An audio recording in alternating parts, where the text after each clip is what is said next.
See for yourself. Open your eyes and know for yourself.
Think them off the handle, but of the most I rule.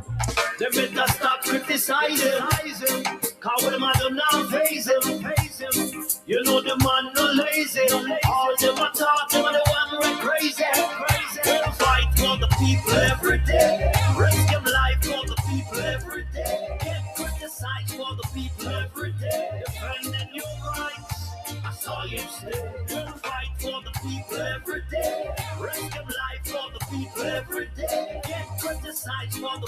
every day, defending your rights. I saw you stay. To promise to put all eyes on him. I defend the people that set spice on him. Even politicians spread lies on him. But we know the book of them not wise like him. Them not ties on him. Them know say that the people rely on him. You know said them bring out them Christ through him. That's why all the people them respect him. Just like Selassie and Marcus Garvey, the man who hold the order of the Trinity. A real strong soldier in a army. No simple can disarm me. Them fight for the people every day. Risk them life for the people every day. Get criticized for the Greetings and salutations, one and all. I saw you stay. Them fight for the people every day. Risk them life. It's another Saturday afternoon, Get criticized for the people every day. Defending and it's a sunny one for me in South Florida. for the people every day. Risk them life for What's the weather like where you are? criticize for the people every day. Defending your rights. I saw you stay. What's a big ups to everybody locked in right now, those from near, those from far. Life for the people every day. Get criticized for the people. It's another session of education. I saw you stay. To promise to put all eyes. That's one of the things that we're doing around here. We're teaching, yeah? Them set spice for them. Even when we're learning, Spread like. we're teaching. But we know the book of them not wise like him. Them not ties on him. Them know say that the people rely. I want to say greetings to the massive listening and watching on Reggae Global Radio. Yes, I did say watching. Welcome back to the viewers of Reggae Global Radio, the global-based live TV. RGR Live TV is back up and running. Risk them life for the people every day. Get good. As we see the provost drinking his invisible bottle of water. I saw you stay. Them fight for the people every day. Risk them life for the people every day. Get criticized for the people every day. Defending your rights. I saw you stay. Christopher says it's overcast in London. When is it not? My God, take our people for food. Welcome back to the Premier League also. Take them off the handle, but the most I rule. Christopher, which side you bring? Criticize him, cause when them now face him. You know the man no lazy. All them a talk, them are the one who crazy. Althea up in Orlando. For the people every Blessings to you. them life for the people every. What's the weather like up there? Criticize for the people every day. Defending your rights. I saw you stay. Them fight for the people every day. Risk them life for the people every day. Get good Yeah, we're in for another every day. Defending your fully educational session today. to promise to put all eyes on him. I defend the people that set spice on him. Even politicians spread And you know, it never really ends. them not It what just continues and it grows. them not ties on him. Them know say that We learn a little thing here, we learn a little thing there. you know said them bring out them Christ through him. That's why all the people them respect him. Just like Selassie and Marcus Garvey Magical Merle to the world. of the Trinity. A real son. Merle says it's hot and cool, Mandeville. Just in the time can this I don't know if it's Merle down there hotting up the place every day. Risk them life. or what is happening. I don't know. Get criticized for the people every day. Defending your rights. But Merle say hot and cool, Mandeville. Fight for the people every day. Risk them life for the people every day. Get criticized for the people every day. I want to remind you bright and early, I saw you stay do click the like and the subscribe buttons if you haven't done so yet. every day. Get And the share button. Share it with somebody. every day. Defending your rights. I saw Of course, you know, we invite you to call a friend to a friend, friends of a friend, on him. friends of your enemies, enemies of your friends, and your enemies too. Call somebody, anybody, everybody. Politicians spread lies on him. But when Grab your slate, your notebook, your tablet, them your paper, on him, them know say that the people rely. whatever it is you're taking notes on. Said them bring out them Christ through him. That's why all the people them respect. If you're as detailed Selassie and Marcus. as in taking notes The order. as some of our listeners, they will put the date, they'll put the time on the timeline on the broadcast, that a particular topic was addressed or a particular thing was said. People every day defending I know this for a fact all you say. We'll fight for the people every that we have listeners that do that life for the people every because they told me so. decides for the people every day defending your rights. That's all you say. How long? So big ups to you if that's what you do. How Thank you, because sometimes we're looking for a particular thing, and long? when you know that we can call on somebody like you that is on point, Stop criticizing. Cause what am I doing now? Facing. we're very grateful. I'm not lazy. All them I talk, them are the one who crazy. We'll fight for the people every day. Risk them life for the people every day. Get criticized for the people every day. Defending your rights. That's all you say. We'll fight for the people every day. Risk them life for the people every day. Get criticized for the people every day. Defending your rights. That's all you say. They promise to put all eyes on him. I defend the people that set spice on him. Even politicians spread lies on him. But we know the bug of them not wise like him. Them not ties on him. Them know say that the people rely on him. You know said they bring out them Christ through him. Yes, Dave, All the people that is it. respect him. Spread the word by liking and subscribing. Yeah, the man was Appreciate love that. Thank you. Trinity, a real strong soldier in a army. No simple can disarm me. Them fight for the people every day. I want to say thank you to those who tuned in this week to the night shift with DJ Kevin Steele. Every day, It was good having some of you for the first time. Thank you, thank you. fight for the people every day. Risk Welcome to the other side of me. every day. Get criticized for the people every day. Defending your rights. That's all you say. Them fight for the people every day. Risk them life for the people every day. Get criticized Yes, as the provost is here. every day. Risk them life for the people every day. Get criticized for the people every day. You see him rubbing him hand? You know what that mean, right? We'll fight for the people Just put on lotion. You know what I mean? Nothing else. Just put on lotion. That's all it means. for the people every day. Defending your rights. That's all you say. Say from him, say up all eyes on him. I defend the people, them set spice on him. Even politicians Thank you very much, Murray. them, but we know the bug of them not wise like him. Them not ties on him. Them know say that the people rely on him. You know say they bring out the Christ through him. That's why all the people they respect him. Just like Selassie and Marcus Garvey. Rock you Blessings to Tony's country garden. a real strong soldier in a job. Tony, what kind of things you growing over there in the garden? Can't disarm with. We'll fight for the Is it just sustaining to you? life for the Are you growing your garden to help out yourself and your neighbors? And are you sharing the knowledge that you have in growing your garden? fight for the people every day. Asking for a friend. People every day. I mean, you want to know. Decides for the people every day. Defending your rights. That's all you say. How long the mother knows that them fire can't cool? All right, Provost. Our people for food. Now build no houses and now build no schools. How things stay over there with you? But the most I rule. Well, all is well, all is well. That's always a good thing to hear. You know the man no lazy. So, All them a talk, them are the one who crazy. this week has been Fight for the people every day. quite a challenging week for some of our people.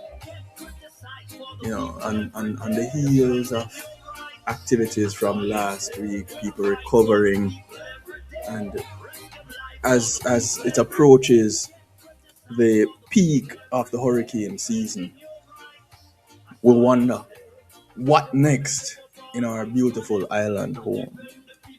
What next to come? Where are those who were recently put out of living quarters, living situations? They recently lost homes. Talking about people that are up in the Cooper's Pen area of Trelawney. But we have people that were displaced a year ago that still don't have proper structures. over their roofs. I mean, over their heads, and you kind of wonder, where are we going? What is next? How is the next step going to happen? But you also have to wonder how it is that we got to this place. And you have to ask the question, what are the things that should have been in place? Are there things in place? And if there are no things in place, why are they not in place? Because you have to ask a question, another question. And the questions keep coming, they pile on top of each other, they grow. And as it relates to housing, is this a new thing? Is it something that has been coming from independence? So, have we been going through this for 64 years? Is it before that even? You have to ask these questions. And if you're honest about it, as you ask these questions and you look at the history, and if you see a trend, you can't be pointing fingers in one direction. And when I say one direction, I mean you can't be just pointing fingers. No, you have to be pointing hands. You have to be pointing arrows. You have to be pointing anything that you can point has to be pointed historically on our government. And please note that I say historically on our government. So past, present, we're talking about all administrations. Because if it is ongoing, you can't just say it happened with one and it don't happen with the other. But we're gonna see how many of those questions we can get answered today. Provost? Yes, yes, Professor. Thank you very much. Ladies and gentlemen, students, it is indeed our pleasure and our privilege to address you today. And as we've always said, this is a communal space. It's a space where we learn from each other. So while we have done the research and will do the presentation, we do expect you to participate. And there's the chat. We don't have the phone line opened on a Saturday, but certainly you can let your views be known. We ask that you be respectful and that if you disagree with us, you can just share your reason for disagreeing. Just to disagree for the sake of disagreeing, it's not productive. Anyway, here's what we said last week. And just so you know, I speaking for myself and on behalf of the team, greetings again. And we came prepared to talk about, well, we did the TC and we did LASCO, but there's another part of the Auditor General's report concerning the roofing program. We came prepared to talk about that. We came prepared to finish our presentation on Minister Vaz. And we came also to finish our presentation on the SSL FSC saga. But, we won't get to those stories today for very good reason. If you recall last week, we said, we're talking about the Cooper Spen saga, and we said that the story was making the rounds, but we were taking the time to carefully examine the information and verify details before presenting it to you, our audience, our students, our viewers, our listeners, our supporters. Because our priority is not to be the first with a headline. And to be honest with you, we just can't compete with others in terms of being the first with a headline. We don't have the capacity to do that. Instead, what we do is we listen, we think, we observe, and we present. And we do that in order to report accurate, if not largely accurate information, responsible information, and information supported by the facts. not innuendos, not suppositions, not guesswork, not hearsay. And we take pride in doing that for you and for ourselves. Because again, it is about educating each other. And we promised you last week that we would look deeper into the Cooper spend matter and provide further coverage as more verified information becomes available. I say all of that to say this, that today we're going to focus on the Cooper spend saga, as the professor pointed out to you. We've done a lot of work, and I say I take very little credit for this because we have a crack investigative team. I'm surrounded by a talented bunch of people, and they actually make my work very, very easy. Not true, Professor? Indeed. Facts, no lies detected. Right. So these folks, they do a tremendous amount of work. They double check, triple check. And sometimes when they can't get the information, there's a decision made not to present it. Sometimes we will because we're like 75% sure, 80% sure. But the idea is that we want to be 100% sure. So today you're going to get several presentations on Cooper spend. And I'll tell you people, there's no way we're going to be able to start from the beginning and come to the end, because Cooper spend, while for us, there are aspects that are easy to understand, there are also aspects that are very convoluted. There are aspects that are very complex. But we are going to try and make it as understandable as possible. And we're telling you right now that don't think that we're going to do the entire story on Cooper spend. We're just going to do segments of it so that you can separate the wheat from the chaff, truth from falsehood, facts from fiction. And you can walk away today saying, what they did, I completely understand. And if we can get one person to do that today, we would have succeeded in our mission to educate our people while educating ourselves. So that's what we're going to be doing today. And also we're going to be touching on the beach access. It's gaining momentum. It's in the international space now. It's no longer a local issue. We're going to be talking about that. And I'm telling you, we have an exciting, informative, intelligent, knowledgeable panel to deal with these issues. We have King's Counsel, Mr. BERT Samuels.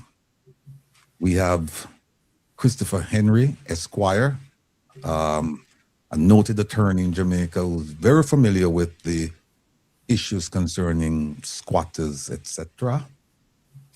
And then we have Devon, as we call him. He will be here to talk about JABBEM and the beach issue. So somebody just sent me a thing from South Africa and said school time. Yeah, Devon Taylor will be here from JABBEM as well. So thank you, South Africa. Thank you, Ghana. Thank you, Nigeria. We see a bunch of people texting us from those locations all over the Caribbean, all over North America, Canada and the US, and parts of Europe. We don't have time to big up everybody because there is so much to present. So let's quickly go to this slide to kind of give you a sense of where we're going.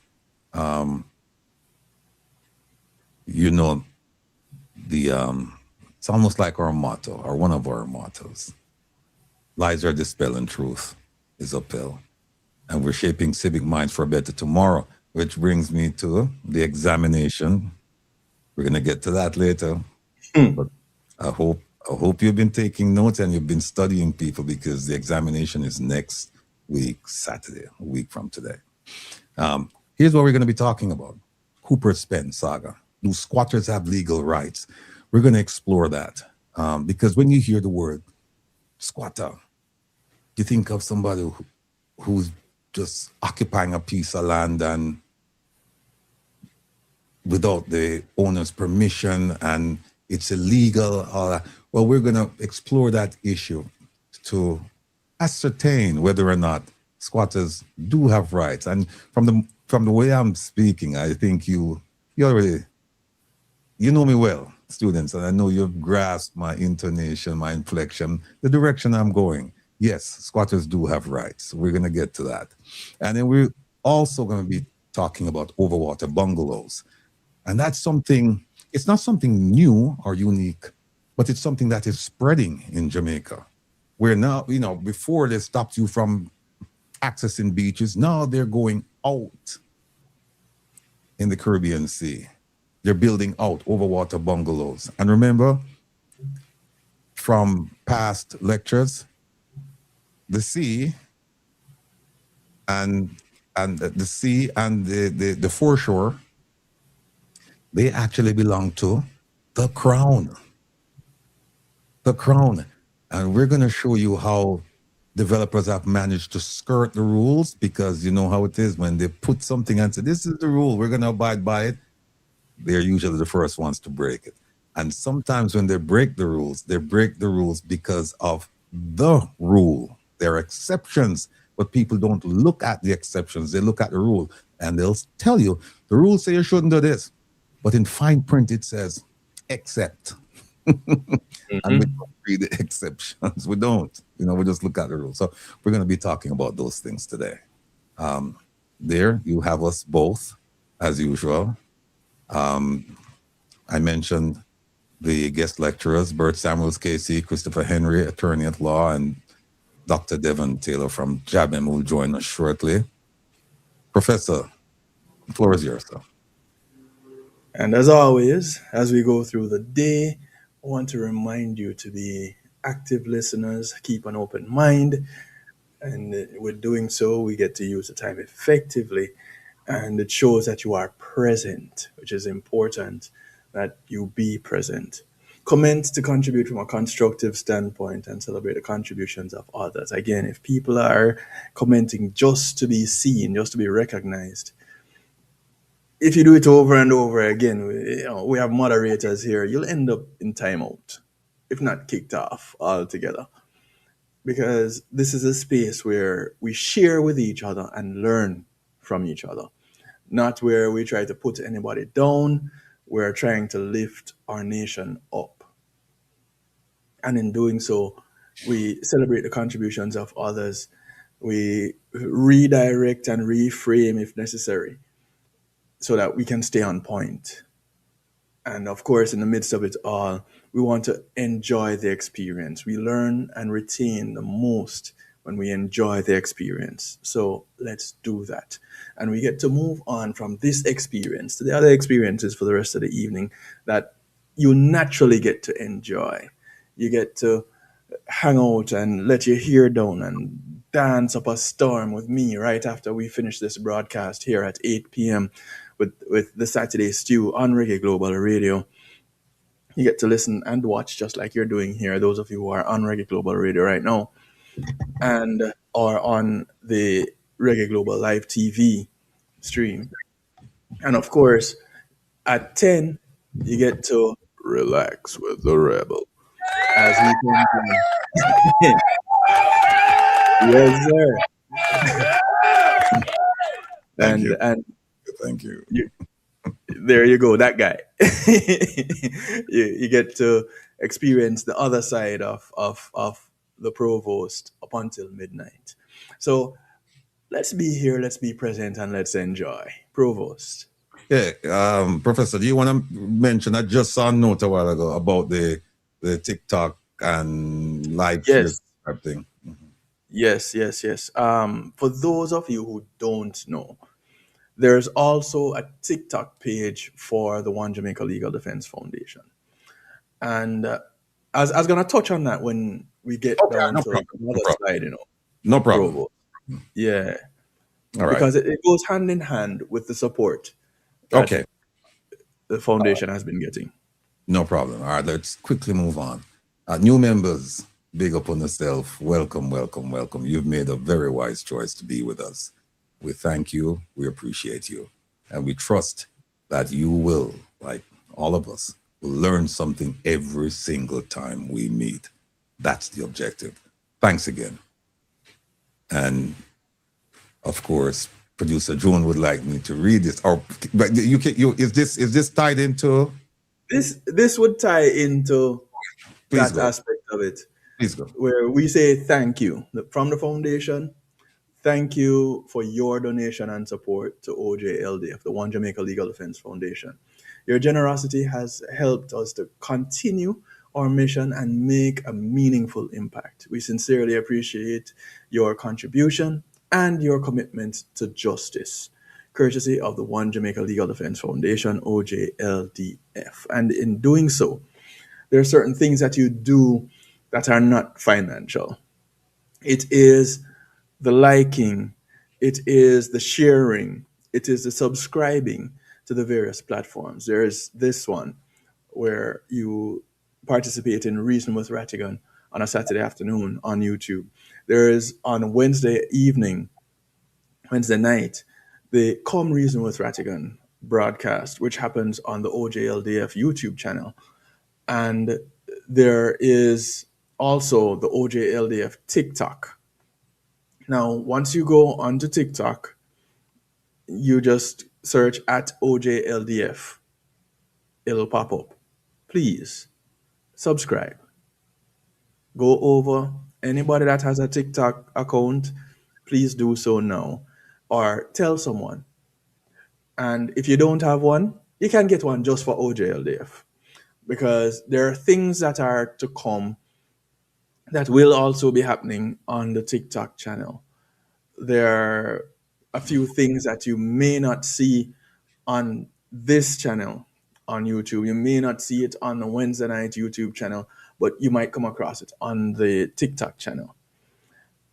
And there are certain discussions that may be had in the future. It's something that I know the foundation is looking at, doing certain discussions or forums on that TikTok platform. So please go ahead, visit TikTok, go at OJLDF and subscribe. Please and thanks.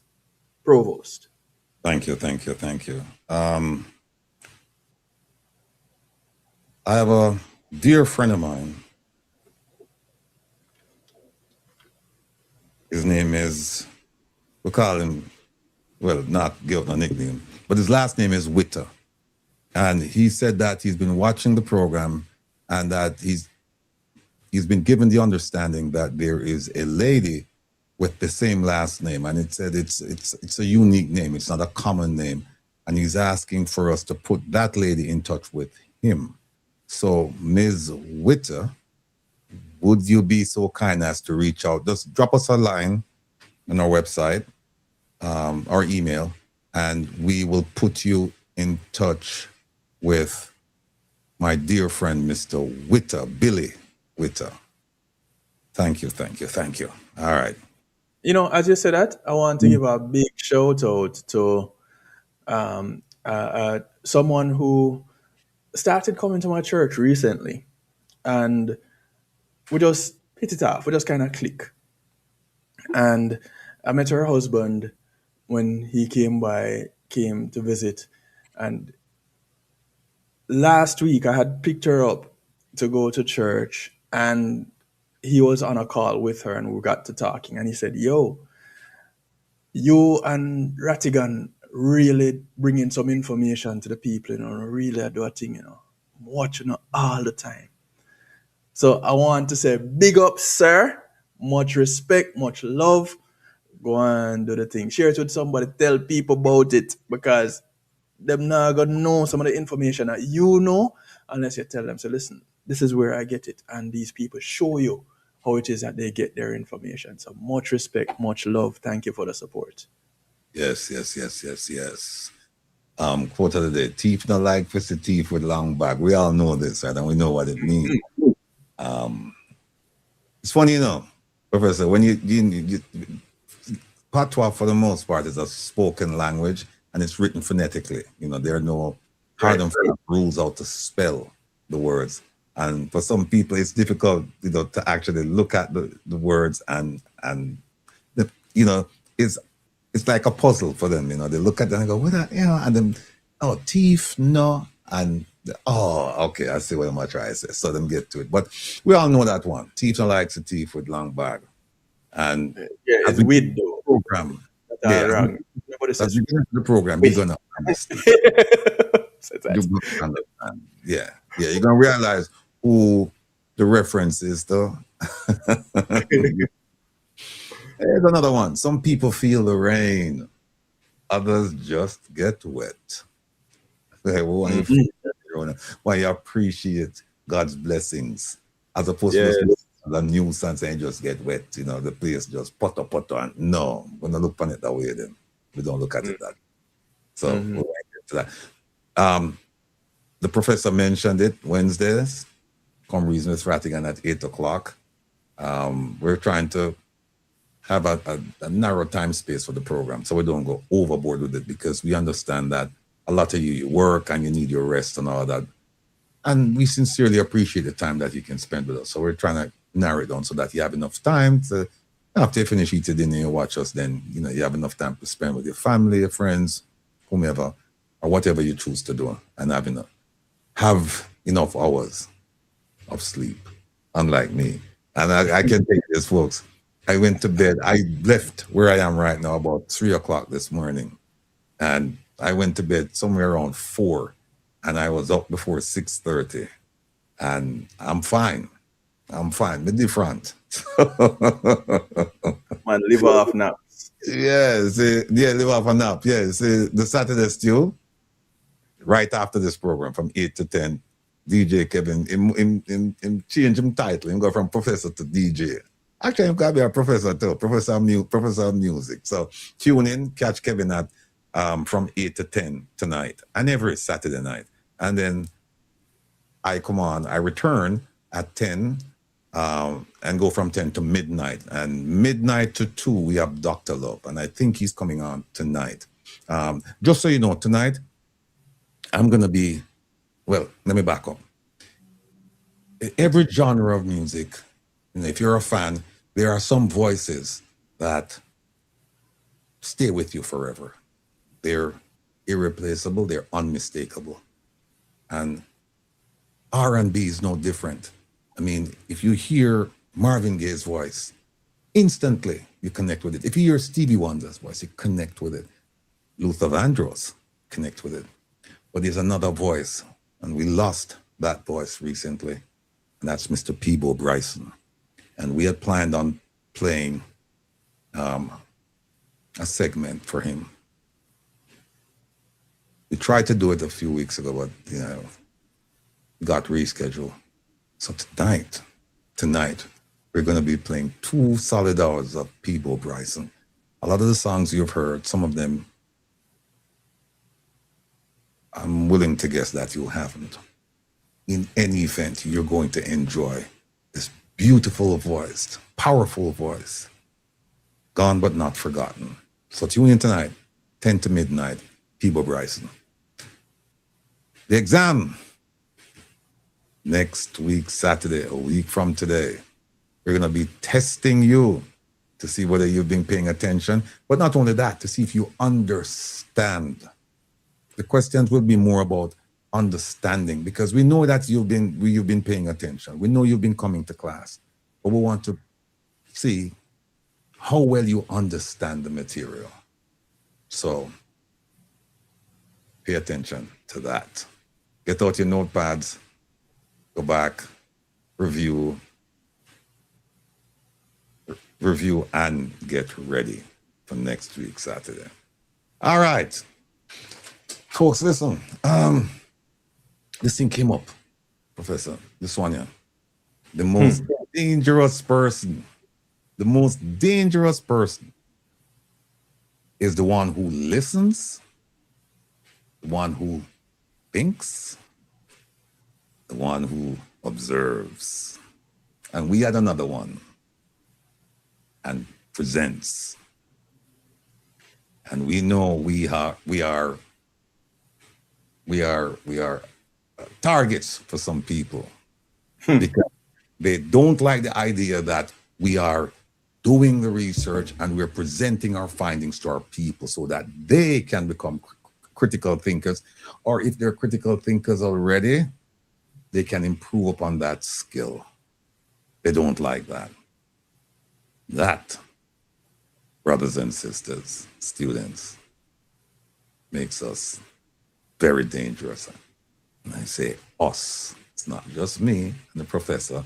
It's all of you who have absorbed the material around here. And you can go out and have a civil conversation with your neighbors, your loved ones, whomever.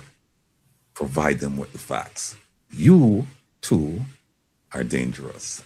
And, you know, we decided to just start off with a little levity. And we were thinking about being dangerous, which is serious. We're very serious about it. But then I just wanted to add a little laughter to the thing, to kind of light you up, you know, kind of get you ready now for the serious thing. And don't laugh, Kevin. Here we go. DAN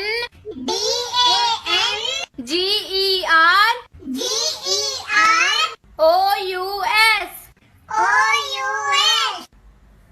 Dungers.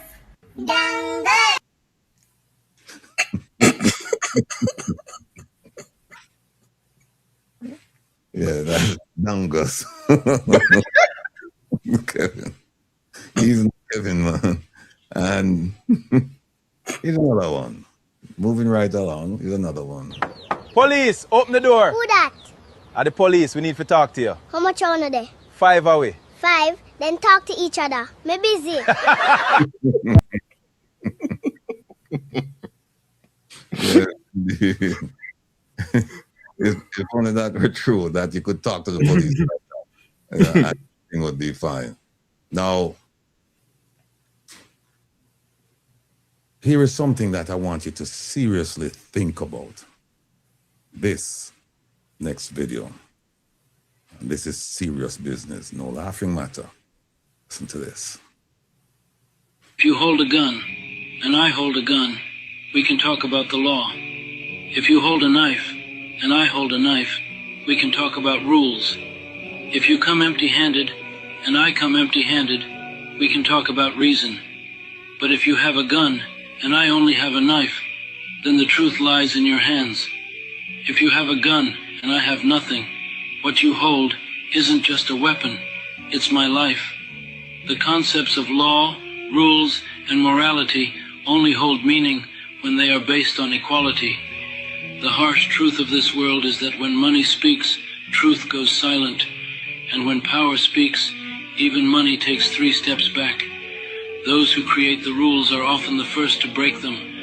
Rules are chains for the weak, tools for the strong. In this world, anything good must be fought for. The masters of the game are fiercely competing for resources, while only the weak sit idly, waiting to be given a share. That, brothers and sisters, students, is a very powerful message. Very powerful. And I'd like you to think of it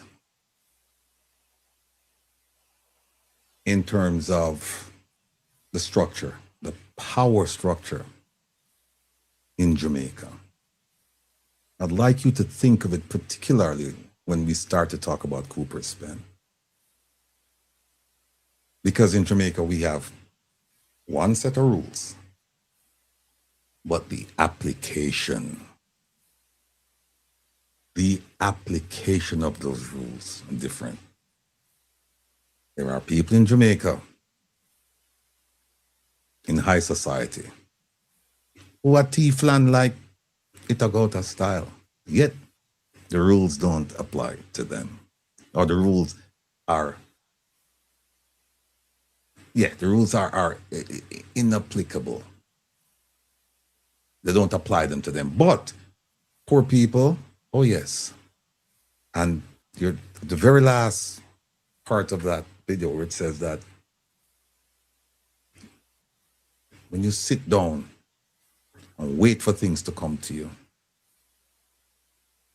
the powerful will take advantage.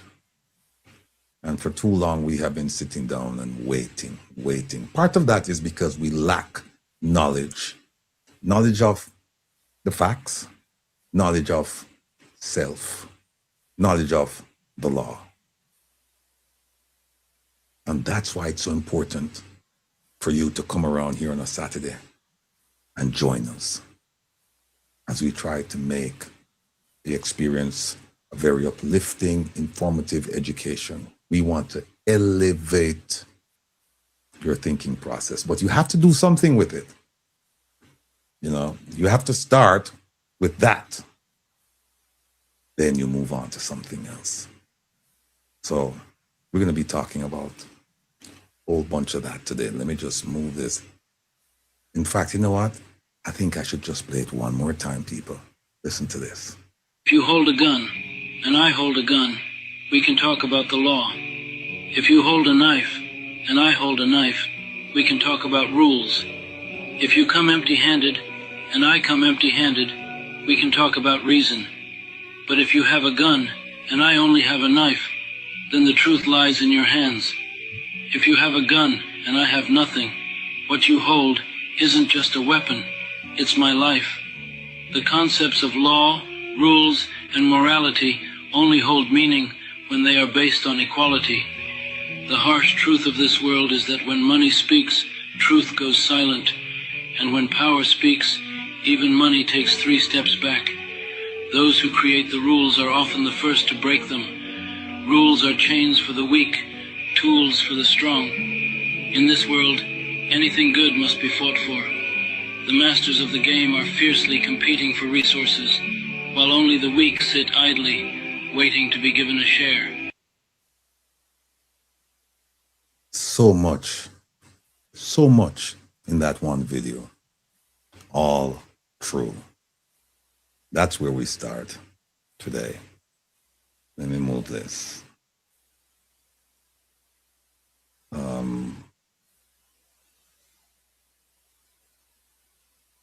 Remember this? We're gonna segue now into the beach issue. But remember this? Not your birth that makes you Jamaican. It is the choices you make for your country. It is not your birth that makes you Jamaican. It is the choices you make for your country.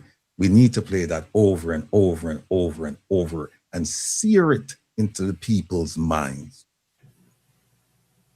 Being born in Jamaica does not make you a Jamaican. It is the choices. This is coming from the Prime Minister. You look at the choices that he has made. And there's so many ways to look at it, but we want to keep it in the context of the beach access, and Cooper's pen and the squatter situation. And I know that squatter is for some of you it's a derogatory term, but I'll have you know that it's also a legal term.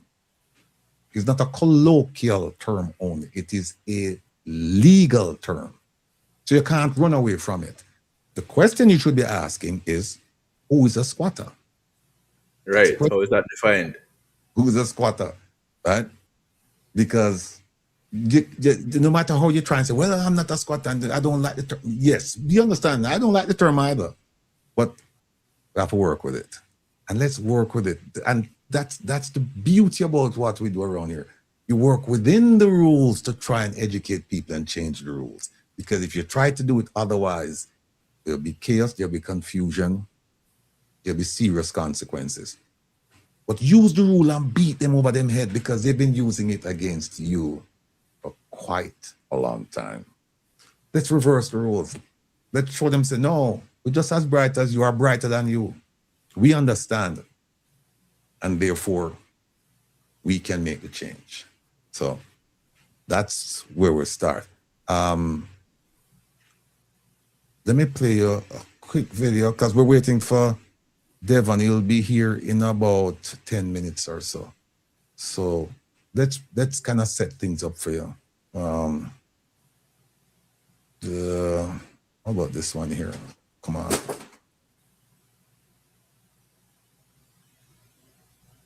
Here we go. Welcome back to Primetime News. And a special welcome to viewers on onespotmedia.com as well as TVJ International in the Cayman Islands. We begin with the news this evening that a proposed multi-million-dollar tourism development on Jamaica's north coast is facing mounting opposition over concerns about its potential environmental impact. At a public consultation meeting on Wednesday, residents and environmentalists pushed back against plans by Sandals Resorts to construct Overwater suites in Mami Bay, St. Anne. It was billed as an opportunity for the public to have its say.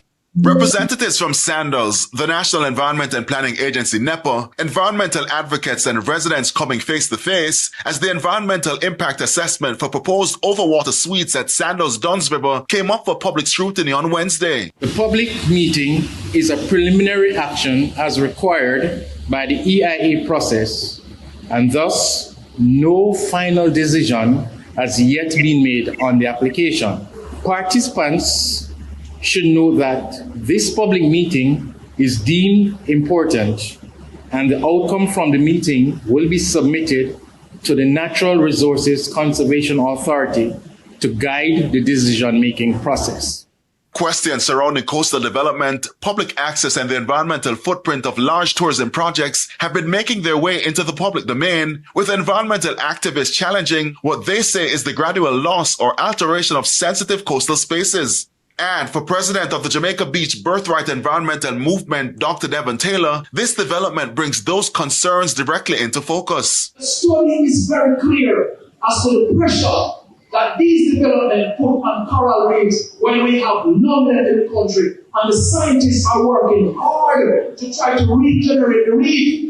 CEO of the Jamaica Environment Trust, Dr. Teresa Rodriguez Moody, while pointing to the legal protections which apply to the location, questioned whether development of this nature should be contemplated in the area at all. Frankly, I'm not sure why we're even at the point of doing an environmental impact assessment with the law, the guidelines, the development order, the management plan simply states. But the questions were not confined to what could be lost environmentally. Residents, too, had questions of their own. What is it that the community will have to give up to facilitate this? And what is being given in return? And I heard the presentation from Sanders gentleman, the charity, the nice charity things that they do. And it's a problem we have in this society where people are denied justice and then they're offered charity.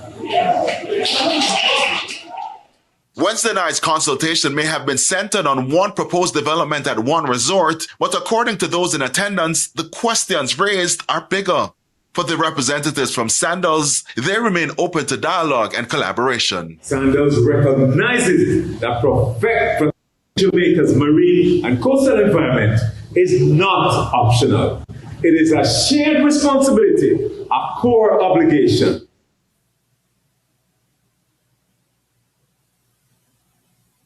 In the meantime, the Jamaica Environment Trust, JET, is calling for stronger legal protection of public access to the country's beaches, arguing that they should be recognized as public commons held in public trust. The call comes amid continued debate over beach access and the government's beach access and management policy introduced in March. Prince Moore has the details. The Jamaica Environment Trust, JET, says while the government's beach access and management policy is an important step towards addressing long-standing concerns, it does not go far enough in establishing access to beaches as a legal right. The environmental group is particularly concerned that the policy defines a public beach based on government ownership, potentially leaving out privately owned beaches that have traditionally been used by the public for bathing or fishing. JET Chief Executive Officer Dr. Teresa Rodriguez Moody says the debate should move beyond the percentage of beaches available to the public. She argues that the central question is whether Jamaicans have a right to access their beaches, regardless of who owns the adjoining land or holds a license to operate there. JET is recommending an enforceable public right to access, including routes to reach the shore, protection for traditional bathing and fishing beaches, and safeguards to prevent fees, development, or licensing conditions from becoming barriers. The organization says any new framework must balance public access with environmental protection, safety, property rights, and legitimate commercial interests. JET is urging the government to go beyond its commitment to provide at least one public beach in each parish and establish a rights-based framework that recognizes Jamaica's beaches as a shared national resource. In a social media post on Wednesday, the Ministry of Tourism published information on public bathing beaches in each parish, stressing that the locations provide Jamaicans with free access to the coastline. The ministry is urging Jamaicans to identify and recognize the public bathing beaches in their communities and says more information on public beach access will be provided. Prince Moore, TVJ News. All right. No, this beach access thing, it's not going away. And it shouldn't.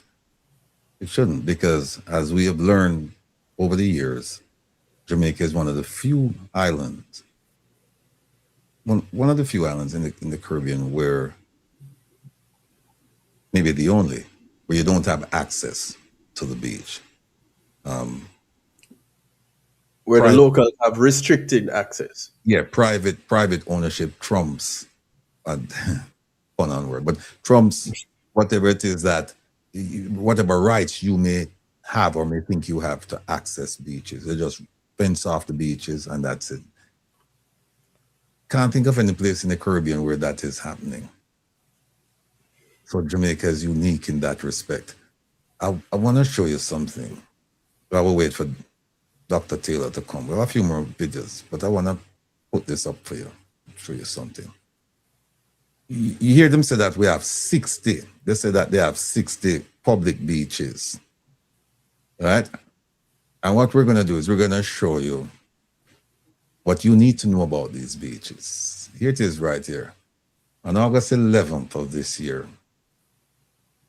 Minister Bartlett of Jamaica has 70 public beaches, 60 of which have been upgraded in recent years and 10 are commercially operated. So I want you to tell me if you know what these 60 beaches are. And the other 10 that you have to pay some money to access. All right. On August 19th, they published the list of the beaches. So they have 60 beaches. We have free entry, 10 fee-based, so 70 in all. Look at this. The 60 beaches are those identified by the ministry as public bathing beaches. I don't think it, see it right there. Go back down one. Go back one, okay. There we go. Okay, all right.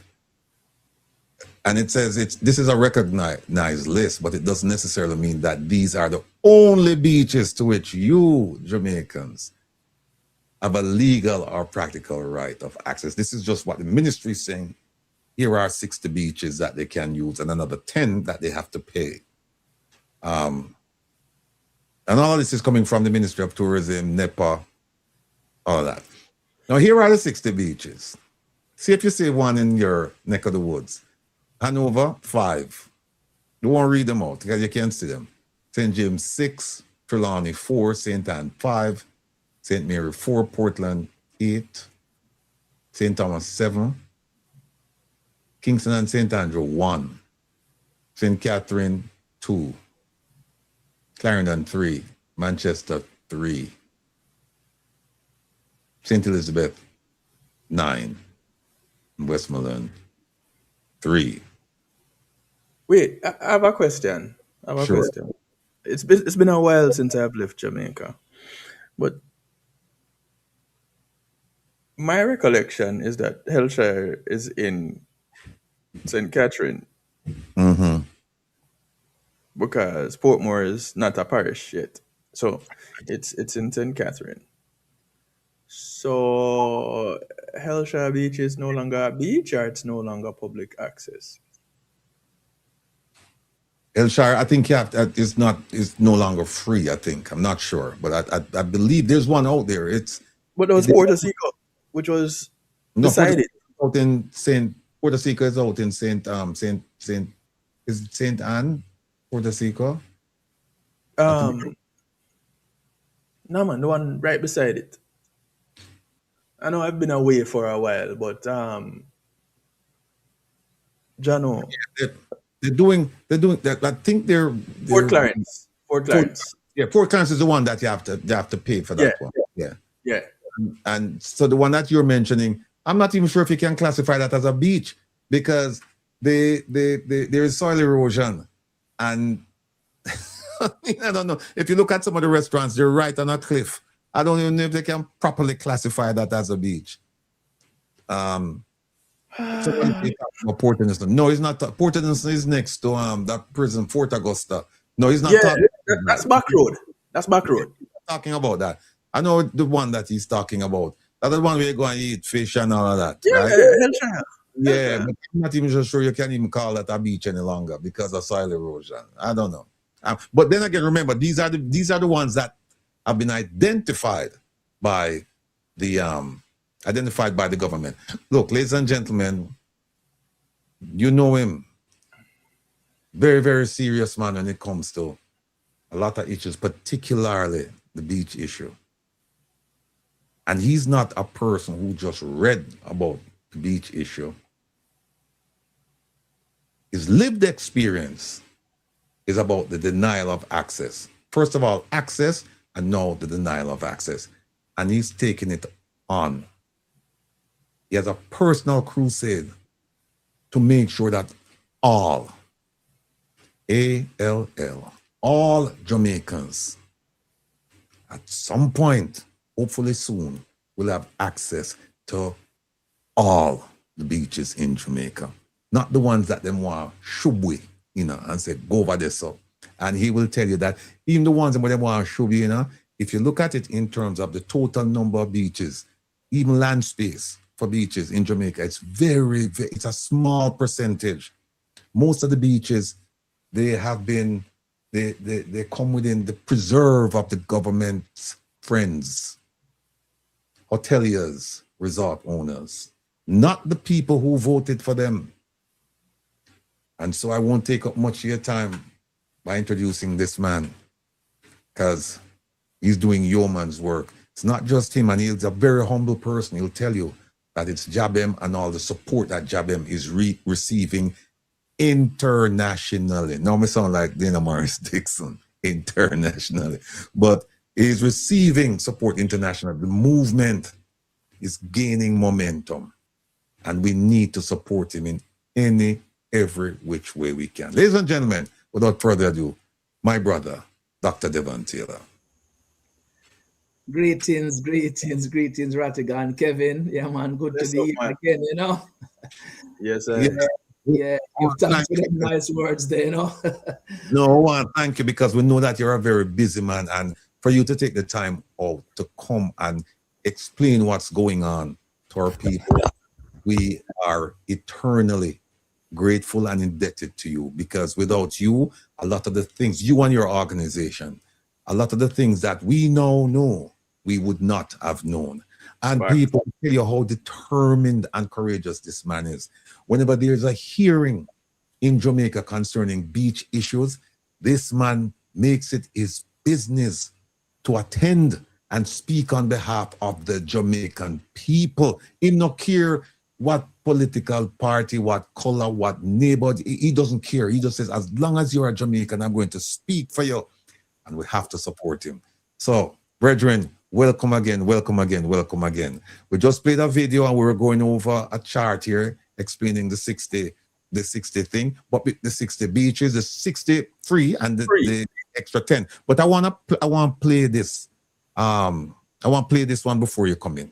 First this evening, it is a lie. That insistence from the tourism minister this evening regarding international reports and claims from local advocacy groups that only 1% of public beaches are free for Jamaicans to access. Edmund Bartlett was speaking at the Artisan Village at the Falmouth AVF Food Festival in Trelawney yesterday. Krista Campbell reports. Access to public beaches has been one of the most contentious issues dominating public discourse in recent times. There are even court cases on the matter involving ownership of and access to a few beaches in different parishes.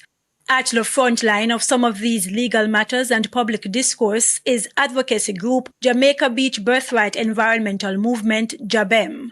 The group has reported that less than 1% of Jamaica's coastline consists of publicly owned, freely accessible beaches. That 1% claim has also been headlined in international reports and has Tourism Minister Edmund Bartlett on the defensive about Jamaica's almost 2,200 kilometers of coastline. Only 29% of that represent areas with any sand or anything. And that, in fact, only 22% of all of that area too is possible for swimming and beach activity. And that in all of that, we have 70 beaches across Jamaica, 70 that are available to the public, 60 of which are reasonably done up. And in all of that, there are only 10 beaches that are commercial and 5 that you really pay extensively to go to. But for their part, advocacy groups like JABBEM have been more vocal in recent times over privatization of once public beaches through hotel developments or the restriction of access pathways to the sea. On that issue, the minister has vowed to work towards improvements. We may have an issue with an owner here. We may have an issue with a process there.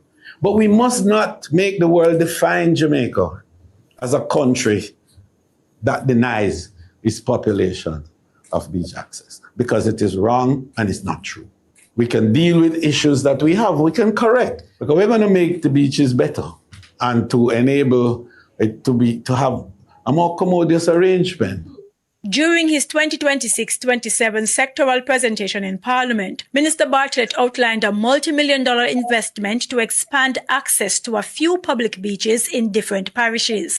But as for damage control to the 1% beach access narrative, it is hard for me as a Minister of Tourism to be at BBC trying to convince them that somebody who has an axe to grind or somebody who has an advocacy arrangement is putting forward the view that our country is a country where our people cannot have access to beaches.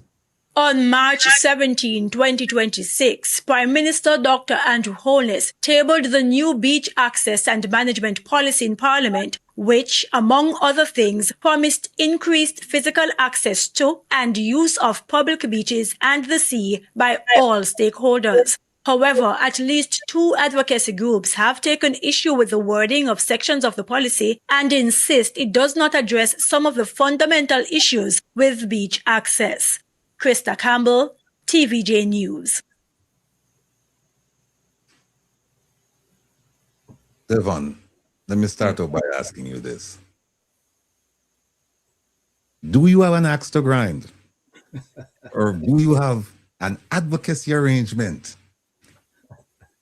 You heard what the minister said. Yeah, you see, the axe where we have to grind is the Discriminatory Beach Control Act of 1956 that has been in place for 70 years that discriminates against the Jamaican people. That is the axe that has been grinding by generations before myself, who have been fighting against this oppression that exclude us from these places, dispossess us from these beaches, and do not allow us to fully participate in the tourism economy. So we are fighting against these, colonial level, colonial era laws that has hurt the Jamaican people and is degrading our environment. That is the axe we are grinding, right? And the advocacy arrangement with the people of Jamaica, the communities that we are collaborating with, that forms the Jamaica Beach Birthright Environmental Movement, right? The people. So, these people always try to put these arguments to try to isolate, right? And use them tools of propaganda to disrupt movements. And we're keeping the message focused that Section 3, Part 4 of the Beach Control Act state that we have no right. And in none of his, long speech that he just gave, he did not deal with the fundamental and core issue of lack of rights. Lack of rights to beach, to sea, and to the lands that align the coastline. Let me stop you right here. Play this quick video. It's a couple seconds. Then I'll ask you. Did the minister lie? Did the minister lie? Did the minister lie? 3 for emphasis. Did the minister lie? The minister lies. Right? When you look across the nation, what he's thinking that we don't have a beach problem, I mean, he's not grounded in the reality of Jamaica. He's not even looking at his own data set critically to see that he talks about 70 beaches and 60 beaches free. And so with all of the rest of them there, it's 494 miles around the country. Is that representative of it? His own document points out that it's 2.8 miles, of the coastline accessible to the Jamaican people. That's, less than 1% of it. And even if you take his number of beaches, it does not add up to any significant percentage.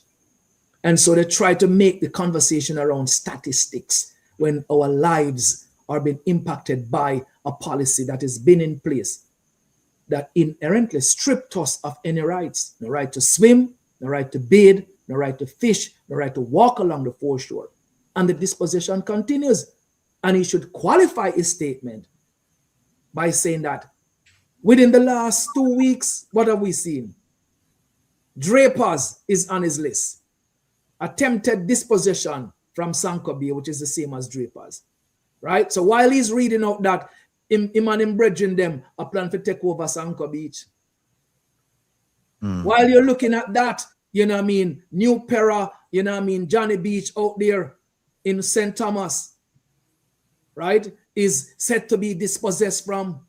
While that is happening, right, you think about Jacob Taylor Beach down there in Trelawney, attempt dispossession, right? And while that is going on, the Mami Bay Fishing Beach and Recreational Beach, the community of Steertown has been locked out of it,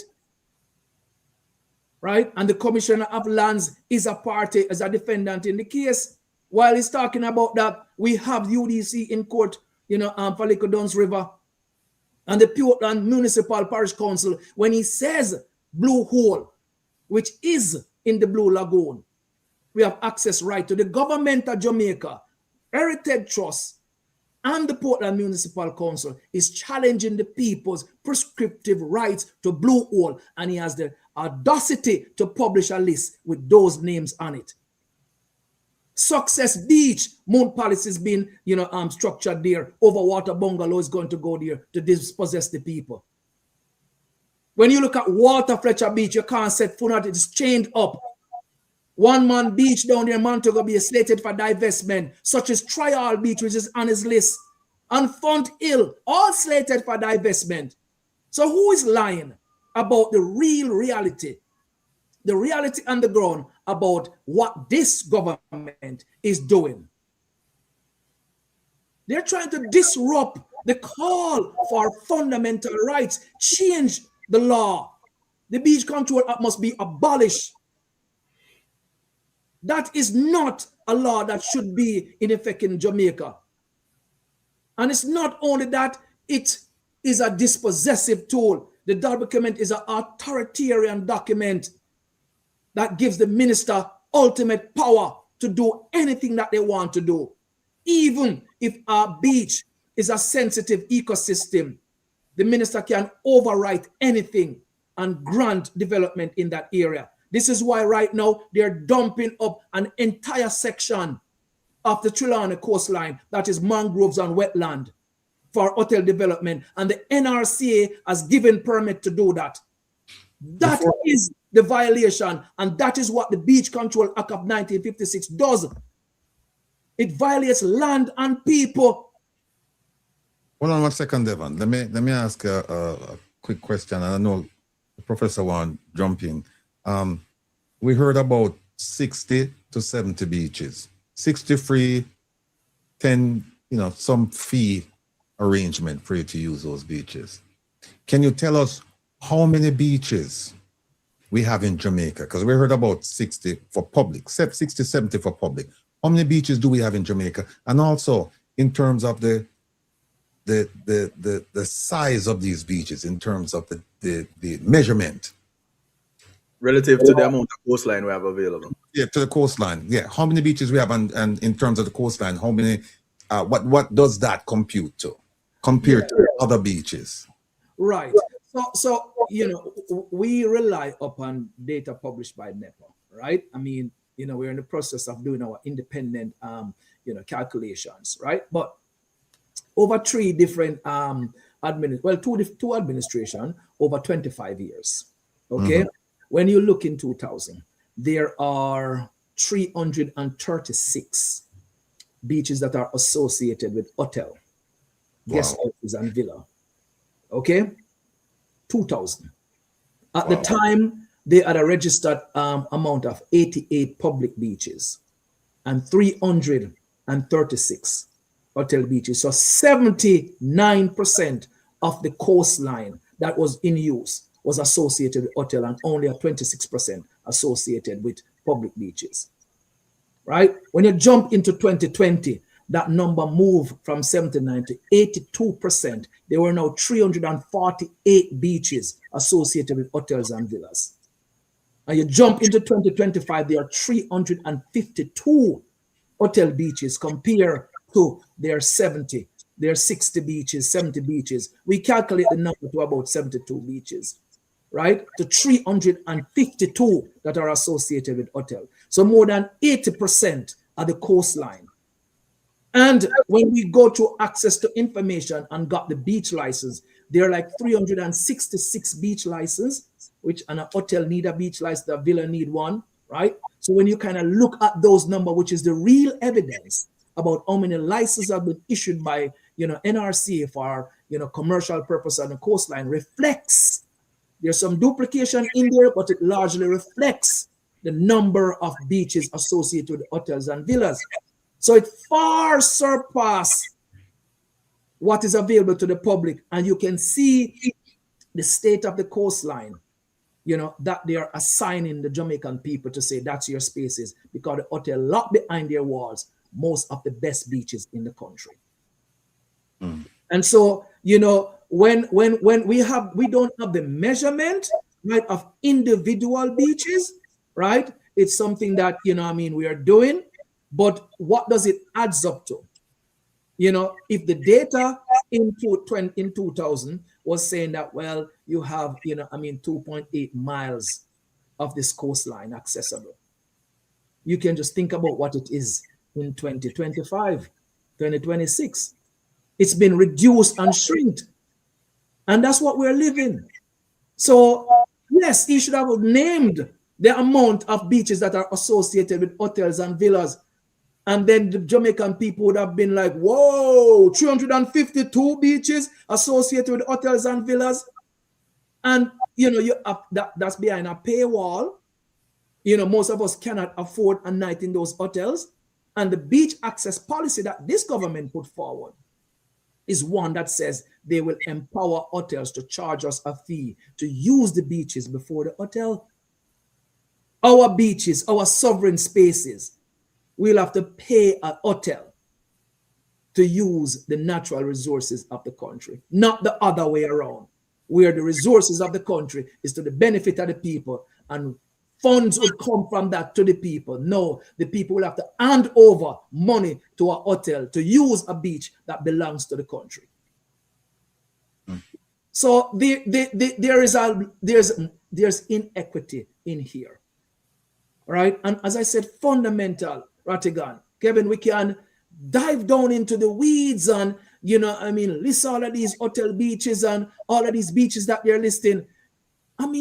It doesn't mean anything because there's no protection. Today you are on one and tomorrow you lose it.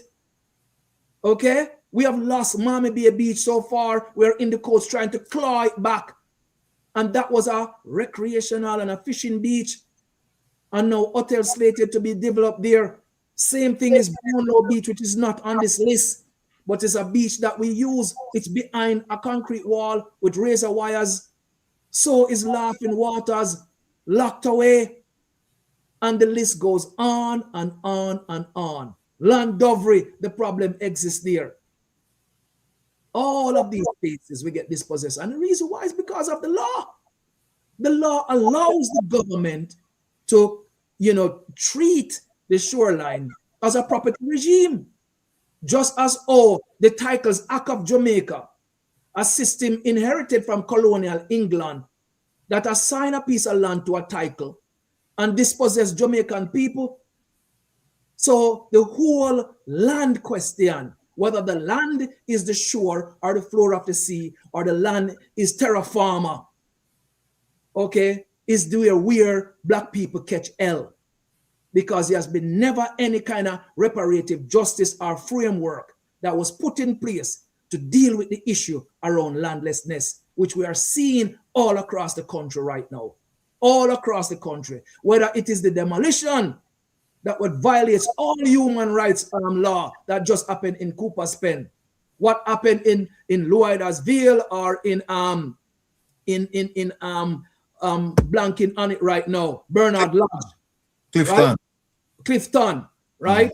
All these kind of dispossession, or the eviction notice that has been placed on the shops, the fisherman them shop in Jacob Taylor beach in Trelawney. It's the same dispossession from land to benefit who? That's the crux, is that we need reform in land laws. We need reform, right? And we need to abolish, Beach Control Act of 1956, and we need to deal with the land question. But, the way the Jamaican system is structured, I was seeing, independence in 62, that, there has been some attempts in the 70s to deal with the land issue, and it just never went far enough, and it has not been revisited. The PNP administration tried to deal with that, right? Subsequently, there's not really been any serious land reform move forward. So what we are saying here is now is the time to do it. But the only way them do it is if the people rebel. We cannot let Cooper's Pen stand by themselves, or Jacob Taylor, stand by themselves. These spaces can't stand by themselves. They are connected issue. Okay. Professor? So, I want to take a moment. I was going to ask you also about the kind of square mileage that the beaches really actually cover. And the smallest beach you've ever been to that is public accessed. But I also want to address a comment in the chat just now. Loveen McKenzie says, they have enough access. They only want to go in to harass the tourists and scale fish, cook, and sell marijuana. Loveen, I don't know where you live. I don't know your Jamaican experience. Like I said earlier, I've been out of the country for a very long time. And there's a whole industry that has earned millions on the name Hellshire. Hellshire Festival, JF Mills sell Hellshire Festival mix and made millions off of it for a very long time. This is one of those areas that you're talking about with scaling fish and harassing tourists. Let me ask you another question, Loveen. You think if the people of Jamaica who are categorized as harassing tourists, do you think if their conditions were better, they would have been trying to higgle as much as they are when it comes to the tourists who have the money to spend, who actually come to spend some of that money to get some of that authentic Jamaican talent and craft. Just a thought. Because these are the people that have to be climbing over each other to sell a little bit to the few people that are passing by. You think if things were different for them or Jamaicans, and I don't know if you're Jamaican, but then again, you don't have to be born in Jamaica to be Jamaican. I don't know. What is it for you why you are saying that this is all that people are doing? And if you're saying that, what do you propose for them to be in a better position so that they don't do it? It's all good and well. You want to cast this dark light on our people. What is the solution that you're proposing? But back to JABBEM, Devon, smallest public beach that you know of, as in distance. You stand on one side and you throw a stone and land on the other side and you're off of the beach. Is there any such beach in Jamaica that is probably listed as public access, free? That's a hard question to answer. You know, I really I don't know which is the smallest beach in Jamaica. Actually, Jamaica. That you've been on. Say that again. That you've been on. Oh, the smallest beach that I have been on. The smallest beach I've been on is probably like a cove up in Portland. It's not on those lists. Jamaica coastline have lots of coves, you know, lots of, you know, you have rocky spaces and then, you know, I mean, a nice little part of sand in it. And of course, the Portland coastline have quite a few of that. They're really nice, you know what I mean? Yeah. You know, Dolphins Cove is like that. You know, yeah, you know what I mean? So, you know, those spaces exist across the country. They're really nice. You know, it's also, Little Duns River is a very small beach that's there also. You know, I mean, that's connected to the river. You know, it's pretty small there. So, you know, those sweet spots, you know, are gems across the island that I think many Jamaicans should really, you know, enjoy. Be able to go in a kayak and, you know, I mean, kayak along the coastline, come into a nice little cove, enjoy a medi, you know, I mean, enjoy yourself and keep it moving. You know, it's just part of the relaxation, it's part of the medicine of the sea. You know, I mean, do you know that, you know, doctors also prescribe the sea as medicine for people who are going through all kinds of ailments and, you know, different kind of mental health. You know, it's actually something that is on the rise again. It's the sea and the coastline as prescription because of the calming effect and, you know, all the minerals that are there. So the sea is not just used for, you know, the recreation of bathing and swimming. You know. It's used for other things. It's a healing space, right? The sea is very important to the food sustainability, of course. Is the only place you can go get wild food from, right? We know that, you know, the spiritual, you know, community use it for baptism, libations, and all these other things. And, you know, life is there. The sea is not empty. The sea is littered with life. It's the greatest carbon sink, right? I mean, it is massively the place that absorbs most of the heat that is generated, you know, by the sun and keep the earth in an ambient temperature that can sustain life. The sea is more than what, you know, you really can look at and imagine. It's a powerful space and the birthplace of life. It is the birthplace of life. That's where humanity first exists as a single-cellular organism and evolve into multicellular, crawl out of the sea, and then evolve into who we are today. So it's an important connection to life, and no one should be able to own it and block and dispossess people from it.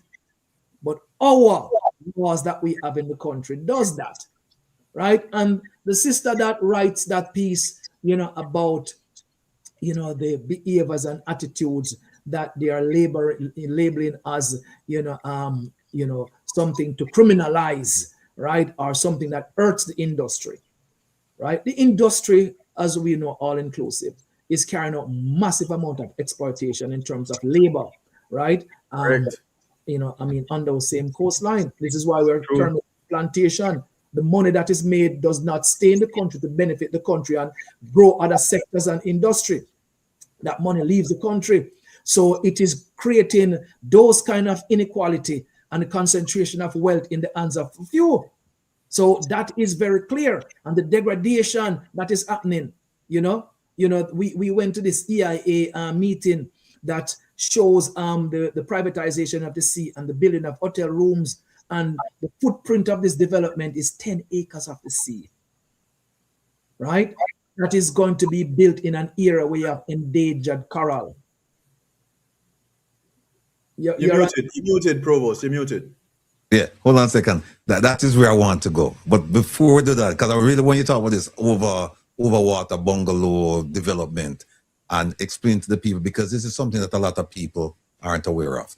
But before we do that, I just want to go back to the 60 free beaches and the 10 that you have to pay some kind of fee. See, there's 60 free entry public bathing beaches, 14 parishes, right?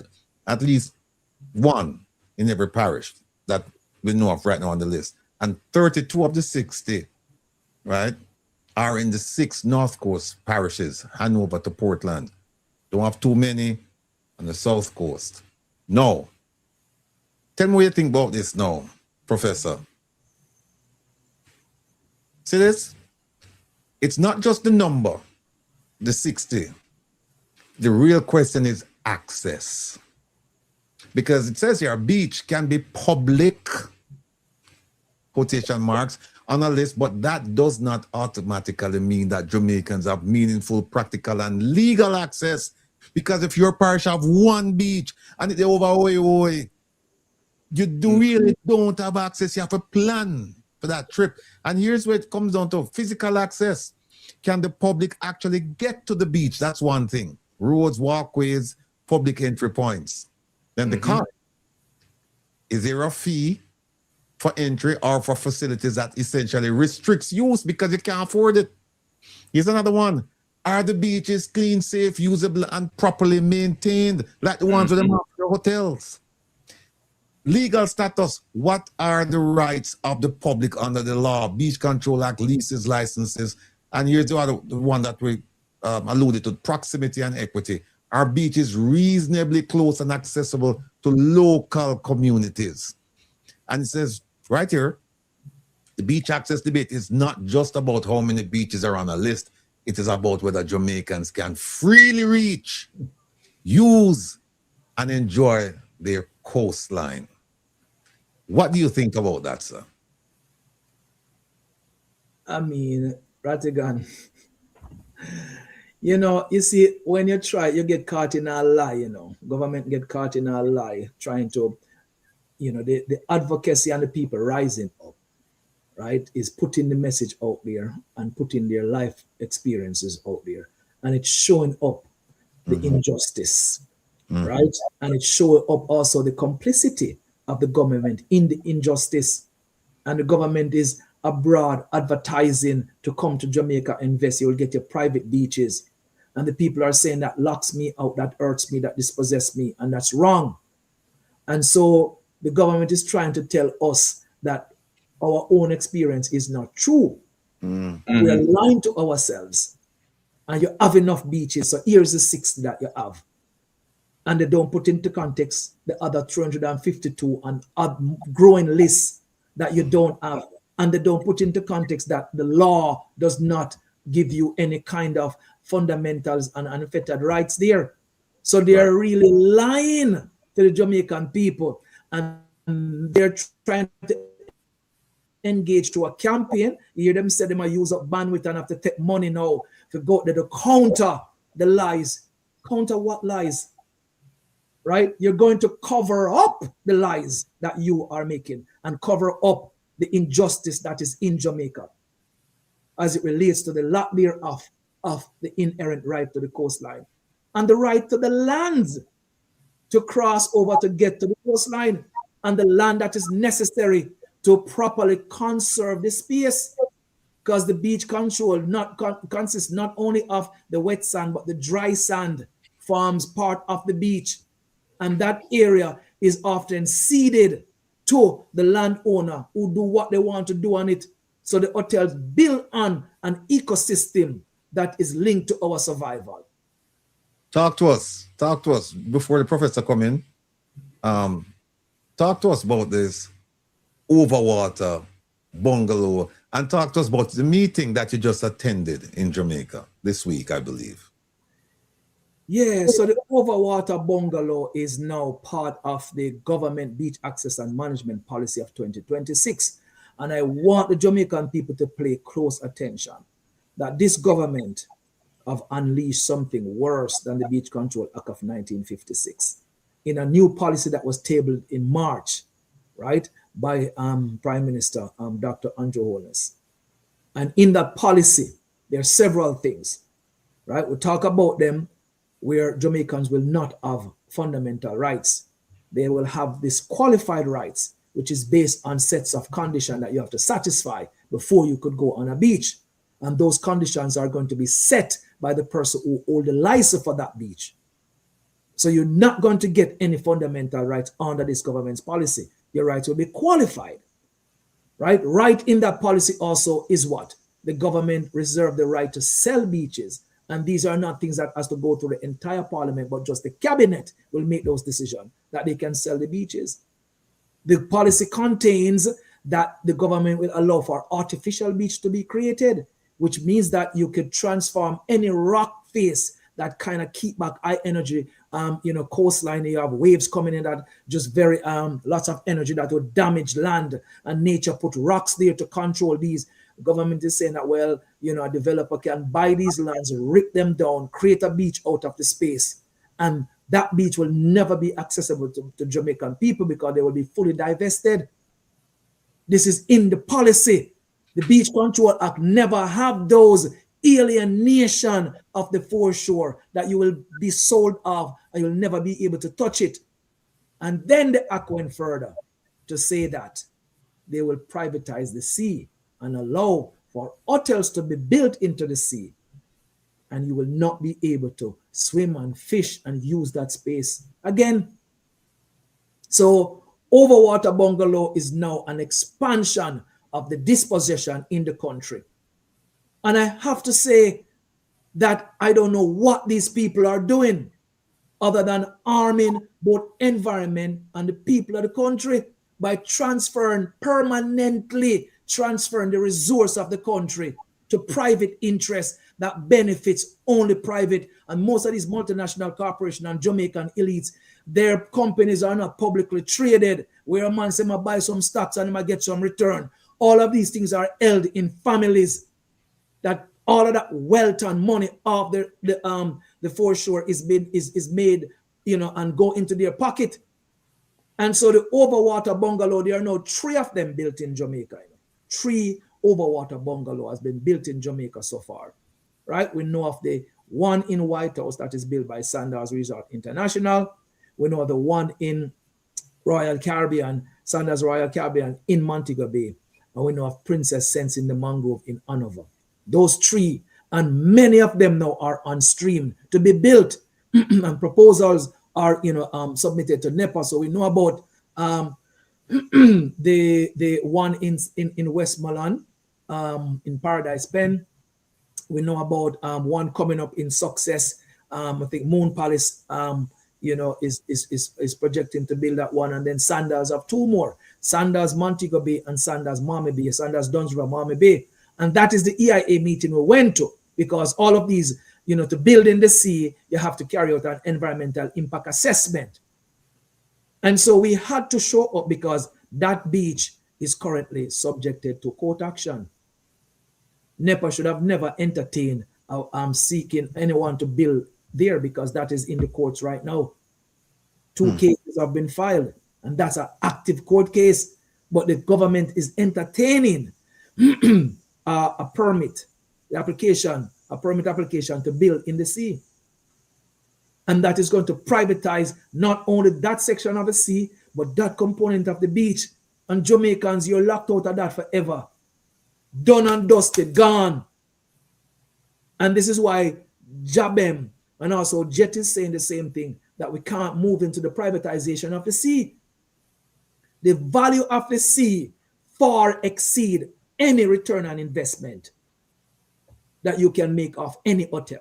There's billions and billions of dollars worth of ecosystem, grass beds and the wildlife and the fish and the reef, right? And the sand and the coastal environment there. Its value is billions and billions of dollars if you should use an environmental economist to calculate that number.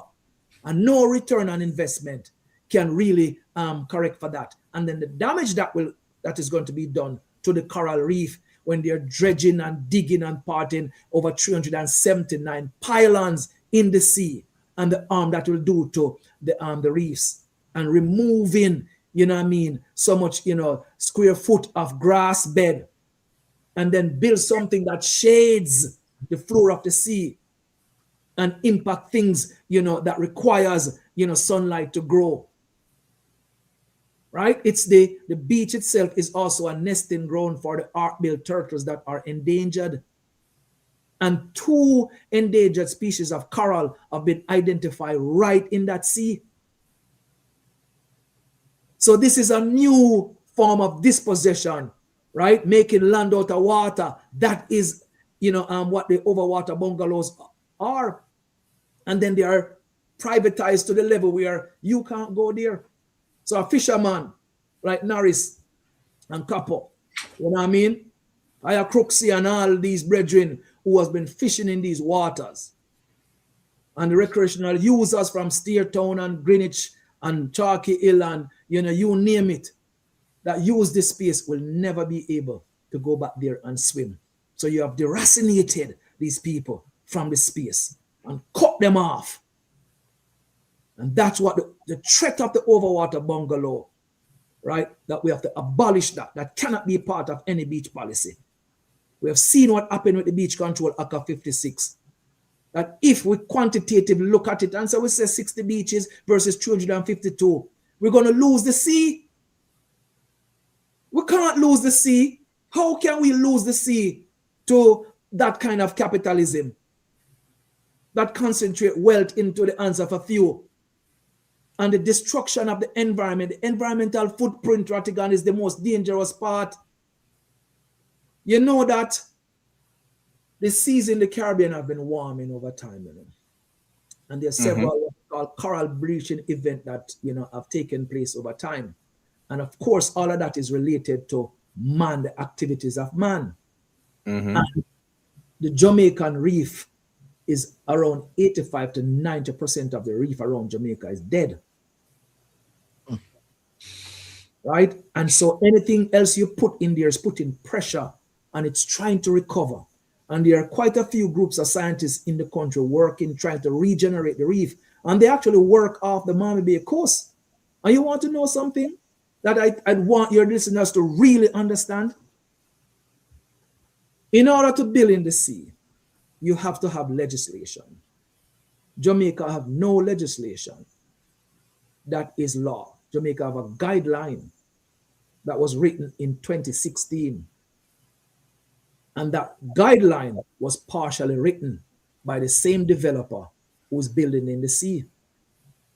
And that's public knowledge. They wrote about it in a travel magazine, that Sanders Resort International was important in helping the government to draft, the guideline that has been used now to guide development in the sea. And one clause in that guideline says, no overwater bungalow should be built in a park or in an area that is under conservation. Do you know that this development falls within the Ocherius Protected Area Marine Park? When the guideline says you can't build an overwater bungalow in a marine park. But this development is falling right in the park, and the government is still entertaining the application when there's pre-screening guideline, so you can't do that. Think about that. Is it because, one of the person connected to the project is an ambassador of the government that sits in the office of the Prime Minister? Is it because that the regulatory arm, NRCA, which is part of NEPA, also sits in the office of the Prime Minister? That these kind of development that violates pre-screening condition are even being entertained for moving forward. So we went to the EIA and we highlighted many of these concerns on the environmental level, on the socio-economic level, on the legal level, right? And put signs before them. We draw the case of the Maldives. The Maldives is the group of islands with the most overwater bungalow and most published data on the impact that these overwater bungalows have on their reefs, and also changes the movement of waves and current that moves the sand and keep beach nourished. That when you put obstacle in the water, you change the very movement of waves, and that shows off how sand move. So you get neighboring community and neighboring beaches now become starved of sand and impact the health of the beaches. That is what these kind of development does. And the Maldives, scientists have studied these over many, many years and have published these things in peer reviews, scientific journals. Even scientists within Jamaica who do work within the Kingston Harbor and across Jamaica. You could look at, critically analyze the work of Dr. Dale Weber, Professor Dale Weber from the University of the West Indies, that points about the impact that these, structures in the water. He did not study overwater bungalow, but structures in the water and how these structures changes the movement of the flow, the wave, and how that impacts shoreline. And if we proliferate these things across the shoreline of Jamaica, we're going to have erosion, right? We're going to have the impact. It does not necessarily have to happen at that beach because the continuous nature and how connected the ecosystem is across the country, it's going to impact it. So we have to push back on those, with those rationale of precedents in other jurisdictions. Washington University have commissioned a study that looks at overwater bungalow and speak to many areas in which they're harmful to the ecosystem, and that the return on investment does not do justice to allow them to be built. And these are the arguments we are saying, NEPA, consider these and reject this application. We're doing the same thing for Providence and Beach Flanker with your proposal to do that same. We are not against tourism, right? We're against the ecological destruction that this kind of tourism is going to unleash on the Jamaican coastline. So, that was part of, the EIA that we stood up, and several environmental groups were there, members from communities there, and we can have a conversation about economic argument. But, you guys, you could inquire what more you want to understand about this thing. Well, you just touched on something that would take us a little bit more time than you have. As you refer to the economic association, how does because somebody put in the chat a while ago about people in Jamaica not wanting to talk about what we are talking about right now. They want food, they want money, but this is a part of those very same people that they're talking about. You're talking about livelihoods. You're talking about, and some people don't place as much emphasis on recreation as it is done in some other places. The saying, or the old saying, all work and no play makes Jack a dull boy, is not just something people say just because they can. The importance of recreation in the development of an individual to make them a successful person in the community is important and is not to be overlooked. And some of this recreation is taken away when people don't have things like access to the beach. And it is not recognized by some of us who are either less traveled or less learned, I don't know which one it is. And so to that person that made the comment, I don't know where you fall in those categories, but understand that these things are important. If you want to even go back as far as Maslow's law, Maslow's hierarchy of needs, if you want to take it that far, we can go there. But in its simplest form, since you touched on it real quick, if you could just give us the short version of something as simple as beach access to economic and the economic relationship to a community. Yeah, I mean, it's a good question, right? So, what does communities trade off for, when NEPA grants a license for a hotel or grants a license for, privatizing the sea? We don't have a full understanding of it. I should let everyone know that we have requested that information through access to information to get, a copy of what all of these leases indicate that the developers are paying to use these spaces, right? So we still don't know all these hotels how much they are paying, right? We've asked how much for the privatization of the sea, the leases. We still have not gotten that information, right? We have seen one that was publicly popping out there, and it turned out to something like, I think it was like $1,300 annually for a beach that was over more than 600 meters of beachfront. So there's not a lot of money the country is collecting off beach license. So there's not much there that, benefits the people. But I'll say this, 35% of GDP is projected to base off these tourism industry, biggest employer of people. Makes, most money, you know what I mean? And most of it leave the country. So money's been made on the shoreline, which is using the resources of the people. The people are not getting the return on that kind of coastal resources. And then that money that is made never come into the country or left the country. So economically, we are not benefiting at scale off of this kind of tourism.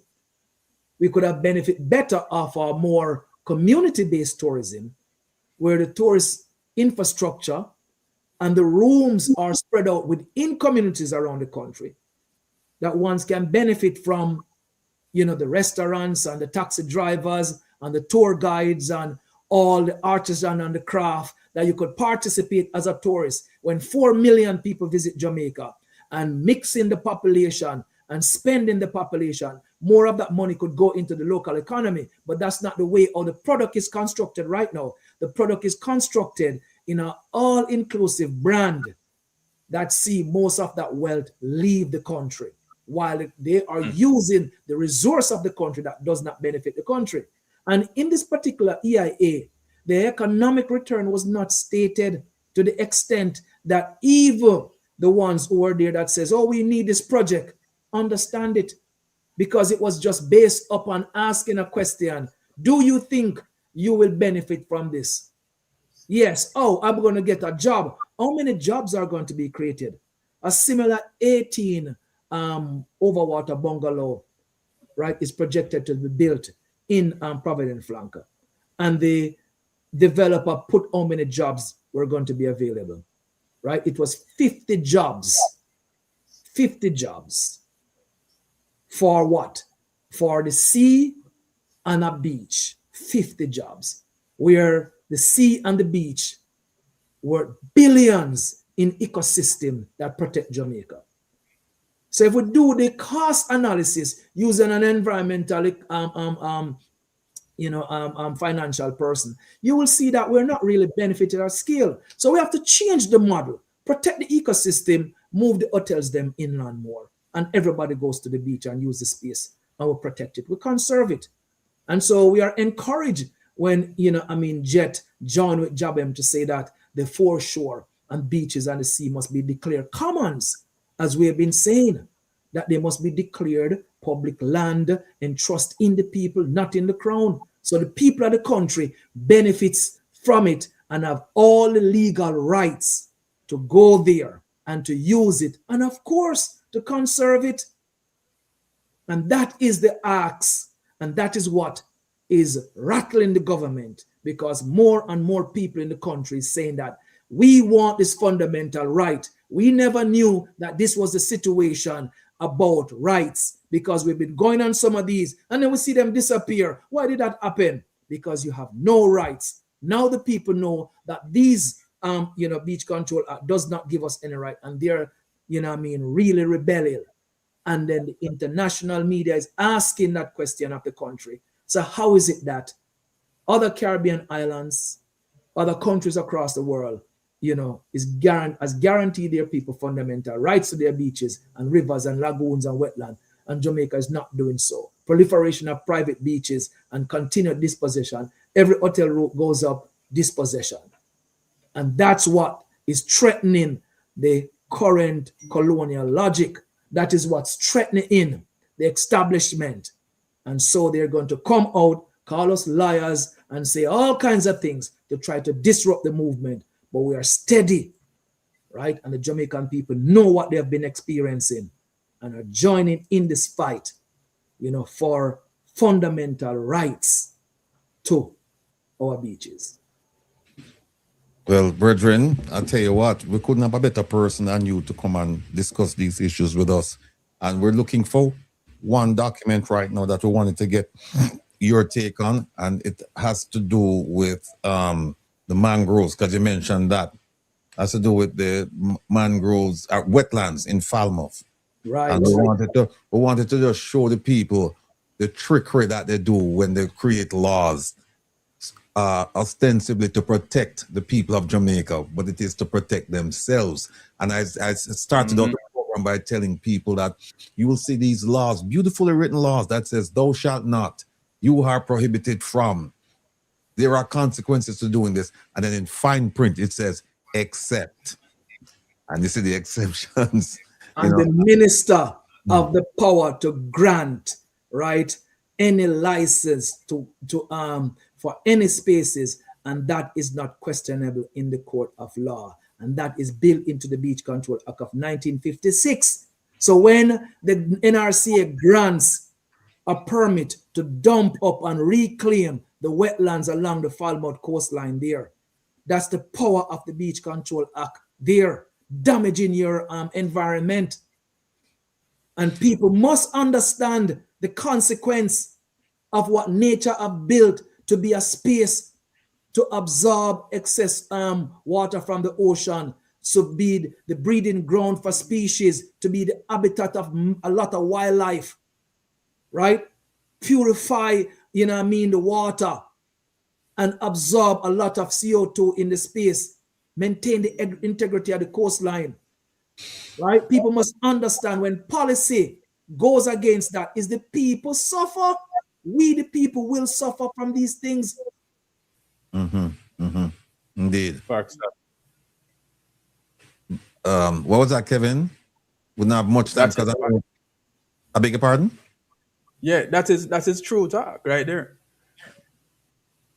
That is, yeah, it's then, I'm really frustrated when I get really frustrated when we have people like Devon coming out and really explaining to us, and people still don't get it, and people make comments like there are enough beaches around for people to go swim.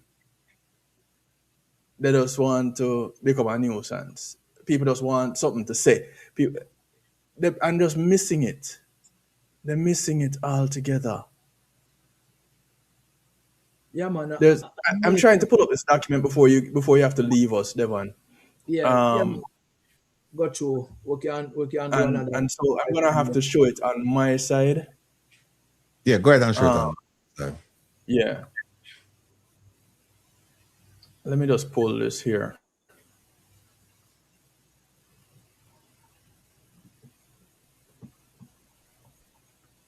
Yeah, this is a very important document, and I think that the people need to see how we have been tricked on numerous occasions when they'll tell Yes, us one yes. thing, but they won't tell us the fine print. And a lot of us, we don't read the fine print. We should, but we don't. And while Kevin is looking for that, and we have our next guest coming up, while Kevin is looking for that, give us a status on the beach behind you. What's that, Little Duns River?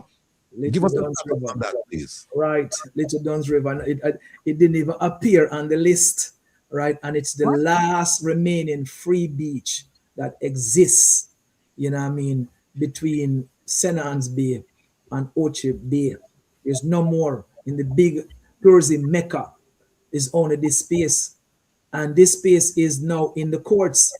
And the defendant is the Urban Development Corporation, the UDC, who wants, you know, us out of the space. It was closed. We had to protest, drag the matter before the court. Now it's open. The government says, well, you only have 2 days a week. I will file an injunction in the court. And, you know, in September, we're going back to hear if the court grants the Jamaican people the right to visit Little Duns River 7 days a week legally. People are going there all days a week, but they're not going there under the legality as to what the government says, because the government official line is that Little Duns River is only open 2 days per week. And only 2 days per week can Jamaican people truly enjoy leisure. And these are the injustice. So when some of the ones them kind of, you know, missing the point as to why we have to be taking legal action against the government and why we have to take legal action against private corporation is because of these kind of injustices. When they lock us out, right? When they lock us out, we have to really stand up and resist the dispossession and fight back. Well, we have to. But before you go, I want to just show the people this. I know that Kevin can't make it any bigger because I don't have control over it. It's not opening on my side. But this is a very significant document, people. That's to do with the... No, it's not that one, Kevin. That's the new Falmouth. That's a Cooper's pen. It's not that. This one is the Falmouth wetlands and what the law says. And the exception where they're saying swamps, mangroves, and other wetlands are to be protected. You can't take that down, Kevin. That's not it. Yeah. It's swamps, mangroves, and other wetlands are to be protected. This is under policy SPC 54 concerning wetlands. But they have an exception here where they will allow development to the detriment of the people of Jamaica. And it says here, I just saw it a while ago. Yeah, I need to hear the wording that they use in there. Yeah, there's documented mangrove loss, right? Yeah. And they come with the fancy language and they said that, yes, we can't do all of these things, but for development, here's what it says. Development. Now, keep in mind, people. All right, see, big it up the Kevin for me, please. Yeah. All right. So you see policy SPC 54, wetlands, and so swamps, mangroves, and other wetlands are to be protected from development. Look below it. Look below it, people. It says protected from development, you know. So that is a law. That is a policy. Right below it, it says development may be considered where there are overriding factors. Subject to consultation with the relevant environmental authority. That is the exception, people. So you may look at something and say, but wait, the law says that you can't do development out here. And then you rush and try, you know, get them to court and whatnot, and then they pull out the exception and say, you say, no, man, it's up to a minister. Minister can make the changes and talk to the relevant environmental authority, or somebody can make a change to it and we can do it. And then you start holding it and say, goodness gracious, we never know. So this is how they give it to you and then take it back from you. Yeah. And you see the policy, here's another policy, the FC11, the mangroves. They said the order specifically protects mangroves in Greater Falmouth that protect the coastline and provide wildlife habitat. It says planning permission should not be granted for development that destroys these important mangroves. This is what the doctor has been talking about.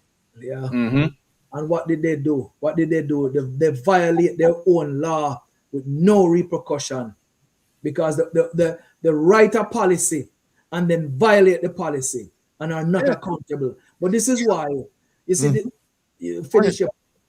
No, please, go ahead. This is why, you see, we have to hold government accountable. All right, and the Jamaican people needs to start keep a sheet that every violation to people, land, environment that impact our lives, our survival, and our liberty, we must not forget them. Because you can't write a policy and then violate the policy and then trying to rule a country and tell us what we should do and what we should not. Because you are breaking your own law. The government may be the greatest lawbreaker and should actually imprison itself, because it is complicit in this kind of ecocide. It is complicit in it. And the laws that are on the book, now you catch them with this one, such as the policy FC11. I'd really want to look at that to see if it's actually, something that is gazetted and now form part of the Jamaican law to really, challenge them on this. Because the statute before this have a provision inside there that is also going to be at the discretion of the minister, who is the head of this. Right. And so they can get their way out of it, just as how they can get their way out of Beach Control Act, because the law say you have no right, and it convert the coastline into a property regime, so the government can do what it feels like under that law. And that's why that law survived for 70 years, because it served the political class and their association with capital, right? And so they keep it in place. And now we'll look at this. This is very dangerous when you go after wetlands. Look at this third one, policy FC14, Falmouth swamps. It says further reclamation of Falmouth swamps is not to be supported until you have an environmental impact assessment, and you hear Dr. Taylor talk about that already, that it must be conducted on the entire swamp ecosystem, and a proper land use map is completed. Now, Kevin, move down to 3 for me there, please. Which is the big question. Oh, wrong computer.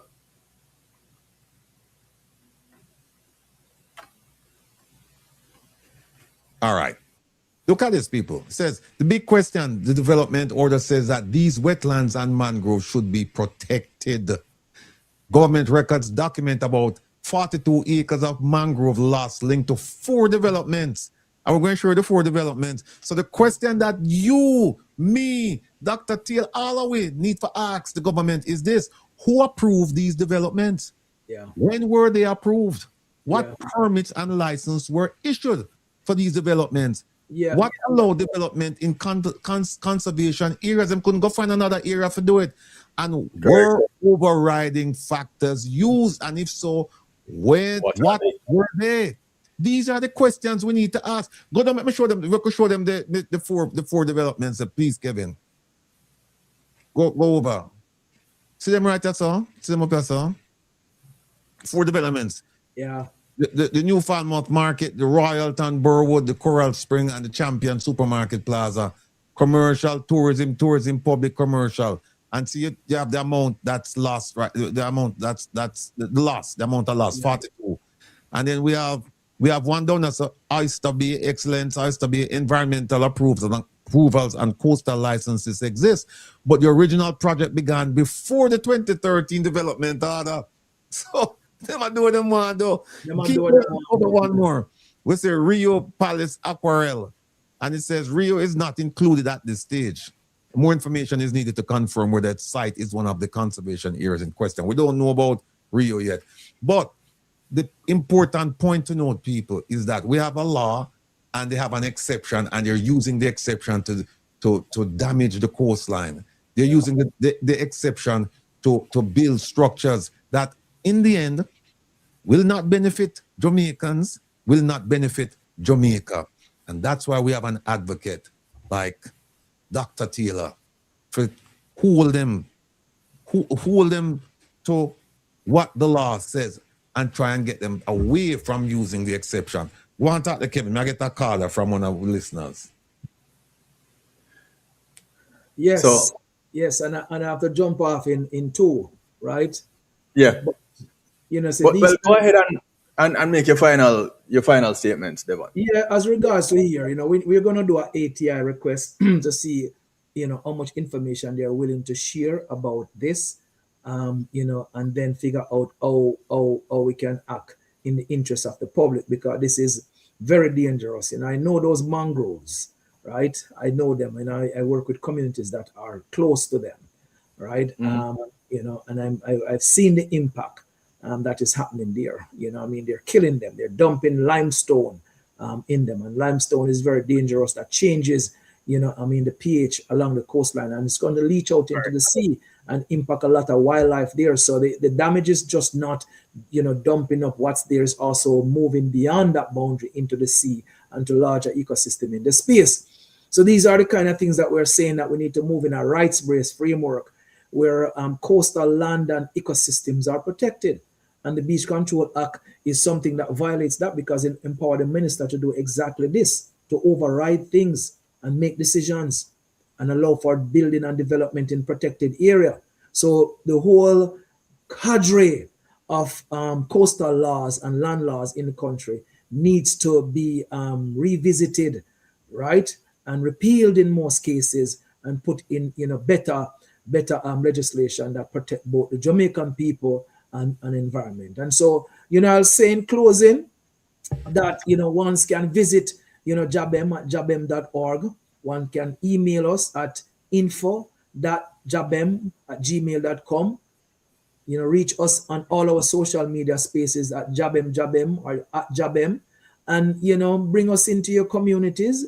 You know what, any question, you could send question to us, right? We're asking ones to join this struggle, join this fight, because it's just through collective security, solidarity, that will be able to build, you know, a movement that is able to really push hard for this legislative change, right? And in that process, you know what I mean, you know, it's very important that we stay politically engaged to understand, you know, I mean, what's going on the land, and who is it, you know, I mean, that is driving this destruction, right? And do not forget, right? Keep those memories, because we can't make the same mistake, you know, multiple times and expect different results to reach the nation. And so, you know, we're asking you to just, you know, join in solidarity with the movement as we, you know, demand fundamental change, right, to the laws of the land as it relates to coastline, coastal land, and land in general, you know what I mean, you know, as a form of reparation for the Jamaican people. Well, brethren, we just want to thank you for coming and share with us. And I just want you to know that a gentleman named, I can't take it anymore because some folks, before I ring off of the hook, because we're not take calls on a Saturday. But all of you who call me, I'll call on the back. But the doc I forgot, we have another, our next guest is here already. But I just want you to know, say, a gentleman called me by the name of Bim, strong supporter of the program, from Trelawney. And him say, everything that you are saying is true, because him witnessed it himself. Him say, they might dump up the mangroves, the wetlands, all of that. They might dump up everything, and they might build, and there is no end in sight. So on that note, Doc, I just want you to know, so we support you 100%. You know what's going on. So yes, one love, my brother. Keep up the fight. Yeah, we're there with you. Yeah, man. All right. Thanks for having me. Blessings. Cool. Blessings, Right. Doc. You know, Will. Yeah. Call me a conspiracy theorist. Call me anything you want to call me. Just make sure to call me for dinner. As I think about how these developments have been happening, I can't help but to think how individuals suddenly get rich and all them used to have is two taxi. But that's just how my brain work. I don't know. Well, don't worry yourself. Massive producer, you want to reach out to me? Yes, producer, I think I know why you call me. Hold on there. Hold on.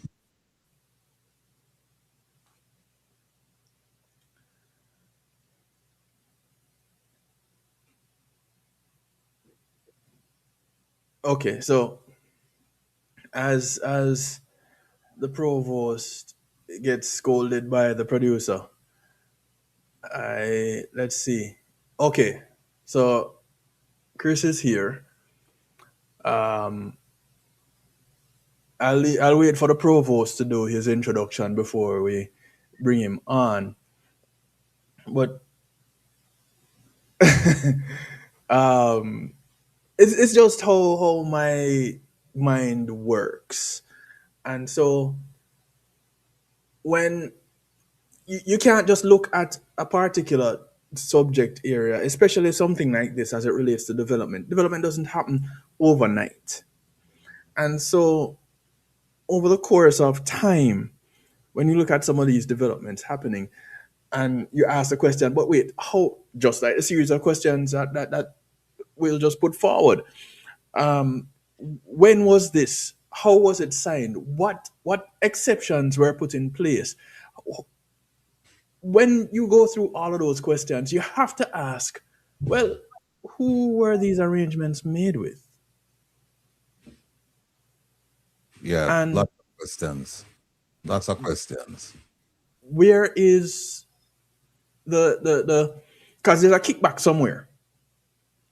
Whether it goes to Jamaican people or it goes to individuals that live in Jamaica, whichever way it is, there's some type of kickback. Oh, okay. Kevin, you know what? I just see it here. We'd have a quick video to play for I just see it, Beach in the Okay. morning. Yeah, I just pull it down. Christopher, give me one second there. Folks, listen. JABBEM, we don't need to go out and support JABBEM. And if you can't reach JABBEM, you can reach us. We will, whatever you forward to us, whatever you provide to us for JABBEM, will get forwarded to JABBEM. They have a documentary coming out. They were supposed to have a screening last week. I don't know if I don't think the screening took place, but they sent us the trailer, and here is the trailer, people. Remove that. Move that from Kevin, please.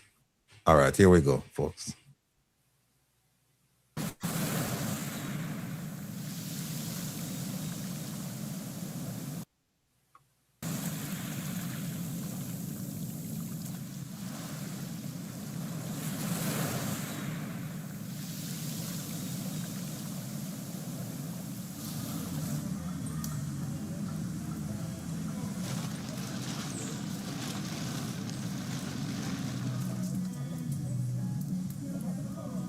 The Jamaica Beach Birthright Environmental Movement, JABBEM, and other environmental groups are demanding greater public access to Jamaica's beaches. Protesters say private interests are taking control of the Blue Lagoon in Portland, limiting public access. We are here today at the Portland Parish Court here for the court case of the Blue Lagoon with JABBEM and along with the Blue Lagoon Alliance towards access of the Blue Lagoon, free access of the Blue Lagoon for the people. Morning, morning, morning, morning. Respect, respect. Right. It's been a problem, not just Blue Lagoon, but right across the country, where our people are losing their free access to the beaches. So this is why we are here today at the court, yeah? We begin this evening with news that another land dispute is causing disquiet among residents, this time in St. Andrew. Now, the residents of Bull Bay in the parish who have worked and lived on the lands of the popular Bob Marley Beach for generations are crying foul as they say they're now being told to leave the area. This is a court date again, Bob Marley Beach representing. We're here to protect the beach access at Bob Marley Beach. We live there all our lives, you understand? So we think that we are the one who's supposed to be, in charge of our space, not having private people come in, privatize everything, and we can't access the beach. You understand? So that's just the bottom line. We need the beaches to be accessible. We don't want happening in the other side of the country come on this side. We just don't want that.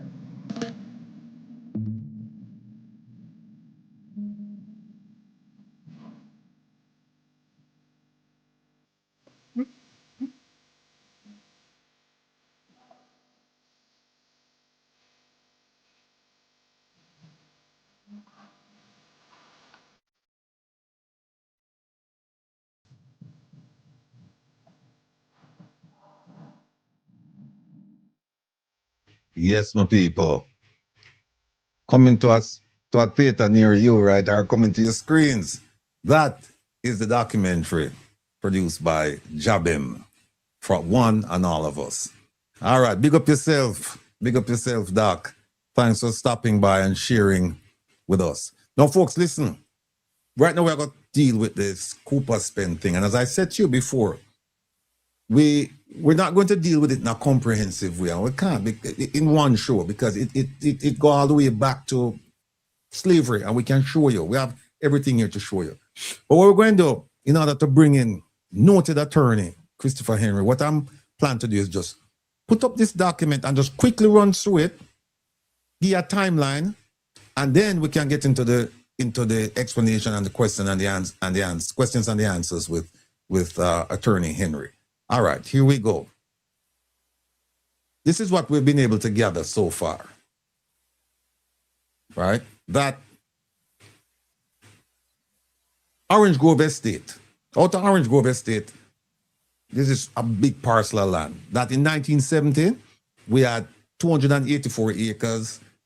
In 2006, we have 705 acres, and that's the Cooper spend part, not the 1970 piece, the 284 acres, right? Now, those parcels are owned by New Falmouth Resorts Limited. See the dates? 1970, let me go back quickly and show you. 1970, 2006. This is the piece that we're concerned about, this one right here, all right? No, it's no, those parcels are now owned by this company. No, the company in 2007, remember now we know, 2006, they acquired this. In 2007, they went and they started an eviction case to get rid of the people living on the land. Took a while. 2010, the court decided the case for the owners with the title, not the people living on the land, the people who wanted to get rid of the people living on the land. And at that time, there was an adverse possession argument made, and it failed. And those of you who watch the program on Wednesday, you have a pretty good idea of what adverse possession is, but rest easy. Mr. Henry is here and he's going to explain all of that to us. Then an eviction order was issued. So the court said, listen, you people with the title, yes, you are the rightful owners, and the people living on the land, they should get off. And an eviction order was issued, 2010. 2012, the PNP attempted to get the land now through the National Housing Act. But here's the problem. The problem is that they came after the decision was made. And it appears, based on my understanding, is that if they had gone before 2010, if any government had gone before 2010 and said, listen, we're going to get this land through the National Housing Act, which gives the government the right to take parcels of land for development. But there was a court order before that, not after. It was a before it. So they come late, basically. So what the PNP did at that time, they filed a caveat, which is saying that we have an interest in this property. And you know, once you file that caveat, it's difficult to sell that property, because when you get the title, when you do the title search, the caveat is going to show up. And who wants to buy a piece of property with a title that somebody else has an interest in? What you're essentially doing, you're buying a lawsuit. That's what you're doing. So that's why they said, when they're buying land, they say, we want a free and clear title. We don't want anything from anybody else on the title. We want the title to be only in your name, with no liens, no caveats, nothing on it. So there was an appeal, and the court ruled against the PNP in 2013. Well, actually, no. The court ruled against the 2012 case was decided in 2013, and the court ruled against the PNP. Now, in 2016, there was an appeal. They appealed the decision, and the Court of Appeal affirmed what the lower court said, that you people with the title in hand, the title that's registered, you are the rightful owners, and the people on the property must get off. Now, guess what? My understanding is that you have, was it 6 or 10, I don't remember, 6 or 10 years. Mr. Henry is going to explain that to you. Once you get an eviction order, there's a certain time period within which you must use it. You can't keep it and then 20 years later, your son or your grandson say, all right, I'm going to do it. There's a certain time period. Apparently they didn't do it. But in 2020, another caveat was filed against the property for 88 acres. I'm still trying to figure out who that person is and whether the 88 acres is this one here, part of the 705 acres the Cooper spent. And then in 2026, I think it's 10 years for the court order, for the eviction order. I think it's 2010, 2020. No, it's 6 years, I believe. 6 years, 2016. So what happened is in 2026, they went back this year and they essentially got to refresh the order. So now there is an order to get these people off the land. Lots of questions, people. Lots and lots and lots of questions, because one of the things we're finding out is that this company, New Falmouth Resorts, it has to file with the government every year. And it hasn't been filed. And I think there's a movement now to remove it, or it's been removed from the list of companies doing business in Jamaica. And if that is the case, then if you have a company that's not doing business, but it's a Jamaican company, then can they move forward with an action like this?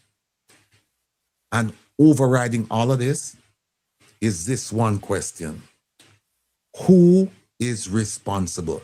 That's the way we look at it from our corner of the social media space, because we say we don't want to start with slavery and then bring it, because you're going to get confused, people. Trust me, you are going to get confused. We say let's start with no.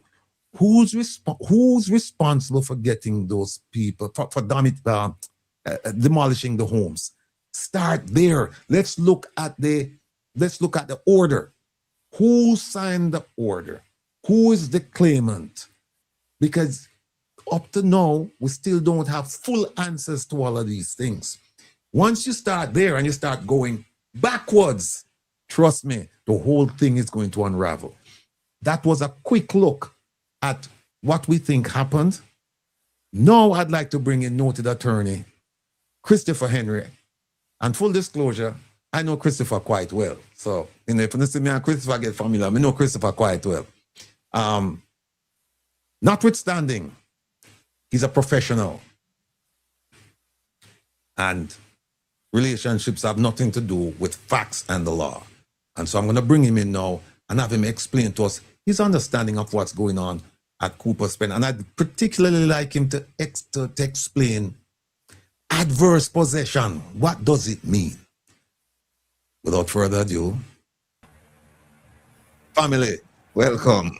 Thank you. Good All right. afternoon, good evening. Bless You can't really talk about Cooper's Pen without talking about slavery, actually. And as much as I know there might be some sort of confusion, what took place at Cooper's Pen is a direct legacy of slavery.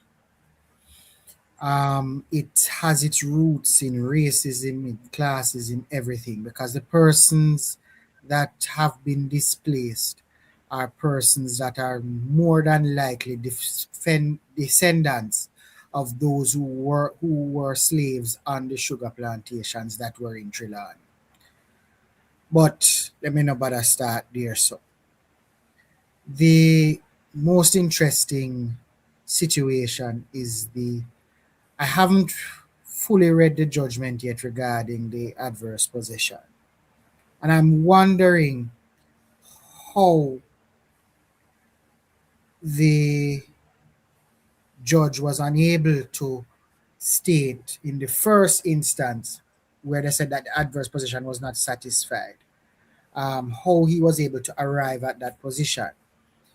But on a brief read, I understood that he was not satisfied that they were in possession for the requisite period. Now, under the Limitations of Actions Act, which was passed in 1881, which is still on the books, you need at least 12 years to be on a piece of land.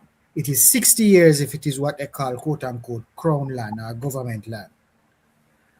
To his mind, the persons that had applied or that... Christopher, let me just quickly interrupt you and just put it up so people can see the act that you mentioned, limitations of actions. Here it is.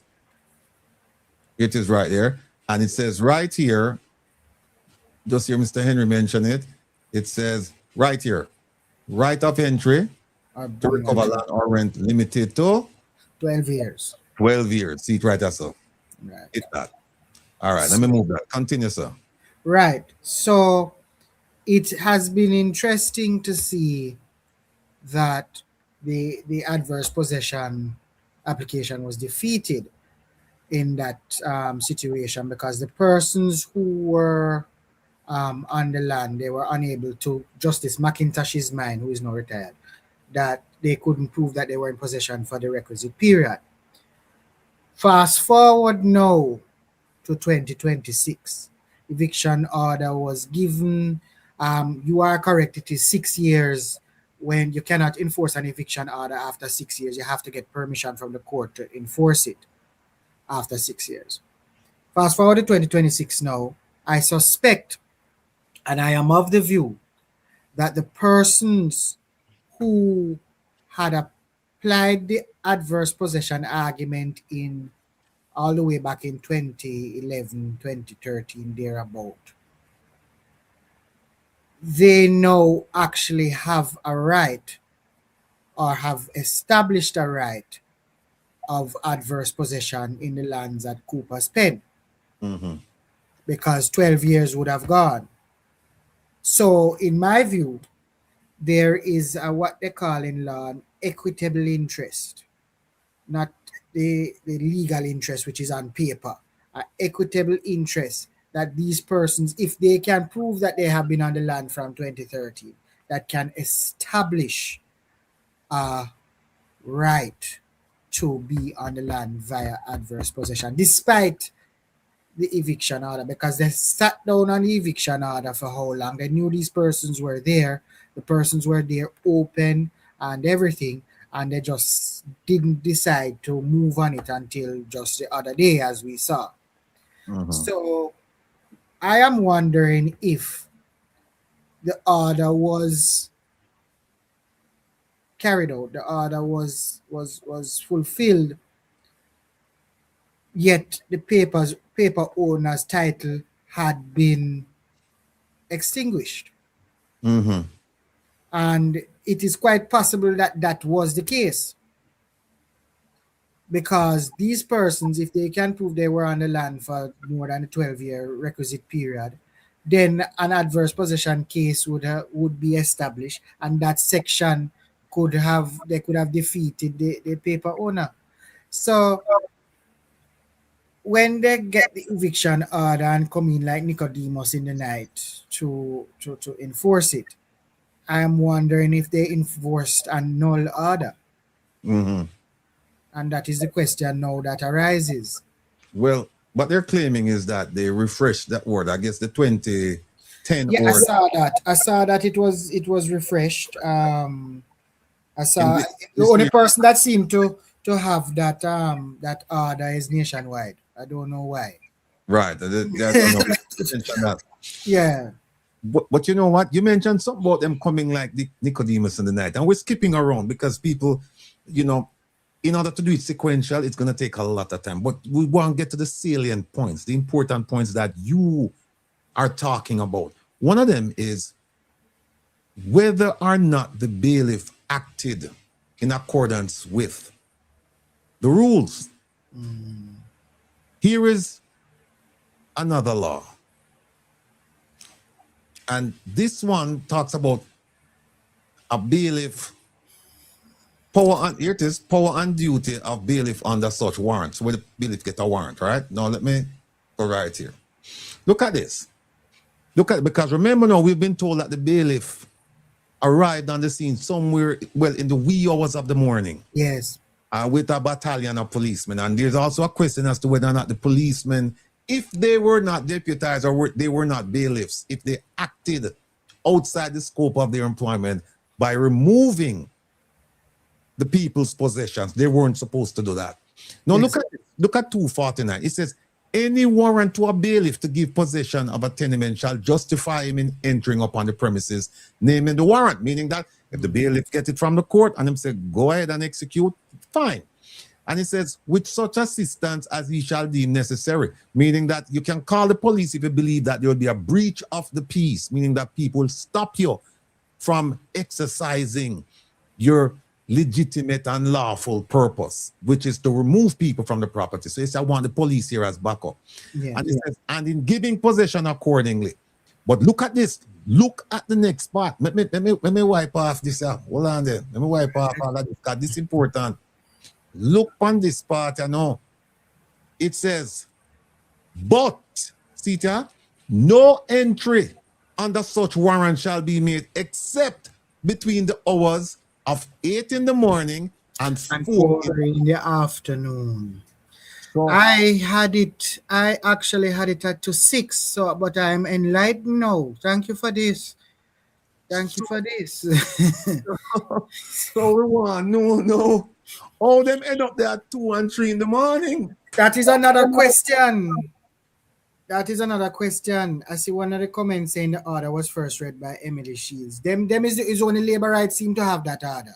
And I'm not even going pretty up your argument. It's only labor rights seem to have the order. Right. So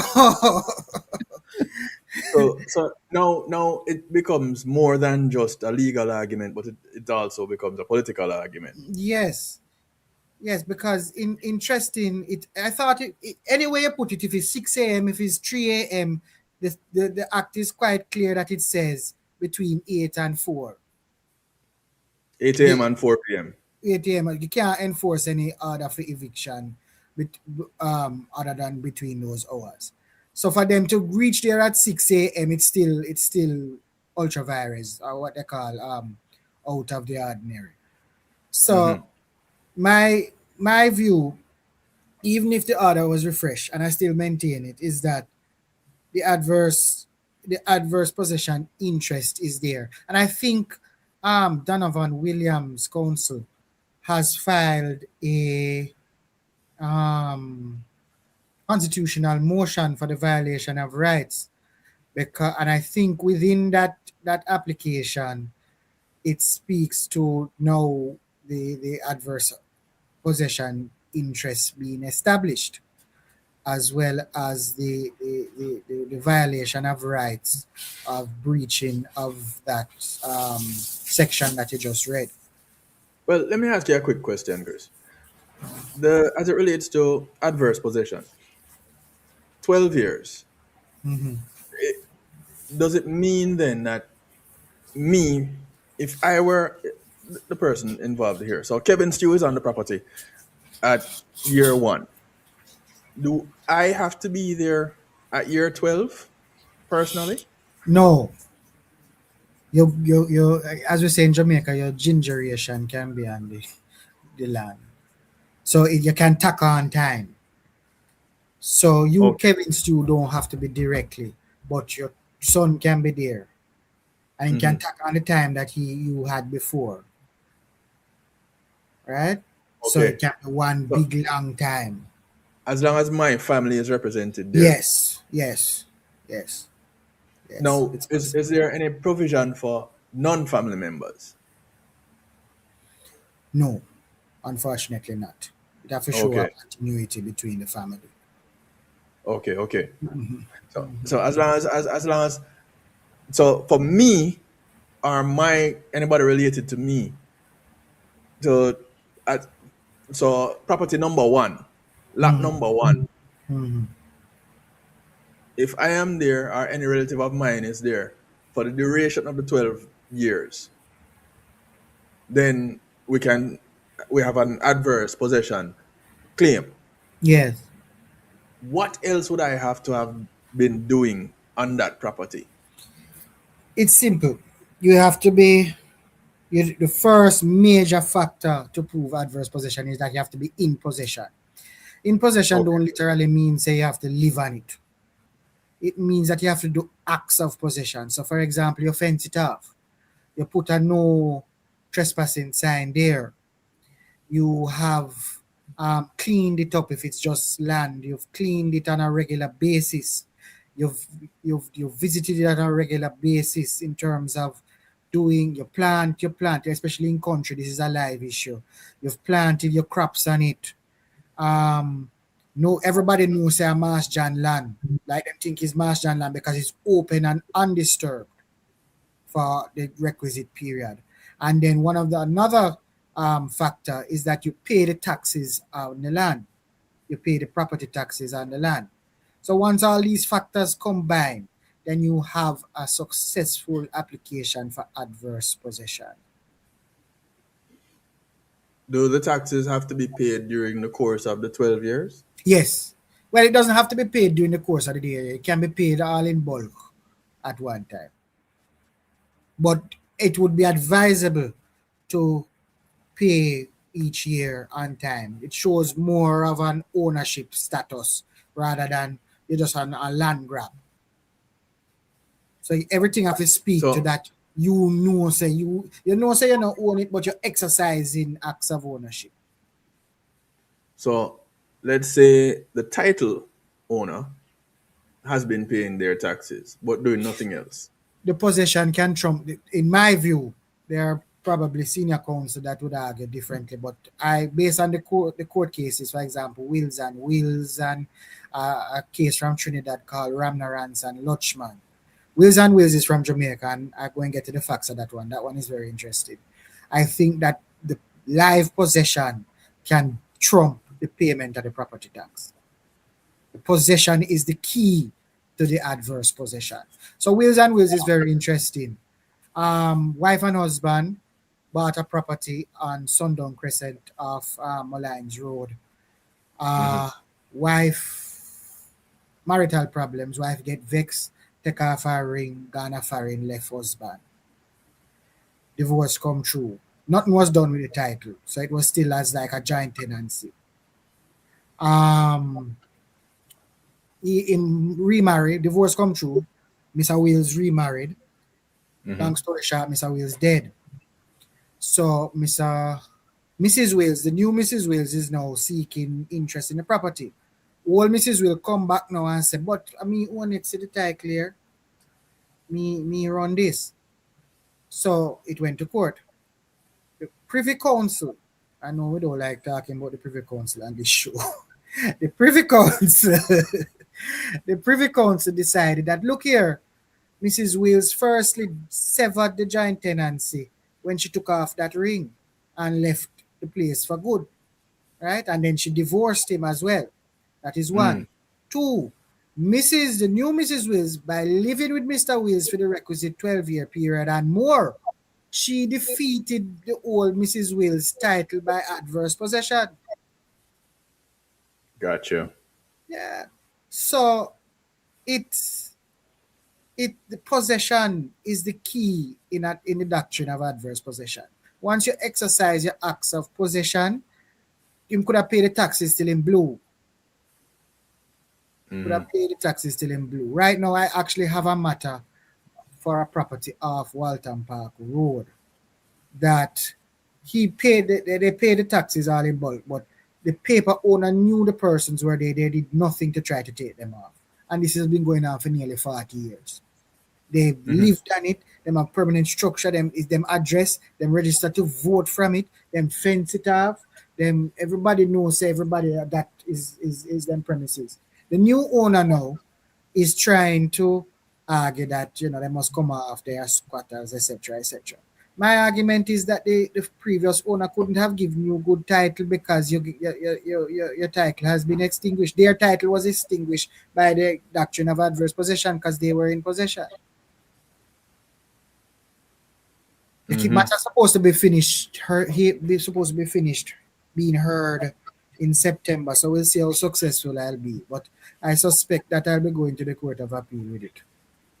Well, I've been telling people that the idea of squatter, that term, people find it offensive. But I'm saying to them that the law protects you once you have satisfied the requirements. Exactly. So it's not like you did illegally for the first 12 years, but it's incumbent upon the property owner, the title owner. And I agree with you. I agree with you, Uncle, because you had a whole 12 years. You know, say, Master Willie, I try to take over your land as the paper time. Somebody must come to you, or you drive past or something, and you say X and Y is on your land, and you sit down there for 12 years and don't do nothing. The person is undisturbed, peaceful, to point where the whole community thinks say a Mass X land. Right. And you just sit down there and don't do nothing. No, man. Extinguished land is supposed to be used for productive means and for shelter, etc., and for yielding food, etc. It can't just sit down there idle. And you have to make yes, you're the paper holder, but you have to do acts of possession to make it beneficial to everybody. You know, it's funny you mentioned that, Christopher, because I was reading up, I was doing a little bit of research, and it says this whole idea about adverse possession came about because of farmlands. Because people just left the farmlands and it just got overgrown. And they must say, no, if somebody's going to use it for productive purposes, then let them do it. Unless you object to it, they will continue. And if they continue past the 12-year period, then too bad for you. Because, like I said, you sit down for 12 years. And, you know, the other night, somebody was saying, I'm telling people off for T-Flan. And I'm saying, no, I'm telling property owners to protect their land. Property owners make use of your land. Yeah. Property owners must make use of their land. It hit me home personally, you know, because there is a piece of land that we as a family had in Iron Shore. And it was defeated. And my grandfather, may his soul rest in peace. Mm-hmm. I blamed him because I said, Granddad, you did not do anything. You make the lady just run amok with the land for the requisite period. What I had against the lady was that it is as bad as if, because she was a neighbor, because I think you know Iron Shore State. She was a neighbor. So it's as bad as if me get up one day and me go over my neighbor and me just decide, say, I mean not even try to find out who really own it, etc., etc. Right. So that is what but it came with me, but it comes back to the fact that land should not sit idle. Mm-hmm. You have this whole heap of land, make use of it. Mm-hmm. And you know what I found out, though? I found out that you don't have to be the person on it for 12 years. You could have 2 or 3 families, like one family occupied for 6, another occupied for 4, another occupied for 2, and then somebody else comes on now, and in the 13th year, and then the owner now Kevin asked okay. that instead. No, so that you could tack on. Right, you can tack on. And then what I was telling people also is that if you on it for past 12 years and the owner show up and say, hey, it's my property. What people need to understand, Christopher, is that being on the property or acts of possession for 12 years, that does not give you automatic or automatic superior title over the title owner, because you still have to do something. You have to go register that thing. And here's it right here. Here's it right here. Boom. Here it is right here. It says right here.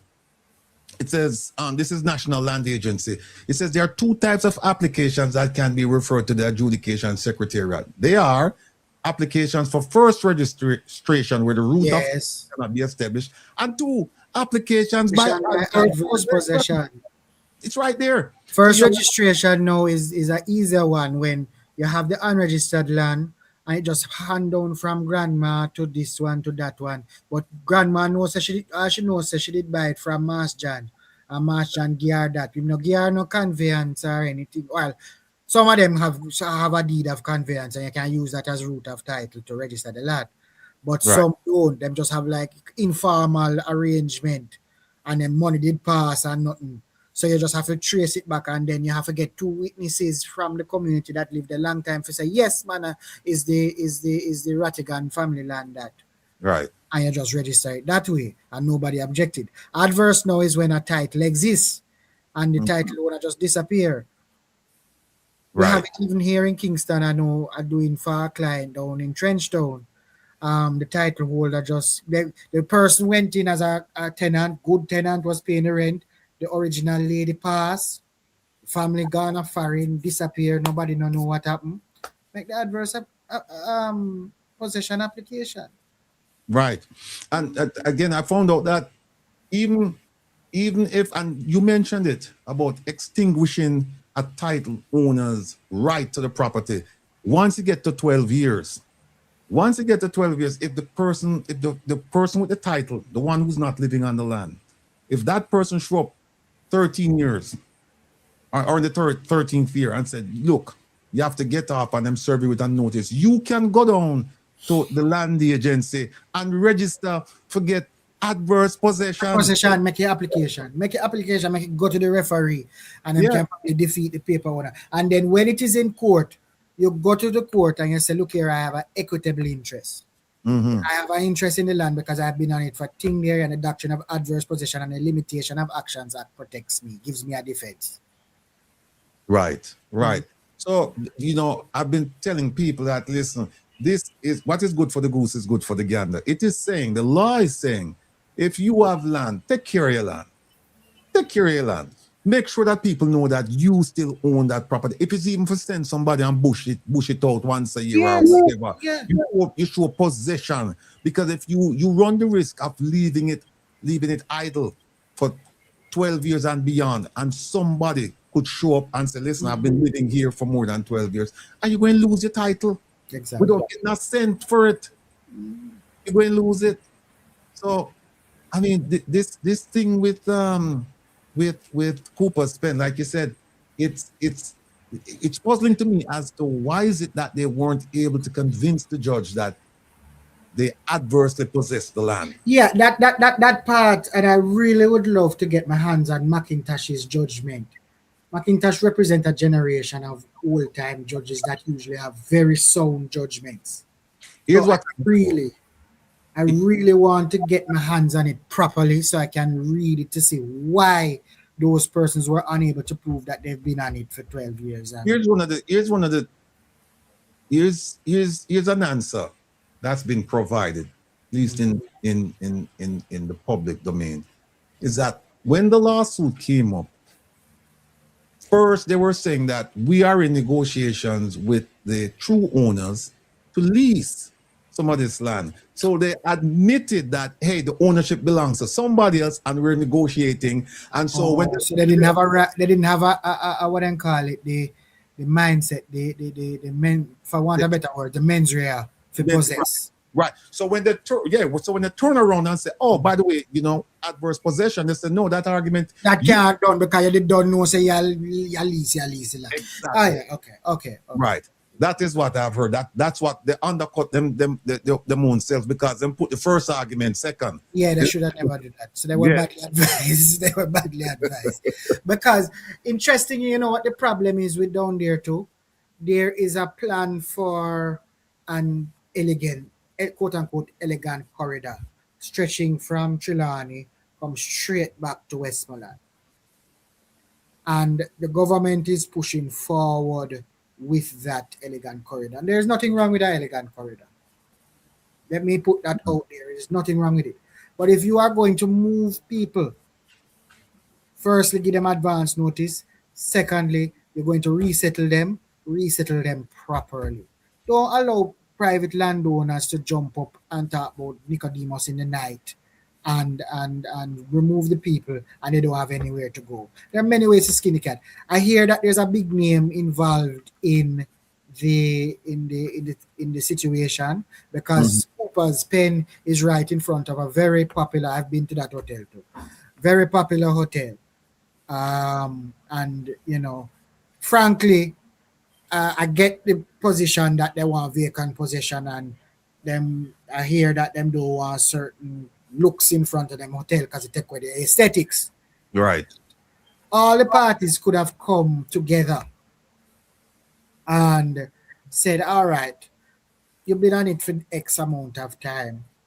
Let us now move you to another place and we'll resettle you. That's kind of like what the backside persons did. If you look back in history, when they started to mine, where the mines were, some people were resettled, and vice versa. When the mining stopped, people were resettled to where the mines were, and whatever. Take an example out of that, and just resettle the persons elsewhere comfortably, and everybody happy. Elegant corridor is there. People them have place to go and settle and create life and move forward. We didn't have to reach all of this. And kudos and I'm going to express my own bias that I'm a member of the People's National Party. That the PNP at least attempted to resettle the persons in at Cooper's Pen, or at least declare them to stay safely in Cooper's Pen while trying to work out something with the landowner and the proposed purchaser, which was the alleged hotel chain. Mm-hmm. You know, Christopher, look at this, right? And tell me if this is a hotel you're talking about. Look, yes. That is the hotel that I'm talking about. I'm not going to call the name because building right here. I think it might be. Yes. See it? Yeah, man, I know that hotel. I can't call it by its old name. It was once Starfish, and that is as far as I know. No, you know, you can have a sense as to what's going on here. But not only that, they said that look, these people, they're illegally on the land, and we're going to demolish their homes and that's it. But then you put the tents right back where you demolished the homes. You haven't resettled them. At least you take the advantage now since this happened to resettle them and say, boy, so we did earmark some land for you up there, so come. Make us start build your house, keep proprietary with some material, and you start the way you do up so. Right. Or down so or wherever. And I made a point, I spoke at the East Central St. James constituency conference. That in that constituency, few hotel chains are present as well. And I said to them, what happened at Cooper's Pen can easily happen in Lilliput in St. James, because Lilliput is in front of another famous hotel. Mm-hmm. And Lilliput, the people have settled in a way similar to Cooper's Pen. So what stops the hotel acquiring the land across from them or in front of them, and then the owners get up one day, if the people are not properly on title, etc., they've settled there for years, etc. The owners get up one day and say, get off, and nowhere else to resettle them. There has to be a comprehensive approach and a comprehensive review of how we deal with land settlements and how to settle people in this country. And there has not been one, or there has not been any attempt since 1977 when Michael Manley brought the local improvement special thing, the act, which gave the Minister of Housing certain powers to declare an area a land settlement and compensate the paper owner. Right. And it's terrible. But I tell you what, Christopher, I want to thank you. And we're going to be leaning on you in the coming weeks, because this is just the beginning of this issue. I believe that it is going to get... There's a constitutional action that has been filed by Donovan Williams for some of the people in Cooper's Pen. I think it's a two-part. I think a part of it, some men were scraped up at 3 a.m. Right. So that part is in. And then there's another part that it seems that the adverse possession is now been pleaded because the period would have now been satisfied, so that there's an interest in the land, so they deprive the people of their right to shelter. Indeed. So let us see what has happened. Well, as always, a pleasure. Big up yourself. Take care of yourself. You look good. You take care of yourself. I try my best. And your example may I follow. All right, Christopher Henry, big up yourself. We'll talk soon. All right, no problem. Right, take care. All right. Yes, people. So, want to see what's going on. But we have more. We have a few videos to show you, a few commentaries to make, and I think we'll be joined by BERT Samuels. Don't know. Let me just look and see if he's going to be looking at it from a different angle. But let me just talk about something regarding this issue. Let me show you this. We have history of squatting. and we have the history of land in Jamaica. I want to show you two documents that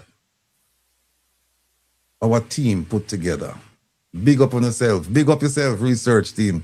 I want to show you something that they put together so that you, the Jamaican people, can understand. Now, remember what Christopher said, right? Christopher said this problem in Cooper's Pen didn't begin in Cooper's Pen. This is a problem that go way, way back to the 1800s. During and after slavery, particularly after when they freed the slaves. And the slave masters, they actually got paid for the abolition of slavery. Because in their argument was that their property was essentially taken away by the government. So they got compensated for slaves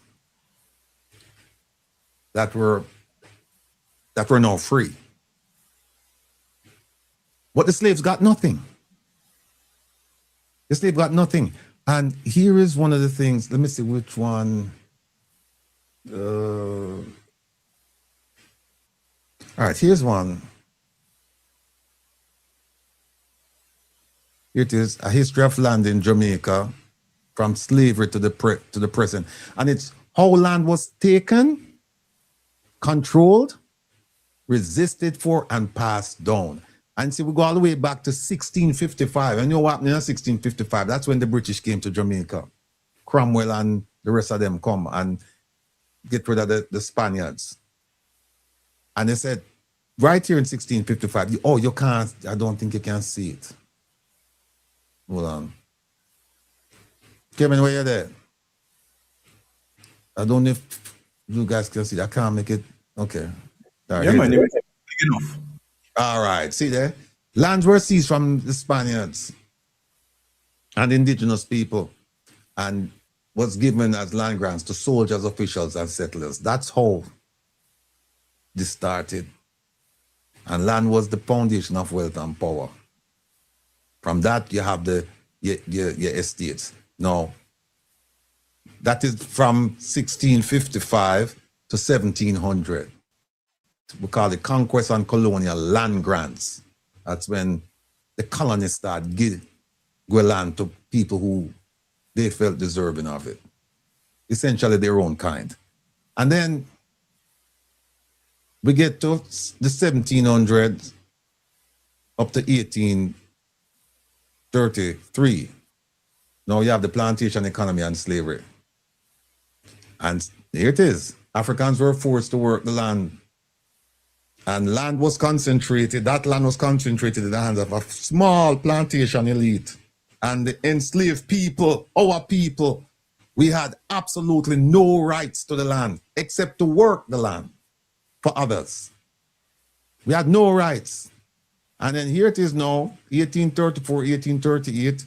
And I think I have, where is it? I have something here because actually, folks, let me see if I have it here. Yeah, slavery in Jamaica. Slavery was actually, it happened over two periods because the Abolition Act, the act that says slavery no more, that occurred on August 1st, 1834. There it is. Right here. So slavery was abolished 1833, 1834. But they had something called an apprenticeship period. So even though slavery was over, you still had to work. Them say, well, them almost like them train you for existing in the society. Free labor still. And that didn't end until August 1st, 1838. 4 years later. After they said to us, you're all free. Then get 4 more years out of way. And here's where they get the compensation. Up to 20 million pounds. People think about it, you know. This is 1834 to 1838. Enough money. And here it is now. When they say, all right, you know what? We get work out of them up to the slavery period, and for the apprenticeship period, another 4 years we get some things out of them. And so now, fine, them can go. Look at that. The Africans in Jamaica were left landless. No, imagine that. The people who held us as slaves, they got compensated for keeping us as slaves, for having us as slaves and keeping us as slaves. And the slaves who worked like crazy, they got zero. You know, my brethren there, and you know, it's a big, we call it now, we have to get back some money for all of them work. Yeah. Well, you know, come on and tell you now. Ladies and gentlemen, listen, let me move this and bring on a dear friend of mine. A man who I met back in 1970 a little bit. 71, to be frank. A man, if the other day, I talked to him and him said, him bend down and show me email and say, I pay a grade there, you know. I show him and I said, no, you're not there, sir. Ladies and gentlemen, listen. Noted, distinguished attorney out of Jamaica. Man, I call Balahula. And when I call him Balahula, then him say, yeah. Anybody who call me Balahula know me from way back so. Because everybody else call him BERT. Ladies and gentlemen, Mr. BERT Samuels. BERT, big up. Good to be here. Yeah. Present teacher. Back in school. Kevin, help me out here. Miss this thing jump up and down all over the place. Where are they, Kevin? Right there, so. Yeah, Miss it blue. Just put up BERT on the center screen there for me, please. All right, I got you. BERT, look. Welcome. Yeah, man. No, great to be here. Yeah. You and I we had a discussion. And one of the things you said, which was quite appropriate, and I took that position until I started digging into this, was that you said to me, watch Ratty, I don't know the facts, right? So I have to kind of wrap my head around it. I can't give you an opinion about what's going on in Cooper's pen because I haven't looked at the documents. You know, yeah, you hear talk, but talk is cheap. You know, we go by facts and the law. Yeah. So let me ask you, since the time you and I spoke, have you done any research? Have you gotten to the point now where you can say, yeah, you know, I don't want to talk about it in particular, but I can talk about it in general, the situation. Where are you on that spectrum, from particular to general? Yeah, well, the particular one is whether there was just malicious destruction of property. You know, in the criminal law is that if you go on a person's house, to their house, even if you are the landlord and you hit their house down and their furniture, that's malicious prosecution, malicious destruction of property, rather. Mm-hmm. And so you could find yourself in a lot of trouble. Also, if you have tenants and you try to take them off without due process, Section 27 of the Rent Restriction Act makes it a criminal offense for a landlord to interfere with the peace and quiet enjoyment of the tenant.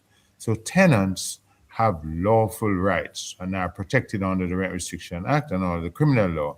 Mash up them things, malicious destruction of property, you get fined or you go to prison.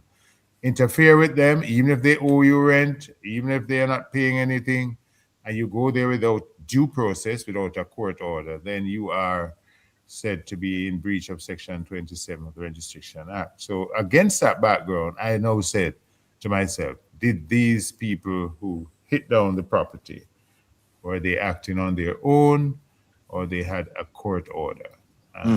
A court order was presented on a television station, and the attorney submitted it. It was filed, and it was finally, the final hearing was in July, I think, and the persons who acted and hit the homes down, seem to have been acting on a court order.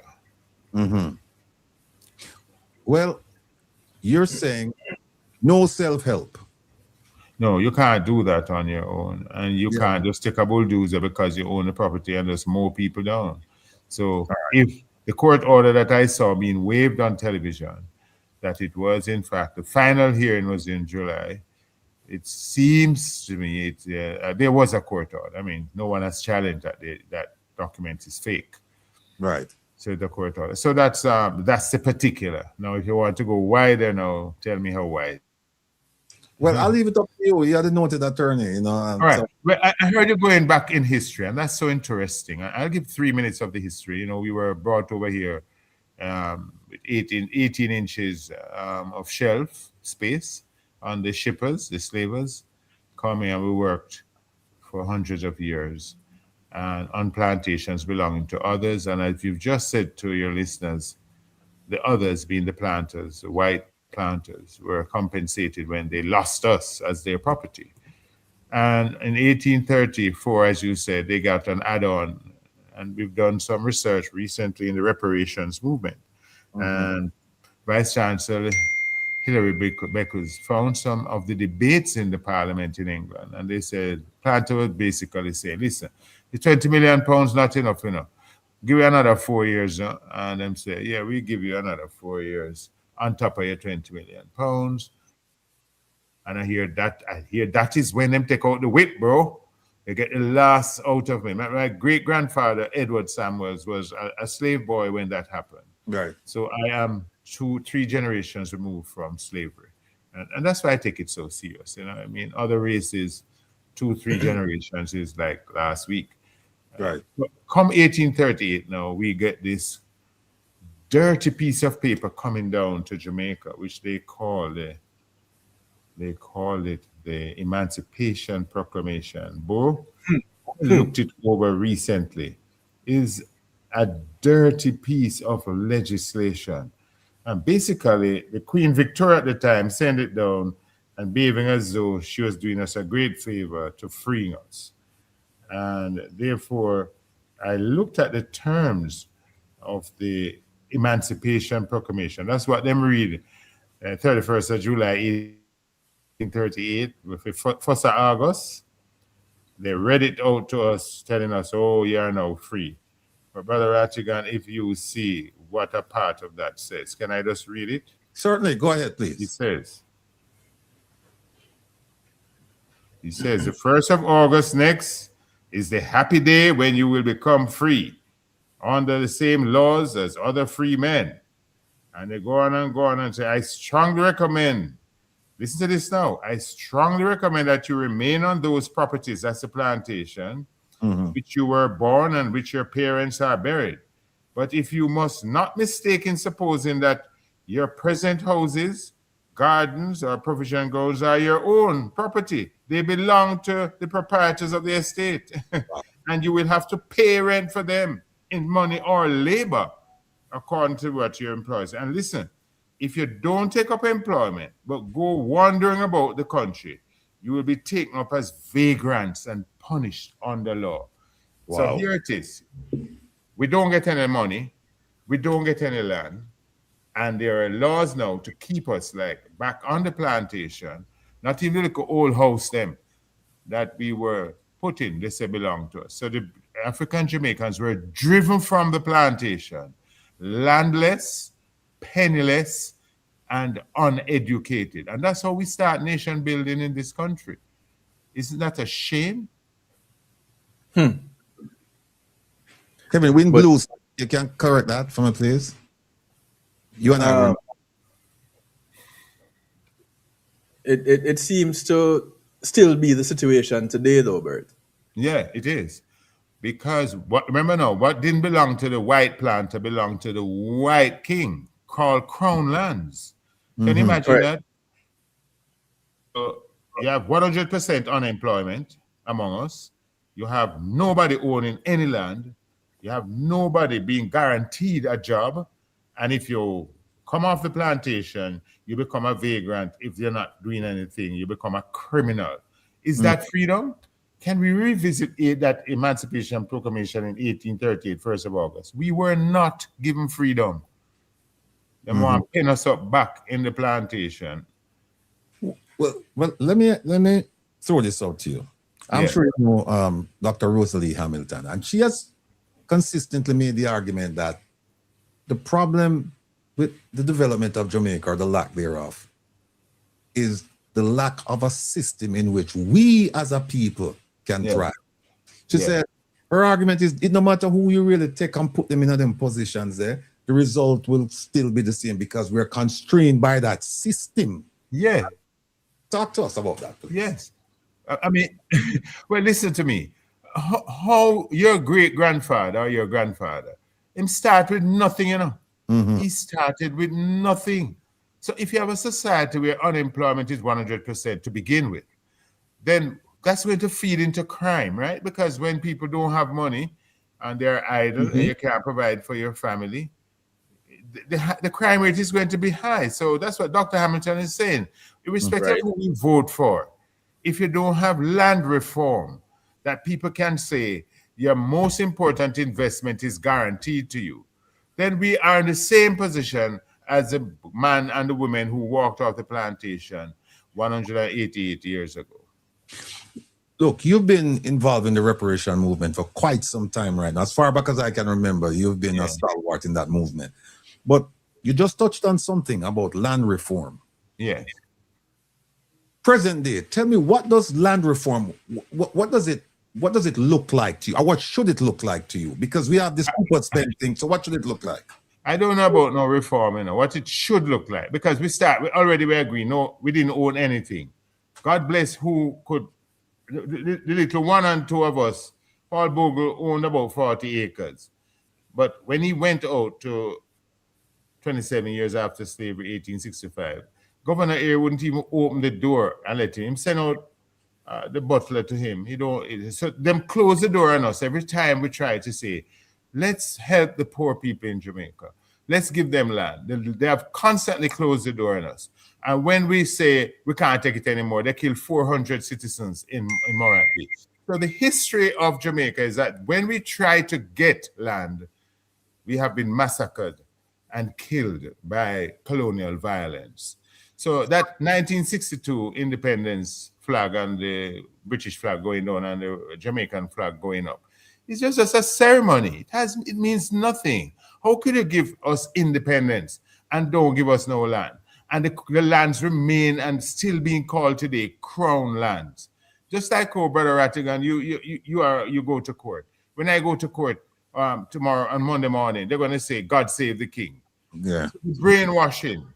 If you let the people go in the halls of justice, and before the judge can pronounce on justice, you're paying tribute and asking the Creator to save the life of King Charles. Right. That means you are making a perfect brainwashing system to accept who you are and don't say nothing. Because remember, the Morant Bay Rebellion started with disrupting a court proceedings, because no justice wasn't in the courtroom. Right, so right. We have piecemeal laws, like the land acquisition law says that the state can intervene and go down to, where is it, St. Elizabeth? What's the name of the place? In other words, the government can acquire the land. Yeah, the government can acquire the lands, use our taxpayers' money, acquire the lands, and cut it up and give it to the people and compensate the owners and give it to the people. Now, that compensation that you hear they talk about is guaranteed in the Jamaican Constitution. If the state takes away your property, if we take it from the farm, if we take it from Appleton Estate, if we take it from anybody, even if you inherited it through, as you call it, from slave days, you have to be compensated. And the British made sure to put that clause in our Constitution because they were still protecting the landed clause. You take it, you have to compensate. Who it's compensated with? Our money, our tax. Your time, Ratty. Well, here's the thing, number. By recent estimates, the professor is back. Let me just ask you this quick question. Coming in my trump at the bit for asking some questions. Yeah. Listen, the recent statistics show that approximately over more than 600,000 Jamaicans living in a capture land type state, right? Whether it's a garrison or them just see some land or whatever. Yeah. The question is, you are now, Bert Samuels is Prime Minister Bert Samuels, just for the sake of this conversation. Yeah. And you have inherited this housing dilemma, this housing problem. Have you thought about, how do I solve this? Because we need to get people in a state where, a man have a proper roof over him head and can take care of his family and all of that. And this idea that you have people sit out there and then they're subject to people coming on and getting rid of them, and even sometimes when they allege adverse possession, it fails in court. Prime Minister Bert Samuels, how you address this issue, this housing issue? Well, that's interesting. If you ask me if I became Prime Minister, how I would do it, I go back in history. How did I get to university in Jamaica? Because my mother and father, we live in a board house and we lived on leased land. How did I get to go to university? Well, there was a former Prime Minister who taxed the multinational corporations, the bauxite companies, and had the bauxite levy, because I have to get it from taxes, and made a whole cohort of us who were between, say, university age, 1970 to, say, 1978. So about a whole cadre of us over an 8-year period got education for free. In other words, it was well sponsored by the state. What happened to him when he did that? They said that he was a socialist and his government collapsed. And now the revelations are showing that anybody that tries to make that kind of radical reform, your government may not succeed. And it's not just Jamaica. In Africa, it has happened. Anybody that tries to reach out and correct the situation in a radical way, because it has to be addressed in a radical way, is going to find that they buck up on failure and intervention and, all kinds of things. So you say Prime Minister Bert Samuels, I know that that has happened. That would create a huge problem. I'm not, Burkina Faso might be the route to go. I don't know. No, the reason I ask is because you and I, free education as a result of that man that you just mentioned, that Prime Minister. Yeah, we got free education, and I'm trying to figure out at what cost to the state. What community, because they tax the multinational. Okay, right. So if a man want to come and take bauxite dirt cheap, no pun intended, you want to take bauxite dirt cheap, and a prime minister come and say, no, the price is too low, I'm going to tax you, you're going to be in trouble. If you go and take on the hotels, who are really parasitic in their relationship to our economy, if you try and say you're going to tax the hotels a lot, you might find that your government becomes very unpopular, and a certain state may find that you are not investor friendly, and your government is going to suffer. That has been our experience. So if I wouldn't be prime minister for too long. So then let me piggyback on this scenario. Yeah. So then you would then, for the success of your administration, side with those that would be favorable. So you would go ahead and not tax the hotels. Yeah. But your people, whom you are in position to represent, are not being duly represented. Yeah. So who are you for? But suppose I went to the parliament and asked my government, I'd have had to have a 2/3 majority. I hope that's the context in which you're putting me as prime minister. And I say, I hereby declare that all crown lands in Jamaica will now be distributed through the social services to those who are landless. If you already own land, you're not entitled to that. And I begin to cut up the lands, the crown lands, and give it to the poor. They're going to call me a leftist, as mild as that reform is. I might get in trouble. Well, let me segue from that then to something else and see if you're still going to get in trouble. Yeah. Beach access. Beach, big problem. So will you deal with beach access the same way where you say, look, I'm gonna leave the developers and the hoteliers and the resort owners, just gonna leave them alone because it's gonna be problematic if I start getting involved with them and telling them, listen, you have to give easements to people so that they can get onto the beach and use the beach. So would you do this? Would it be the same? Would your approach be the same? Yeah, I because you and I are old enough to know the fate of that man and his regime. Mm-hmm. I fear that I would be isolated.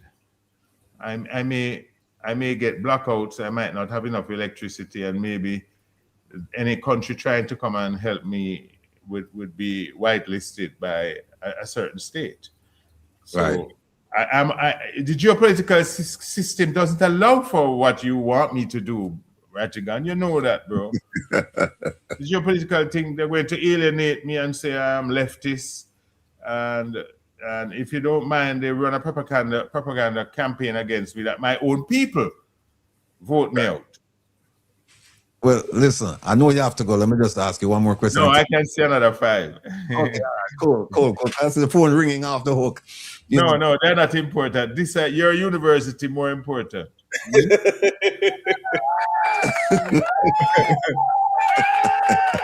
Listen, so Bert, people like people over in Cooperstown and the people in Clifton and elsewhere in Jamaica. What's the solution for those people? They're basically landless. What's the political solution is what they call the law that allows the state, the Land Acquisition Act, Section 5 and 6 suggests and allows, and I've seen it done before, but I want to tell you how it's usually used. Okay. Where the government can say, we are going to protect those persons, the land does not belong to them, there's a legitimate court order, however, we are going to buy the land and the owner has to sell it to the state. This Jamaican state can acquire any property it wishes to acquire once it compensates the owner. So valuations are done. So the result, the solution to that problem is if this Jamaican state acquires the land, make sure that it's going to be given to those who were on the land, because you know how corruption can go. Right. A political supporter may think, say, boy, I may run go down there and put my name on the list. So it has to be very transparent and that. But how it is normally used by political parties in Jamaica is that if an area is heavily populated with a lot of potential voters, that is the reason why the acquisition is normally taken up and our tax dollars are bought for it. So you vote for the particular government that give you the free land. But those people must buy it, The land acquisition thing doesn't give you the land. It makes you become owners and titles you when you have an arrangement for payment. So that is the solution that can But if happen. I don't think the state is doing it now.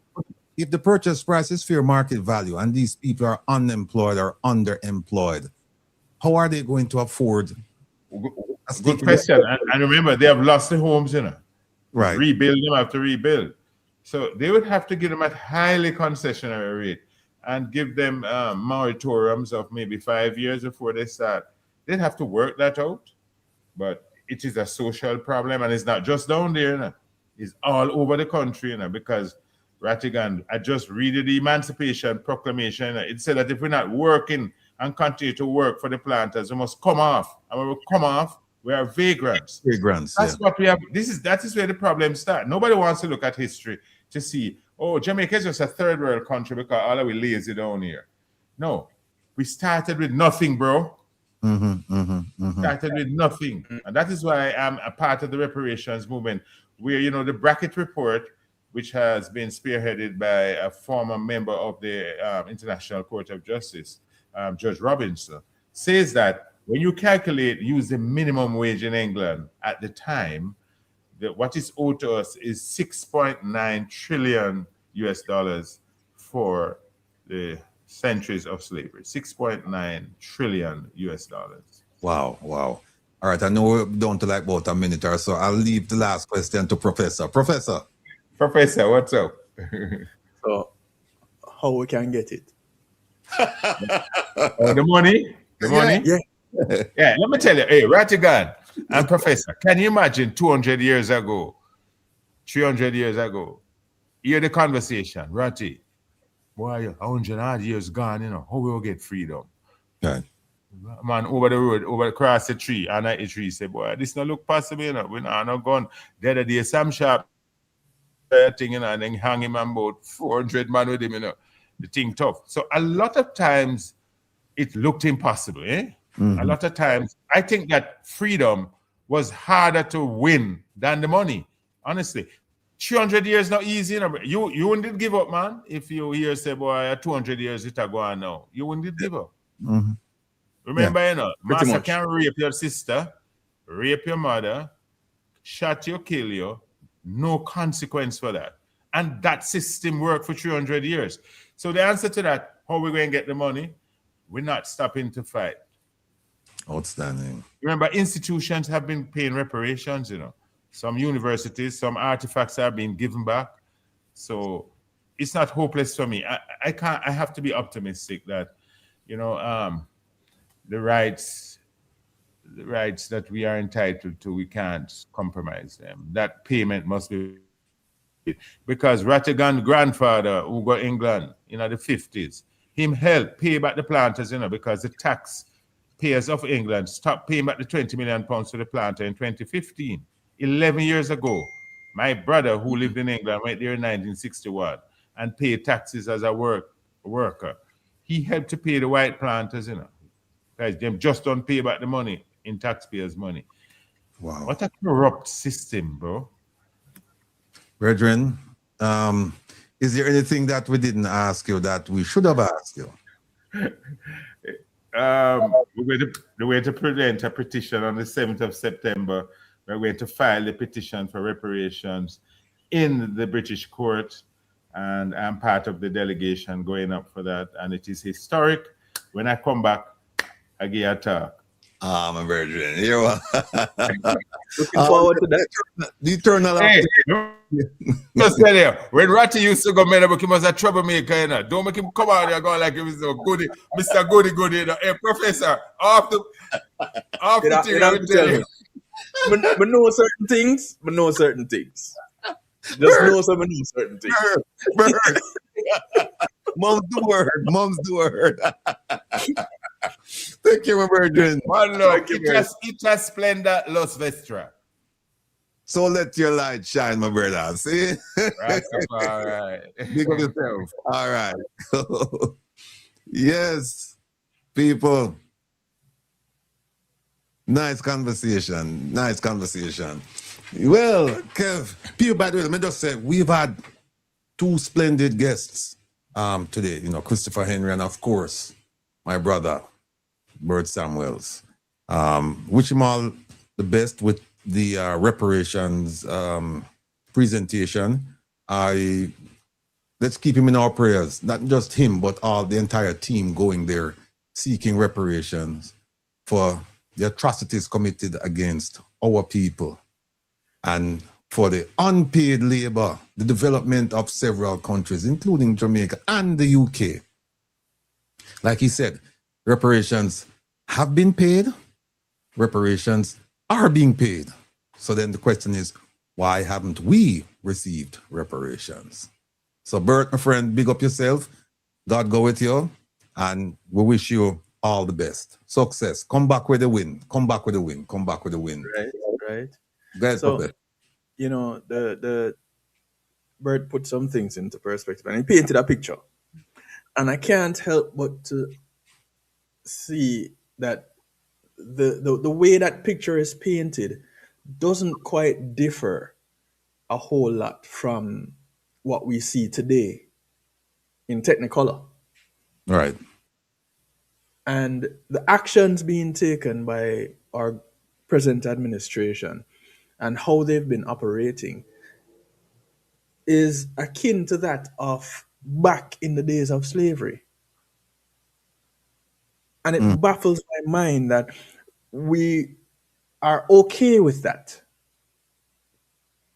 And I'm not talking about we who are on this platform, those who are following along and in agreement. I'm talking about we as a nation.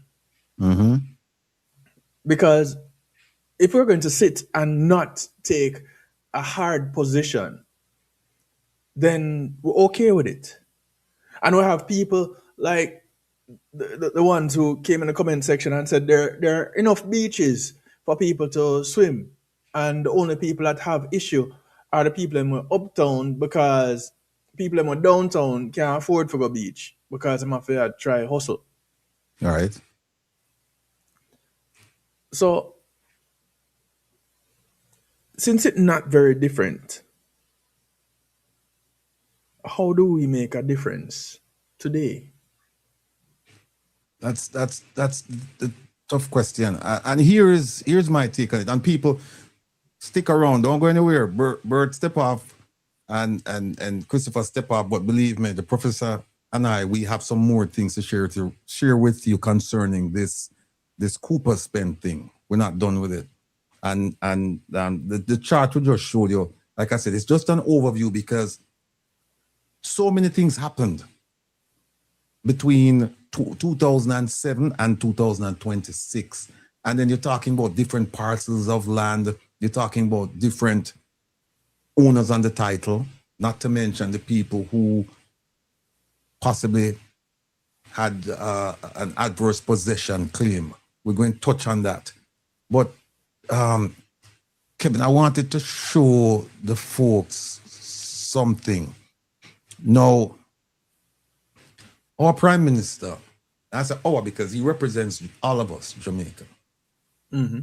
We're not even getting at the agreement with Jamaica signed, the military agreement with the US, with Dr. Chang being there, because Dr. Chang is not the Minister of Defense. The Minister of Defense, people, is the Prime Minister.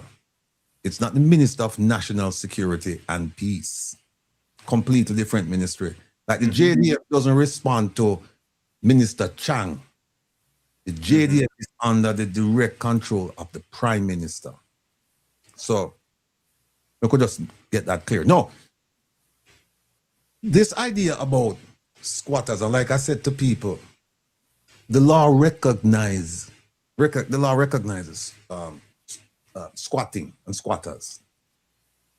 Illegally and illegally, because the law says if you've been there less than 12 years, then the person can come, engage the legal process and get rid of you. The same law says that if you've been on the property for more than 12 years, you can come and seek to get title. And the other person has the right to challenge it. But as long as you can prove that you occupied the land for 12 years uninterrupted, they call it open, quiet, notorious enjoyment. Meaning everybody knew you were there and nobody objected to it. Then you can claim that piece of property. I must say again, people, I need to emphasize it, that the law is there for the person occupying the property and the person who is the legal owner of the property. You have 12 years to get your house in order to prevent someone from establishing residence on your property. And if you don't do it, there you go. Then you're going to have a problem. But let's get to the Prime Minister now. This Prime Minister would give the impression that he's all for housing, because it comes down to a housing problem. As you heard Bert say, the system wasn't designed for us, and we started out with zero, nothing. But then we're here now. And the Prime Minister has consistently said that he's going to solve this housing problem. He's going to make sure that everybody, he's going to build a lot of homes. And so I want to give you a historical perspective. It's not, it's more like a comprehensive type perspective than one that you go this year, this year, this year, this year, this year. These are the things that he said. Of course, we're going to touch the manifestos, plural. We're going to touch them to show the promises that he's made. And then we can decide whether or not the promises have been kept. Now, we know, based on what we've been seeing, Clifton and other places, promises not kept. Take a look at this. Want to remember this? Wholeness. I will never bad mind anybody fight him squatterland. Rojake answers, I am not a squatter. I was born here. Now he has no home, no bed to sleep in, and no idea where his family will spend the night. And he takes particular issue with being labeled a squatter. As a citizen, I'm a national, I'm a native. Me no run away for nowhere come here. A Jamaica me born and grow. Me are no squatters, me can't be squatters in a Jamaica. No boy can't tell me say me are squatters in my country. Me born and grow here. You will never hear me bad mind nobody for them squatter land where them a live pan. You will never hear me bad mind nobody for where them have. You will never hear that out of the Labour Party that I lead. Because the Labour Party believe that every poor man must build his castle. Every poor man must build him big house. And we not grudge you for it. We are going to help you to achieve that. That is why we say education for free, health for free, and we must make the place secure so you can live and enjoy. And remember that. And remember that. He might go help the squatters, he said. He might go help the squatters. Remember how him help the squatters over Clifton, and those people, they were scammed because them said that people were selling the land to them. So it's not like those people went and occupied land without compensating anyone for the land. But you remember that. So that was a proclamation to the people during the election period that, listen, I am for you. I will take care of you. I know the suffering you're going through. Don't worry, because we're going to help you occupy land legally. That's what he's saying. He's saying, you're there illegal. We're going to help you. Don't worry.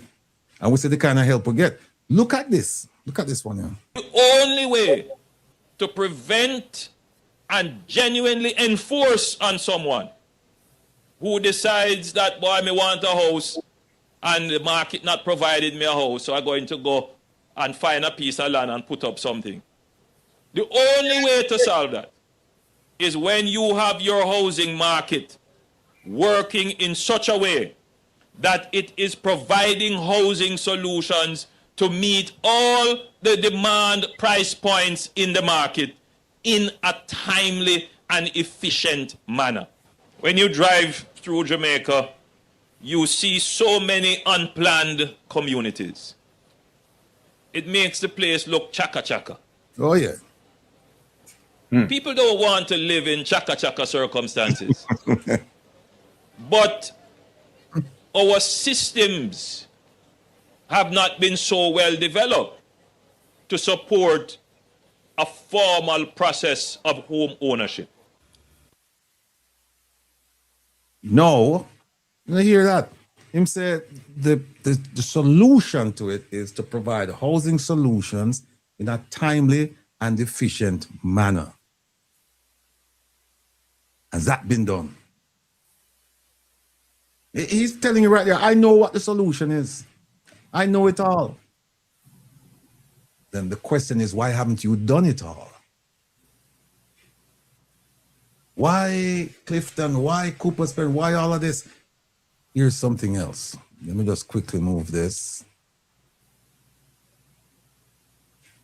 Thanksgiving. Yeah, man. Look at this. Incident is quite concerning, and many of the images that we have seen are disturbing. My heart goes out to the families who have been dislocated. I see a particular image of a newborn and the mother being displaced. These are the tragedies, and it is one thing that history does is to repeat itself. Right. And I am committed to ensure that our history is not repeated. which is why I am unequivocal and very clear in not endorsing squatting and the illegal occupation of land. I do intend to address the specific matter when I have the full details of the matter. The matter is quite complex and it involves court rulings for which I need to be properly advised on those court rulings before I speak. Right.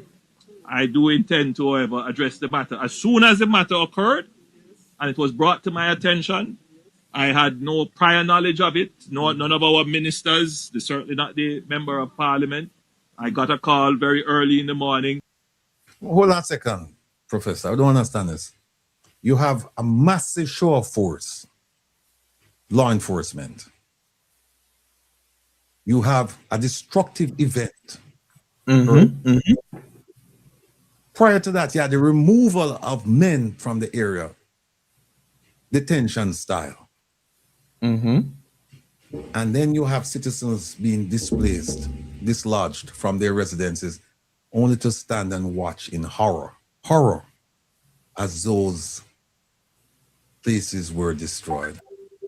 And the Prime Minister is going to have us believe that him no know nothing, but he went beyond that. He went beyond that. He said, no minister knew anything about this. So what he's saying is that the Minister of National Security didn't know anything about it. He, as Minister of Housing, he didn't know anything about it. And the other appropriate personnel, they knew nothing about it. Nothing about it. Folks, it's a hard one for really. Well, it's not hard. It's not hard to disbelieve what he's saying. It's not hard.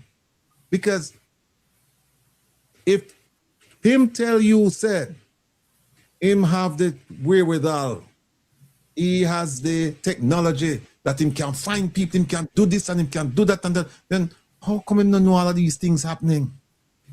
How come? And then the other thing too is how could you have a battalion, a strong show of force of policemen and women, and nobody knew anything about this? That's what I'm saying. Where we need to start is who, what them name, the banner from Steel Pulse, them do a song named A Who Responsible. All right, A Who Responsible. Who's responsible for this event? Because once you start there, you start work backwards, you're going to unravel the whole thing. Because you want to see who petitioned the court for this order, for the for these people to homes to be destroyed. You want to see that. And you want to see if that person is a registered owner, an owner with an interest. You want to see who is this person. And once you do that and you start going backwards, the whole thing is going to unravel in front of your eyes. Trust me, the whole thing. Let me continue listening to some of this garbage. Quite surprised. And immediately we mobilized resources from ODPEM and the Ministry of Labor and Social Security to assist, because technically it was a disaster. And we have been able to... Wamtanara.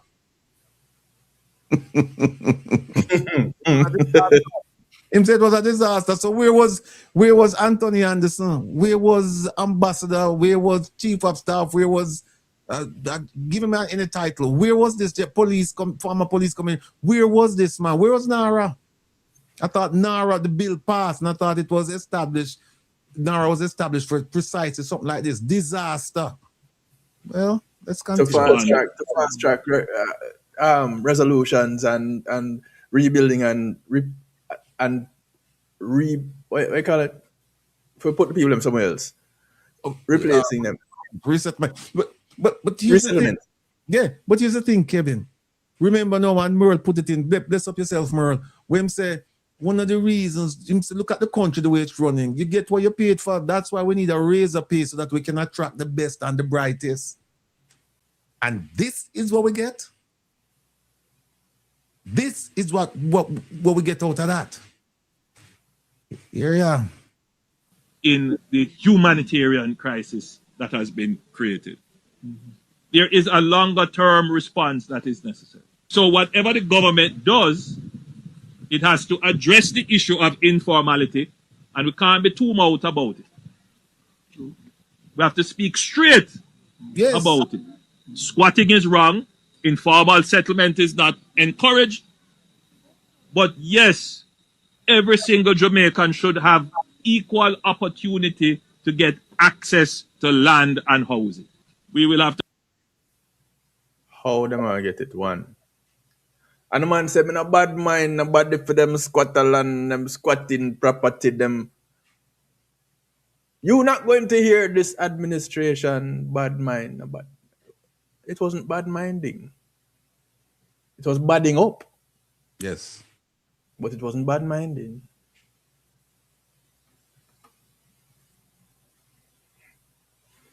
To find ways to support those families who are impacted. But whatever our response is, we have to be careful that we don't set a precedence that is not sustainable. Because whatever we do now, everybody's going to expect that it is done going forward. So, which is why we are being very careful in preparing a response. You notice me, but tell you what the precedence is. And so we have to be careful of setting one because everybody's going to expect the same thing to happen. Now, all I have to say to all of you folks living on capture land, particularly those of you who voted for this man or voted for his party, who promised you that they were going to take care of you. You could be next. You could be next. Just keep in mind that over 600,000 Jamaicans live in a situation similar to Cooper's Pen. You could be next. That is sustainable. And it will be corrected. In the same way we have developed this program, which every week I'm delivering a house to someone who is in need. It is the same way that. Hold on a second. Hold on. Every week the man is delivering a house. So, Kevin, let me take this down and I could just quickly jump over to the... Where you put them, Kevin? Where you put them? Kevin, talk to me quick now, man. Where you put the manifesto? I said 2020 here. All of them in them own tab, them own tab group. I said the 2020, I said 20, I don't say the 20. Look in the manifesto tab group, man. And that's where I am. The three of them in there. The three of them in there. All right, let me just pull up this one. Oh, wait a minute. All right. No. They were looking at somewhere else. Let's just quickly go through. He's giving away homes, right? Before we do that, though, make a play this quick one. This quick one. Never hear me. Bad mind nobody. With them squatter land where them a live pan. You will never hear me. Bad mind nobody for where them have. You will never hear that out of the Labour Party that I lead. Because the Labour Party believe that every poor man must build his castle. Every poor man must build him big house. And we not grudge you for it. We are going to help you to achieve that. That is why we say education for free. Health for free. And we must make the place secure so you can live and enjoy.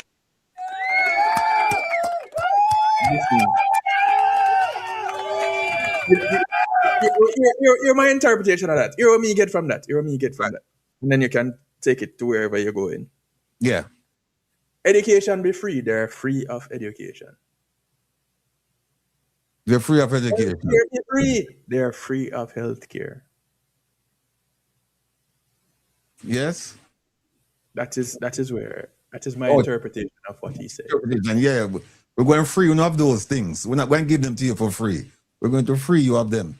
No. Okay. Let me say. All right. This is the 2020 the 2025 manifesto. Right?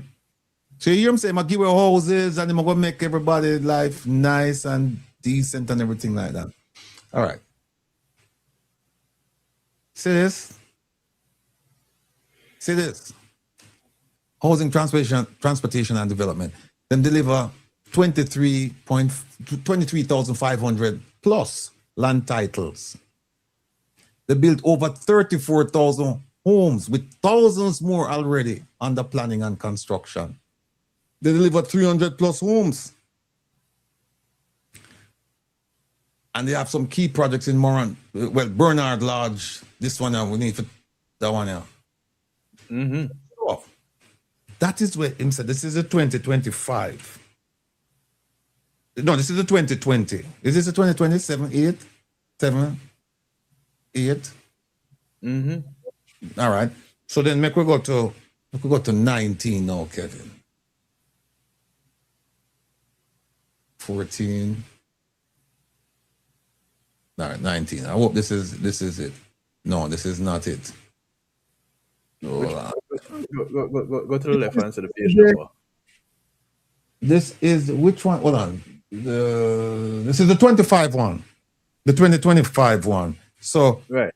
For 2025, we need to go to page 57. All right, 57. All right, here we go. There it is right here. You hear him say? Here, we will reimagine. Them imagine things for now. Them not go no, them imagine it for now. We will reimagine. See the word right, that's all. Tita, we will reimagine housing and urban spaces to ensure that every Jamaican, regardless of income, has access to safe, affordable, and well-planned communities. Every Jamaican, that's an absolute word. Every means all. It no means some. It no means that those who support me. It no mean those that I like. No, it says every Jamaican. And look here, with modern infrastructure, green spaces, and resilient designs, we will build not just houses, but futures in planning better cities and stronger communities. Could that be Black River? Smart city, man. The new city? All right. The smart city. That's what it is. Yeah, smart city. Here it is right here, 25,000 land titles. And here it is now. We will deliver 60,000 housing solutions in our next term. Now, if you give away one house a week, that's 52. And let me do a quick check here, Kevin. 52 times 4? No, 52 times. We could say even 52 times 5. We could have said him take it all the way up to this, so, right? That's 260 homes. Yeah. I'm being here, we will deliver 6 seater. I'm big it up. Seater, we will deliver 60,000 housing solutions. Him say, I'll give you one a week. Hold on. Hold the most dangerous part of the code. Okay. What is a housing solution? Housing solution are some, excuse the term, people, it's like some bitch up housing. I don't know, real thing them all gear. So be prepared to get some container style house. Be prepared to get some house where you blow up on it and it just mash up. Nothing. Somebody said 300 houses in 10 years. See that? But here it is right here, 60,000. So him give you a few hundred the first 9 years, and then now until 2030, up to 2030, about give 60,000. But some people might say, well, it's a different kind of housing you might talk about, right? Well, let me see if I can bring this out. Well, let me ask you, that housing solution definition that you gave me, is that your understanding or is that one that you were given? What? The housing solution. The one that me give we say is like a container. Yeah. No, I'm going by the history of what we've seen them build so far. They haven't built much. They really haven't built much. And then we hear them saying that they're bringing in container homes, and they don't say container homes, they call them housing solutions. That's what them call them. Okay.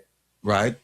So let me go back here and over that side there.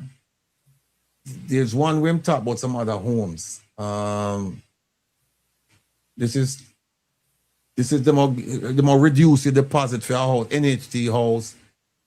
And you know, some of them have some perks inside. This is where my promise now, you know, right? This is where my promise. Look at this one here. See him come back with some more housing over here, saying, no, Kevin. I wait there. Yeah, you see it right there, so 12 housing projects are already under construction.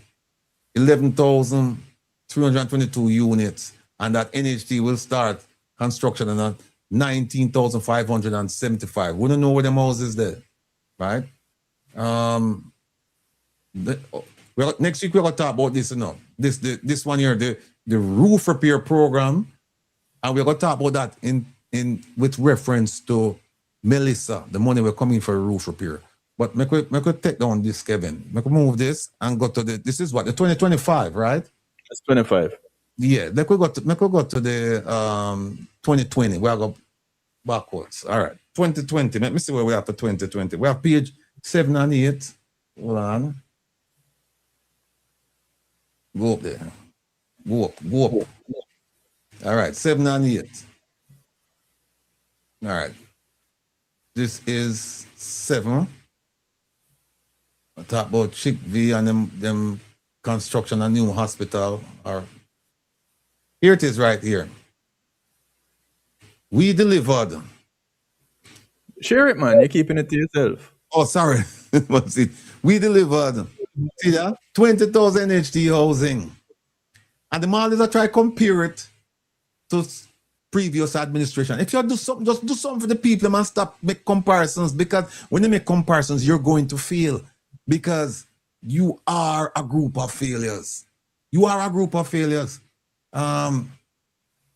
Interest rates down to 0%, and them create the intergenerational mortgage program. And what else am I have here? Not much. That's a whole bunch of nonsense. No, let's go to, which one is? Oh, page 19. We go to page 19. 19. Land and housing. See that, Kevin? Mm-hmm. This are the year. Remember, don't know. 2025, when say, he will build 70,000 houses. See him say it in 2020. See it, yeah.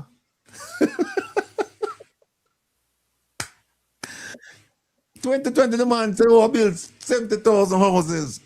Then him come back 2025 and say, we will build 70,000 houses. And guess what? Between 2020 and 2025, he never built 70,000 houses. But him keep feeding us with these, and nobody not going back and look at these things. He will get 30,000 land titles. Did he? He will get 30% of the houses will be reserved for policemen and women and nurses, teachers, and civil servants. Is that so? 10,000 allocated to young people. Really? Really? This is page 19. Now, make we quickly go to the last one now, which is 2016. And 2016, we go to page 26. So we are going to the citation, so you can go look for yourself, you know, because there are some people who say we'll make up things. All right, 26. Say housing, yeah? Make it big. Right. See this? Him say we have too many housing institutions doing the same work, and they're going to consolidate and focus our energies on ensuring our people have homes. See it, yeah? Where them there? Where the homes them there? See it, yeah? And what are they going to do? More private, more public. Let me get Kevin's favorite color here. More public-private partnership to build housing solutions, not houses. Housing solutions. Pay attention to the words. Hence my question for the definition. Yeah, there was a time when housing meant housing.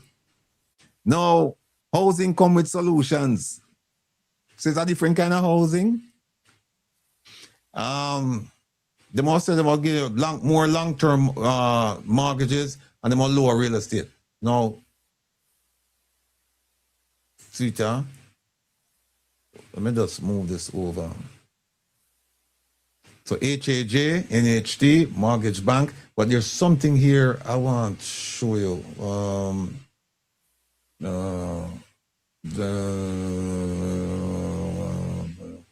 There's something here where he had mentioned that them going to get 0%.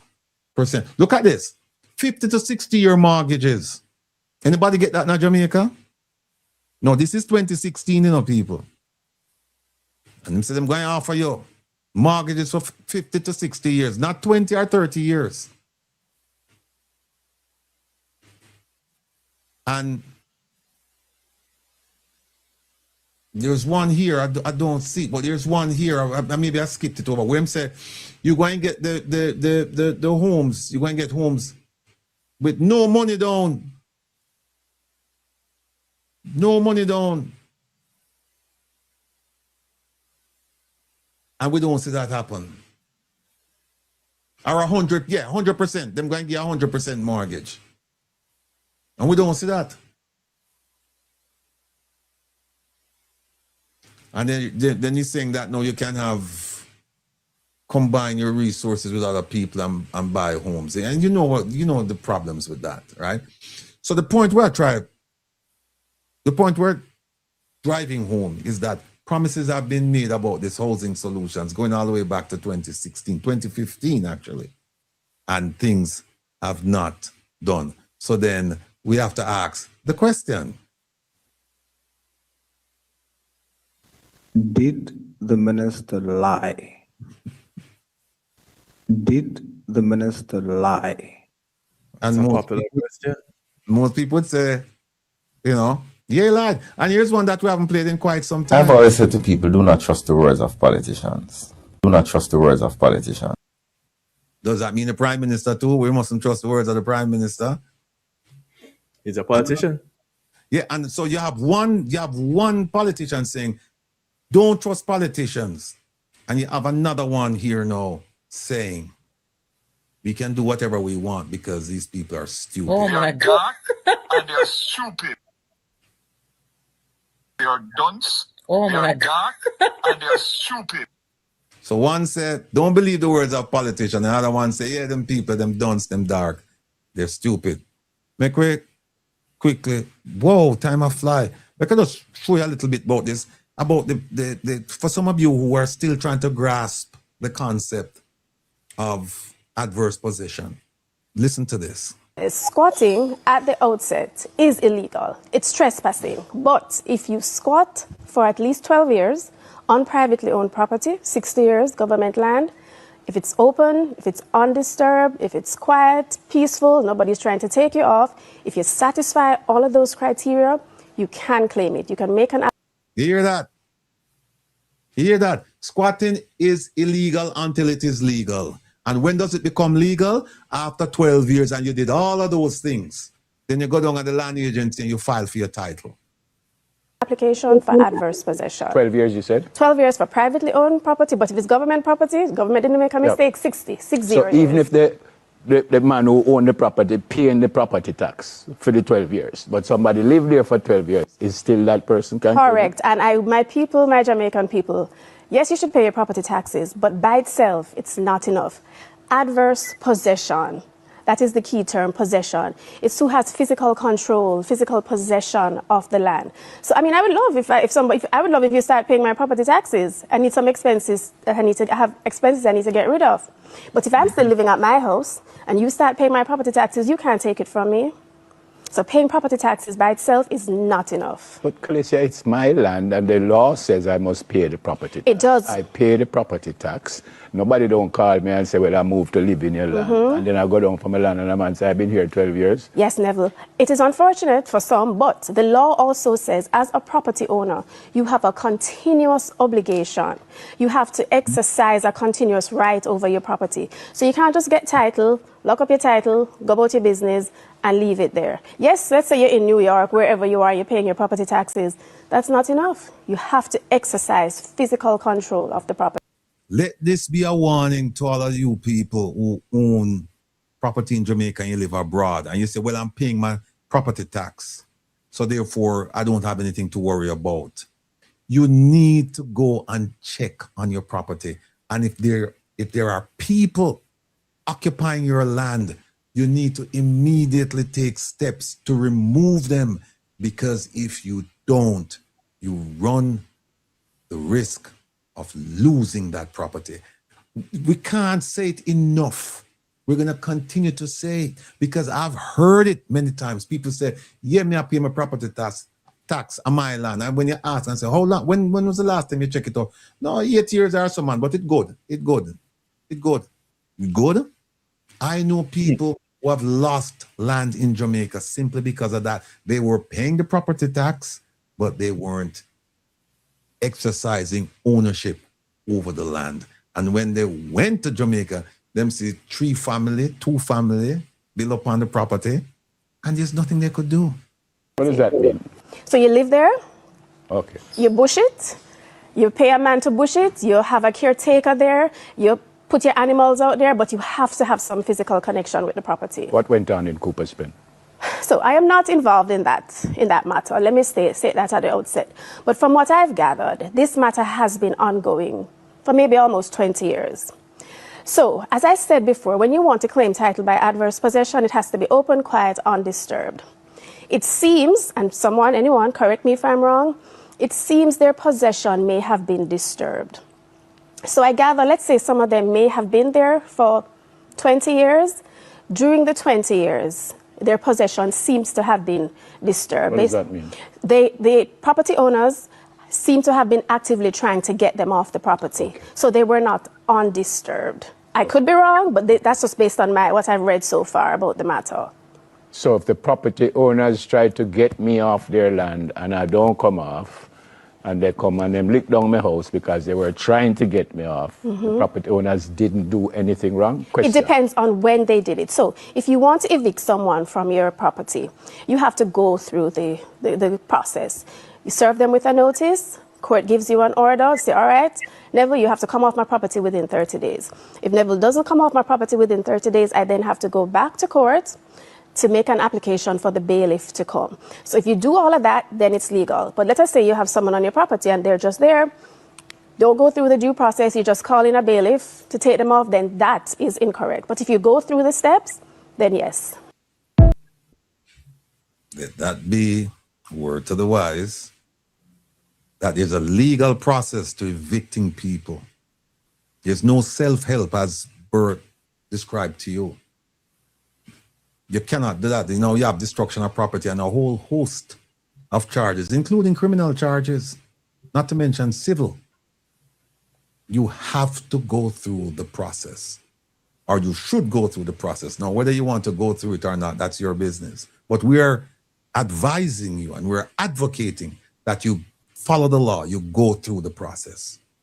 Let me play this one video and then we can talk. Have been given to the security forces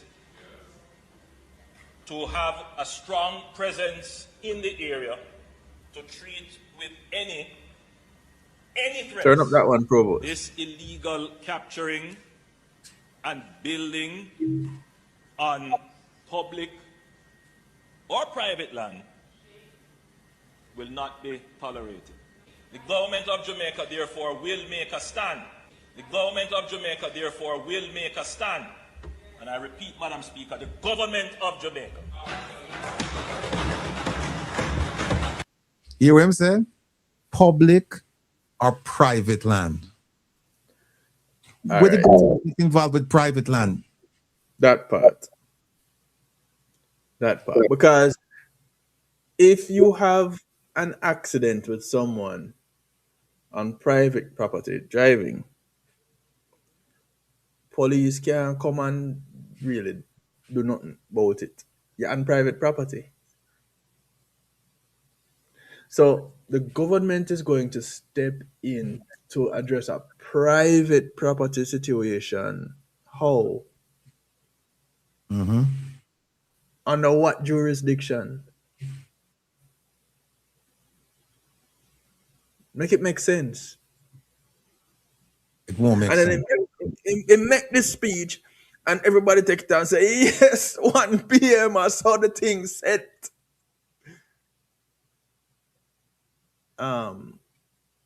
Set where? Said how?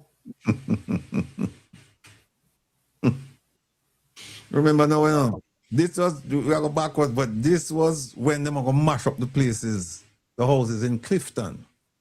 And you hear him talk about it because he came in and what did he say? He said it was a national security issue. People selling land justification legally. He said it was a national security issue. And him send out the helicopters, him send out JDF, send out JCF. Listen again when him say about the private. And I repeat, Madam Speaker, the government of Jamaica will not be tolerated. The government of Jamaica, therefore, will make a stand. The government of Jamaica, therefore, will make a stand. And I repeat, Madam Speaker, the government of Jamaica.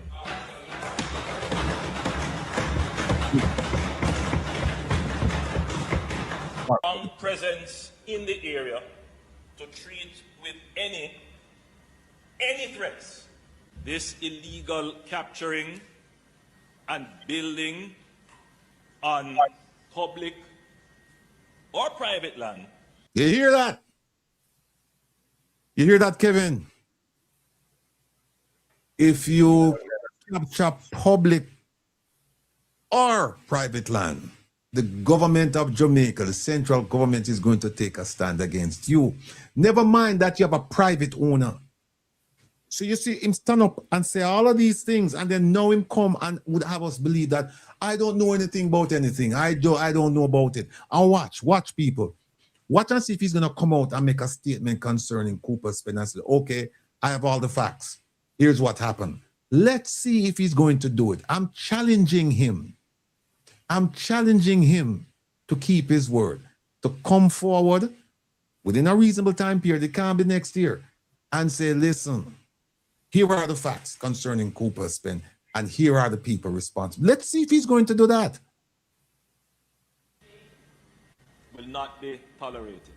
The government of Jamaica, therefore, will make a stand. The government of Jamaica, therefore, will make a stand. And I repeat, Madam Speaker, the government of Jamaica. Well, somebody asked Claudia Palmer, so what happened to the woman who was the principal in the community? Claudia, I beg you, man, you need to stay with Claudia, man. Stay with her, man. Claudia, you know what happened? The woman get where, Claudia. The woman get where them drop all charges. Claudia, the woman, the principal in the Prime Minister's constituency who was accused of being one of the people selling land over in Clifton. The case is over. Case is over. And guess what now, Claudia? We know them not have nobody. Them not have nobody else. We don't know of anybody else. But she got away. Which part that thing that Kevin? You remember which part of there? It's one of the individual news articles. Where would that be? Let me go back to the prime. This is not going to be left to a government agency. No, this is something that the central government of Jamaica must stand up and ensure it does not continue. So, Madam Speaker, directions have been given to the security forces to have a strong presence in the area to treat with any threats from any criminal that may want to interrupt or exercise control or present any obstacle to the government rectifying that situation. So the JDF has deployed a forward operating base meters away from this area, and they are doing regular patrols, and they have created a security blanket, including regular surveillance, drone surveillance, and other forms of surveillance to see whether or not there will be any movement by criminals in those areas. All right, so I'm moving, man. All right. We're not to look for that, Kevin. Let me see here. This thing here won't, all right, let me see. It won't go in. Okay, there it is. It's gone. Let me just tell the young lady who asked about the lady. Just take my word for it. We put it up. We put it up last week, but she is a free woman now. She's divorced from the legal process, meaning that there is no action pending against her. She can go back, go teach, and do whatever it is that she was doing before all of this took place. Let me remove from the studio. Here is another one that we need to show you. Here it. And St. Thomas, St. Elizabeth. What was that? Cooper's Pen is in a PNP constituency. I don't know. And it's a good thing I didn't have either, because I didn't want to have, a biased view of it. So I didn't ask, one way or the other. I just said, look, I'm looking at it as a people/humanitarian situation. That's how I was looking at it. So that's so what we'll do is I'm only curious now because we have a tendency to kind of mirror things that happen in the US, and this year there have been this whole heap of redistricting that has happened in the US, and I don't know. Somebody said in the chat that it's a JLP area. Okay. Well, man serious about him money. Either way. At a time when many Jamaicans have been struggling to get access to affordable homes, many homes are being demolished and some have been at risk of demolition in recent times. In some cases, the communities are informal or squatter settlements. Professor of Urban Planning and Public Policy at the University of Technology, UTech, Dr. Carol Archer, says while it is illegal to capture and build on lands, it is important for people to understand why there are so many informal settlements in the country. The issue of emancipation without addressing the issue of land here in Jamaica. And so, after 1838, the then former enslaved Africans settled where they could. In the case of St. Thomas, many of the informal settlements are government lands or former sugar lands. We had 1865, the Morant Bay Rebellion. So what we're seeing in St. Thomas is a direct offshoot of 1865, because the demand was made then for the land to be granted to us of African ancestry, and it was not dead then. Which is why these people may have been at odds with the Sugar Company of Jamaica in recent times as their homes were being earmarked for demolition. Limited consultation has also been a big issue for the people in these demolition cases. There is a process where you advise communities, you work with them, because this whole process of relocation, you're disrupting lives and livelihood. Under the law, people who have been occupying lands undisturbed for 60 years or more have the right to possess the land. But in many cases, it is not until the communities develop that the authorities intervene. There you go. And again, Kevin, I need to play this one to show the people Cooper's Pen what's actually in Cooper's Pen. One of the things. The building right there again, people. Those up to turning on. No. Let me show you.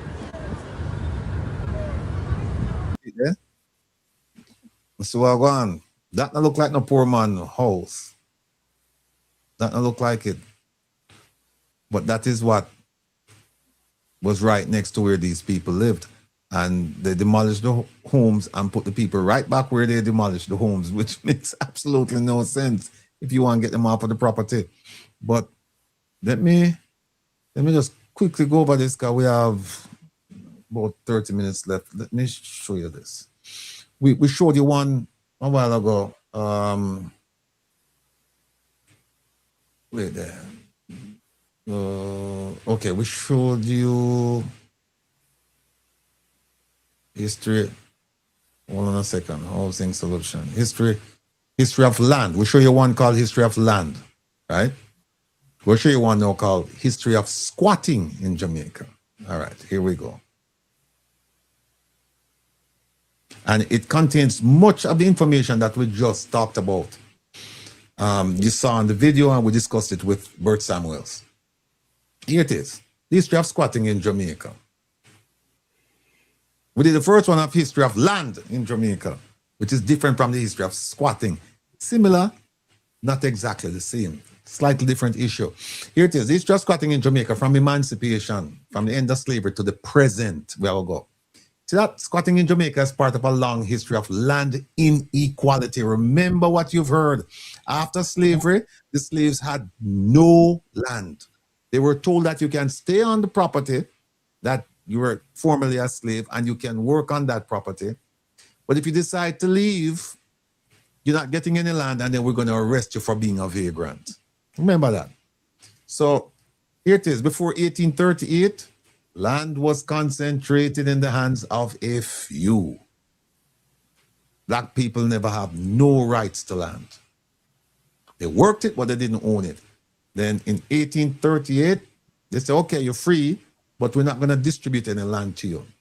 Here it is. When slavery ended in 1838, formerly enslaved Jamaicans, Africans, were not given land. And the reason why I say enslaved Africans is because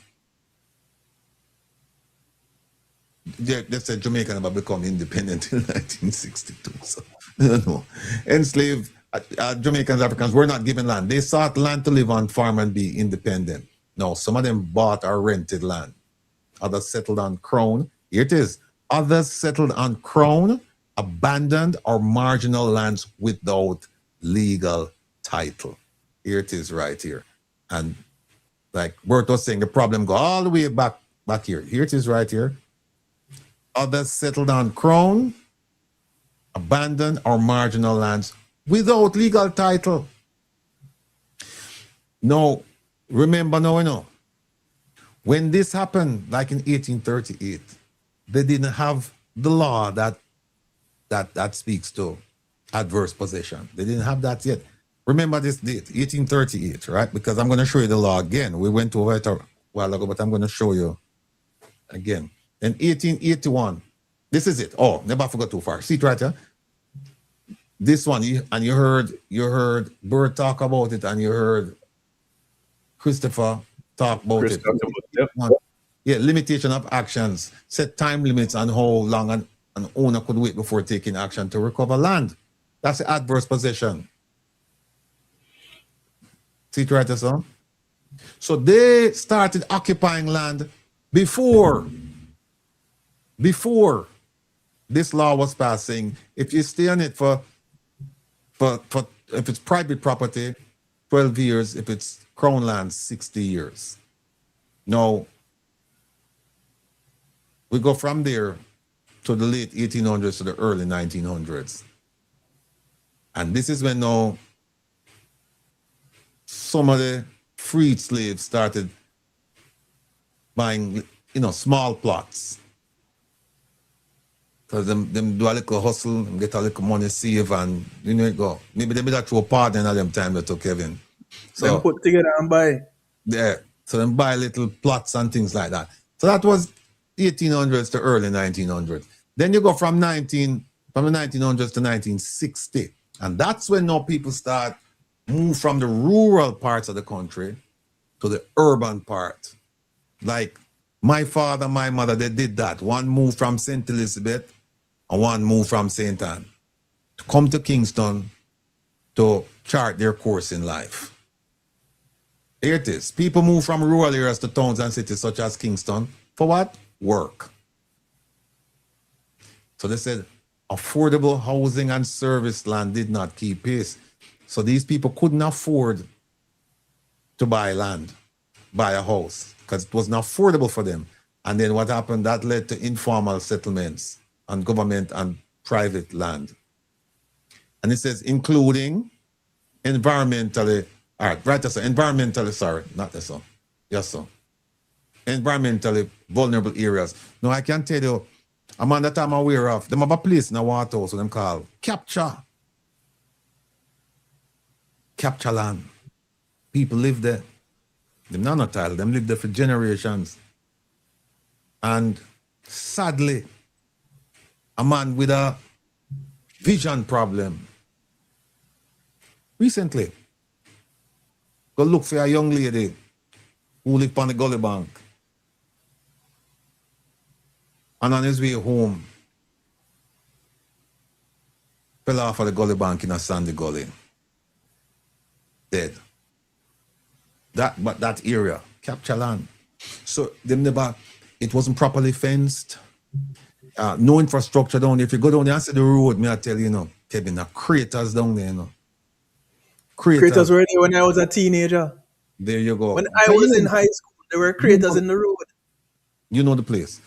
Then from the 2000s to present, we call it squatting in modern Jamaica. Teacher? Hundreds of informal settlements exist across Jamaica. The major concerns include insecure land tenure, incomplete titles, inadequate infrastructure, what we just talked about, environmental hazards. Down a sandy gully, when the water pile up down, there's some mosquito is a problem. I go by in a Riverton area. And disputes between occupants and legal landowners. Government policy increasingly seeks to prevent new squatting while regularizing appropriate long-established communities and improving land titling and administration. Now, this is what I want you to pay attention to. The scale of squatting in Jamaica, what the numbers tell us. 2003, 635 squatter settlements. This study was done by University UTech. 2008, it went from 635 to what? 754. Going up. Right? An increase of 119 settlements, about 19% in just 5 years. Look at the population impact. Approximately 20% of Jamaicans are living in squatter or informal settlements. That's a high number. That's 1 in every 5 people. Yes. Then we go to the settlement size. 2008 study, fewer than 10 households to more than 2,000 households in the largest communities. A lot of people, a lot of informal arrangements. Look at the age of the settlement. This is a 2008 study now. They say 66% had existed for more than 20 years. See that? Now you know what happened now. This is 2008. And the housing situation has not improved. It's gotten worse. So the numbers worse now, people. And look at this, the environmental exposure. Of the 585 map settlements, 138 were located within 100 meters of a waterway, exposing residents to flooding and other risks, like the gentleman I tell you who fell off the gully bank, the sandy gully, down by Capture in a water house. This is it. So, 2019 onward, they did a national squatter survey to find out the scale, the location, the characteristics of the household and land ownership. And here's what they find. Here's what they found. 269 settlements surveyed in 8 parishes. See the number, yeah? More than 83,000 residents identified. See that? And so we have a commentary at the bottom of this, our conclusion. Modern squatting in Jamaica. You say modern, not the one in the 1800s. Modern squatting in Jamaica cannot be attributed to slavery alone. The unequal distribution of land established during slavery and colonialism created historical inequalities that continue to shape Jamaica's struggle for land access, housing, ownership, and security of tenure. So this goes back to BERT's issue where he say, listen, I can't make no change like that because, you make a change like that where you say, well, we're going to do this and we're going to give everybody a house and we're going to have problems.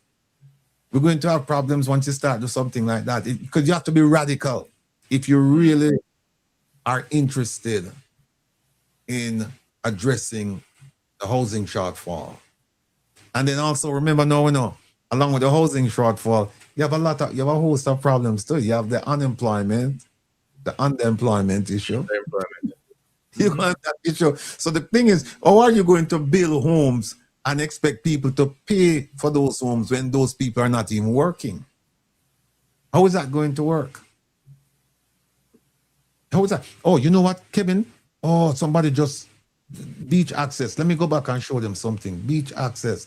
I want to show you. Oh, here it is. No.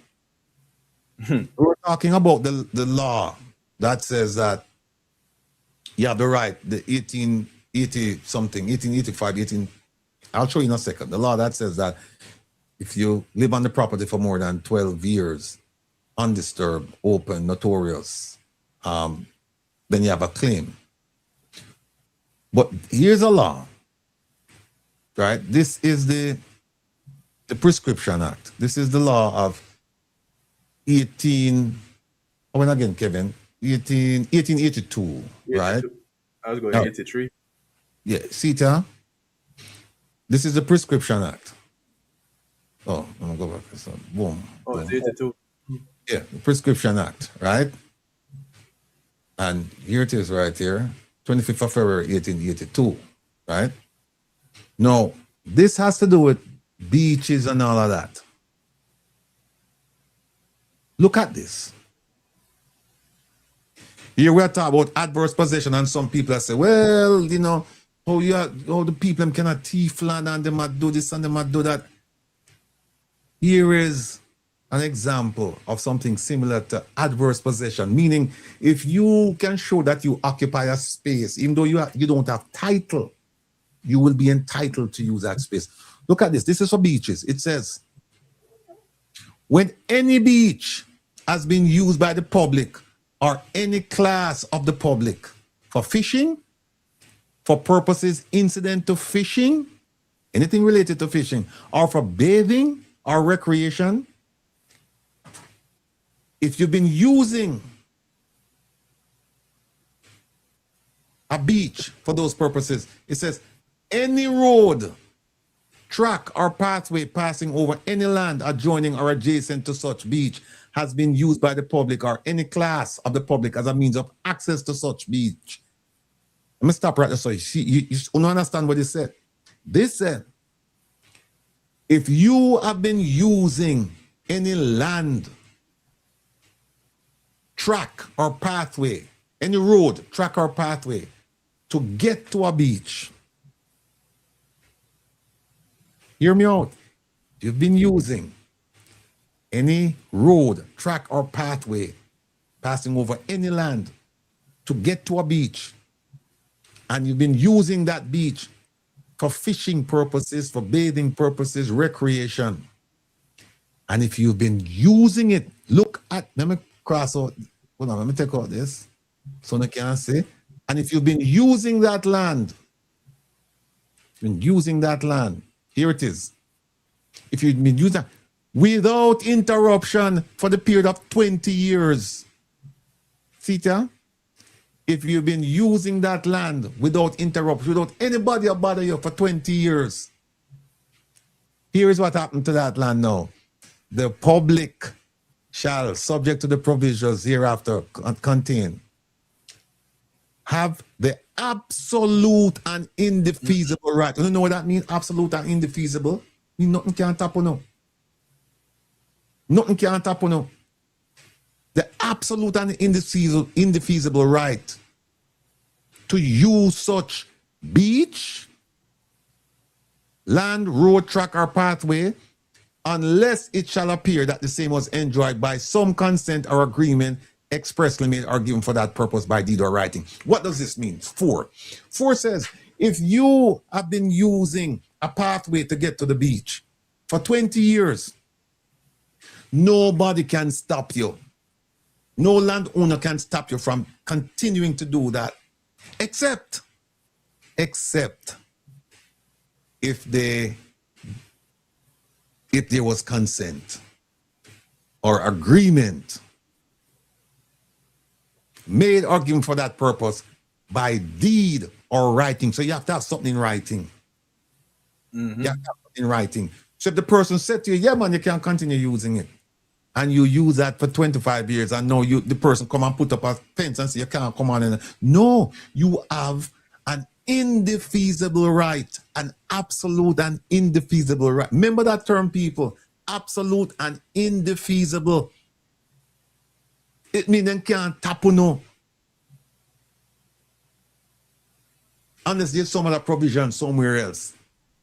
And I don't think there is any other provision elsewhere that contradicts this. But you have an absolute and indefeasible right to use that pathway to get to the beach. Unless there was an agreement between you and the landowner. And that agreement must be in writing. Must be in writing. By deed, a deed is going to be in writing. Or writing. A deed is a formal expression of permission. In this case, to use the land. Or some writing. Not a deed, because a deed is formal. But not a deed. But something where the guy said, where the person might say, I, Mr. So-and-so, grant Mr. Rattigan permission to use my beach, or use this track to get to the beach. If that occurs, then I don't have any rights. But if it's not in writing and I've been using it for 20 years, then can't tap me. No, keep that in mind, because here's what happened now. Here is the tricky part about it. This is somebody now trying to get to a location that is not owned by the landowner, because the landowner don't own the foreshore and don't own the water. So you're just trying to use it as a conduit to get to where you want to go. Whereas with adverse possession, it's different. No, you take over somebody's land. In this case, with the prescription, you're not trying to take over somebody's land. You're just trying to use the land to get to the beach. The other one, you are occupying the person's land. So in this case that we're describing now, what you would do is, instead of using the tract, you put up a little shack and then you start live there. No, you have run into an adverse possession type deal if the person doesn't say anything to you. But what I'm trying to explain to you people is that the laws always countenanced things like these with a time period. To say if you don't do certain things by a certain time, then that's it. So in this case, the prescription, all the owner has to do is give the person using the land to get to the beach, give them a deed, which is a formal recognition of permission in this case. Or some writing saying, I give you permission to use my thing. If that's done, that's the exception. If that is done, then the person does not have an absolute and indefeasible right. The landowner can stop you at any time. But if that didn't take place and you've been doing it for 20 years, you're good. Now, let me show you the other one. The housing. Where is it? Is it this? Yeah. No, that's the one for the... Here it is. No, here it is. Limitation of actions. And we went over this when Christopher was here. I hope not take notes, you know. I'm not telling you the exam next week, but I hope not take notes. So I left the class already. On the better go talk to the colleagues and get put them notes. See it here? Right of entry or bringing action to recover land or rent limited to 12 years. There it is. 12 years. And then this is telling you now, if there's a lease, if there's rent, all of this stuff, then no, you're not entitled to the property. Yeah, if you're paying, then you're not. Then it goes to tenants and it tells you how you can file to get the property, all this stuff. So we hope you understand what is adverse possession and when it can be used, when it will be defeated, We hope that you're paying attention. If you have questions, ask. That's why we're here. Just ask. We have 15 minutes to go. And let me see. Is this Cooper Pen? Oh no, that's yeah. We have one video I want to play for now. Rastaman talk up the things. I want to play that for now. But I hope that today was very useful to you, because if for no other reason, now you get an understanding of what actually took place in a comprehensive way, because there are nuances, there are some dates here, some dates there. And if you notice, we didn't go back to who owned the property and the gentleman who owned it with the 21 picnic. We never go back this and you're going to be confused if you do that. You're going to be confused. Let me take a call, Professor. Listen, people. I don't know how many of y'all's minds work like mine, where the dots somehow connect, but it seems far away, that you have to draw the line. But the dots still connect. So when you're asking your questions, don't ask your questions in a vacuum. And if you do choose to ask a question in a vacuum, understand you're not going to get the entire answer. So do like what the provost has taught us to do, what he has done for many years in his career. Get the answer before you ask the question. Don't go asking questions asking questions for that you don't have answers to, because you need to get your answers for confirmation. Nothing else. Get your answers, your research. Because I do it to less of an extent than the provost, but his job is not to satisfy your hunger either. It is to stimulate your appetite. So today, I know there's more of you a lot of you are craving more. Understand you'll find more if you go look for it. Because the same way that we've looked, some of the places that you can go look, 2016, 2020, 2025, JLP Manifesto, Prescriptive Act, the Limitations Act, or Limitations of Actions Act. There's what was the other one where we found the bailiff information? Oh, that one is a judicature. Judicator. Yeah. The judicator parish. Yeah. Resident Magistrate Act. Yeah, the judicature resident magistrate. Yeah, it's not the parish. They changed it later on to the parish court. Yeah. Yeah, they changed it to parish court. So the Judicator Magistrate Act, you need to look into that. So these are some of the places that you can go find the very same information that we found today. But in order to go looking for some of these information, just start basic. What are the questions that you want answered? And then go from there. Did the people who were on the property have a right to be there? What would make them have a right to be there? Right. How long have they been there? What actions were taken to remove them from there? And since they weren't removed from there because they have tents there, what does that mean? Those are some good starting points. Yeah. And Claudia Palmer, big up yourself. Somebody asked about research. Claudia Palmer said, one place to look is here. Big up yourself. Big up yourself, Claudia.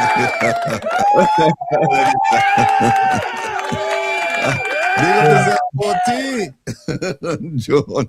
All right. We'll show you 2 quick videos and then that's it. We're out of here. Here's the first one. Jamaican flags fluttering in the breeze and waves kissing fishing boats. It's almost the perfect day in paradise. But it isn't. These men marching militantly towards a notice signals something is troubling them, and they are convinced it's another attempted beach grab. This is craziness that is going on in our country. Our country is for the people. And I've been here and I've seen tourists who came back to this country like 10 times. And I said to the visitor, why did you keep on coming back to Jamaica? And they said to me, it's because of the people. It is because of the people.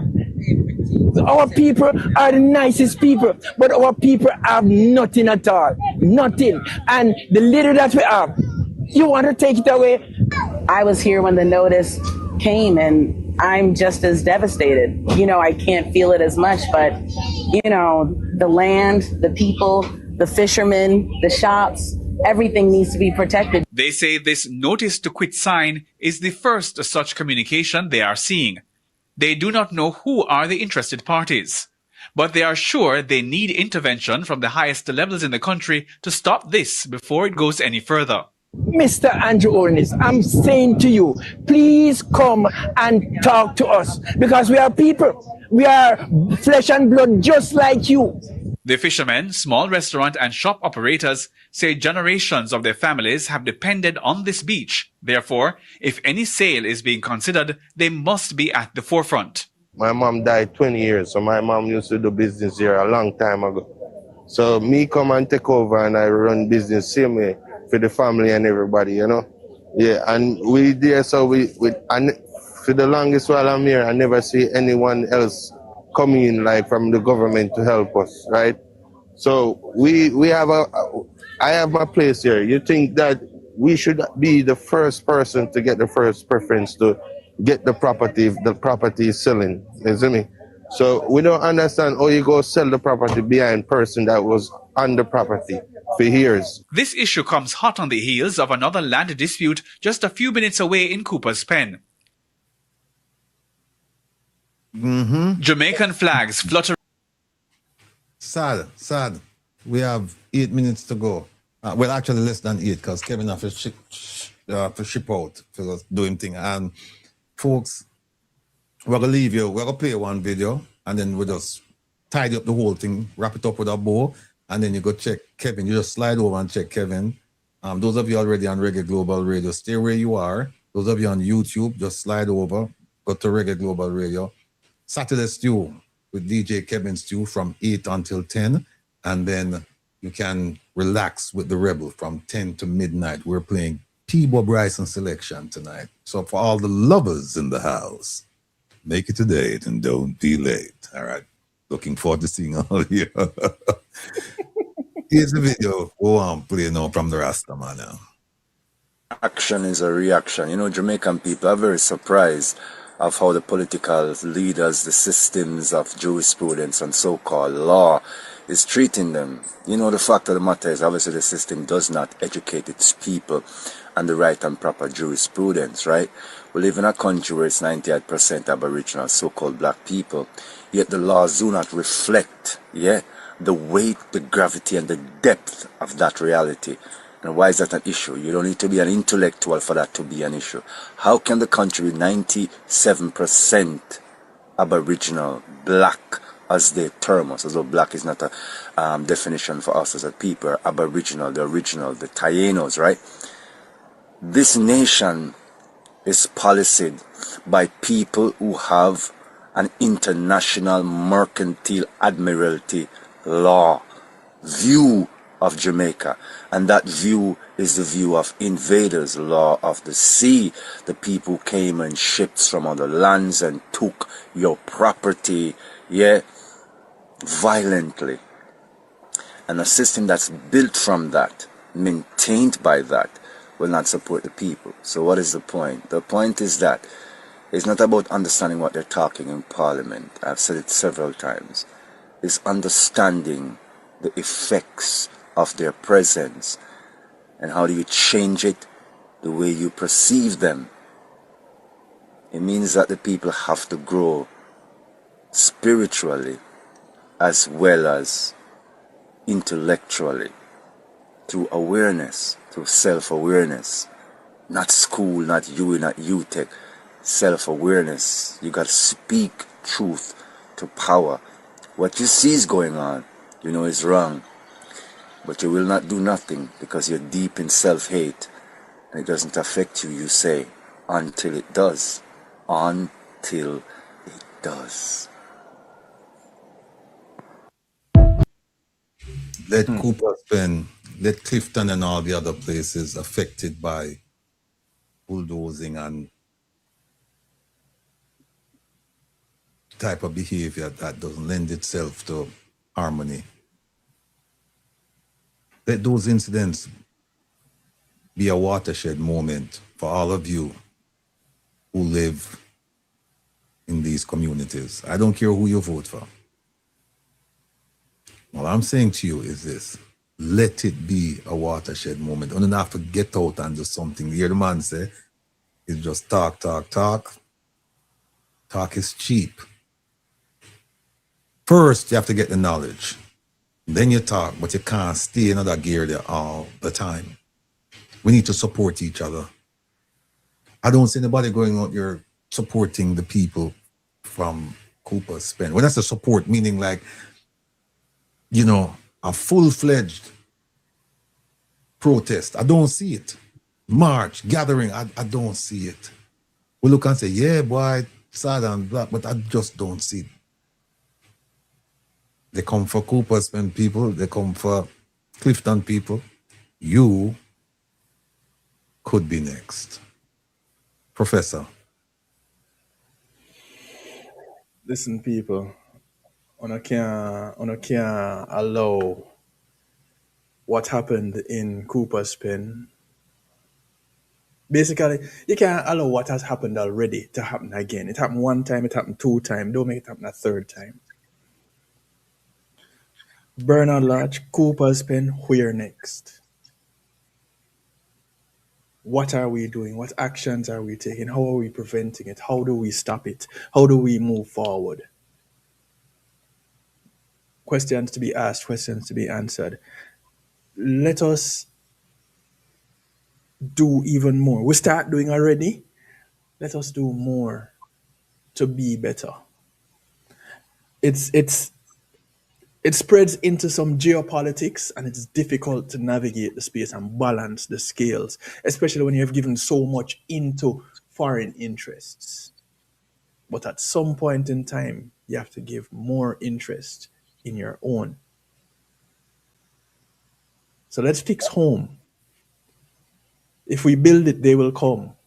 Mm-hmm. Let's not worry about that. Let's fix home. They already love us. That's not going to change. Mm-hmm. Let's fix home. Provost.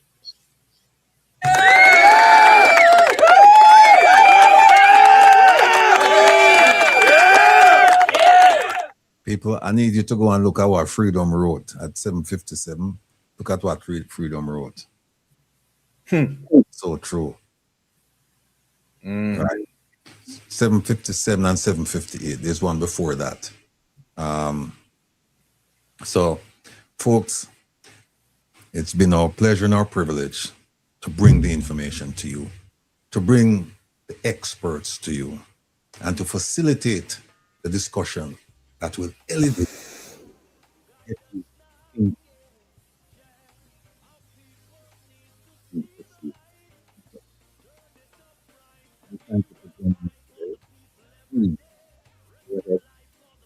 when DJ Kevin's team take off and Professor the height and everything take off that, then take off and go on and cap him down out and play music. We'll go over there and support him right now. And then I will rejoin all of you at 10 on the Reggae Global Radio. Thank you. Let's in the room. Let's tune are you on me. But we know the bug of them not wise like him. Them not ties on him. Them know say that the people rely upon him. You know say them bring out them Christ through him. That's why all the people them respect him. Just like Selassie and Marcus Garvey. Ratty hold the order of the Trinity. A real strong soldier in a army. No simpleton can disarm we. We'll fight for the people every day.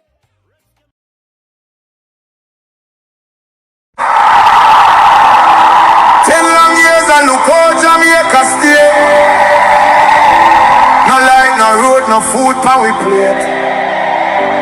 People are suffer while Andrew a live great. You stand up on the platform, smile wide and proud. I tell we about prosperity, but we can't see it all now. Hurricane come through, I left the people here. 6 months later, them still out there, asleep under the air. Their JLP friends them build high rise, road still full of hope. A whose pocket you a fill, while the nation lose its soul. Hospital overflow, picnic can't get bed. School roof a leak, but you and Juliet well fed.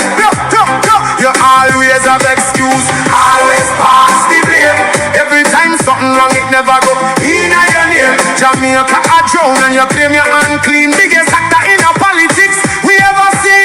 Wholeness, time to go, time to go. The people, we say no. 10 years and we can't take no more, you know hear us. We are not on the door. Wholeness, time to go, time to go. From Kingston to Legrand, the people say so. We tired, we hungry, we done with the show. Wholeness, time to go. Farmer can't afford to plant food, price reach the sky. You're bringing the poverty while your own people cry. We born ya, we grow ya, we bleed for this land. But Andrew at the top out extending man.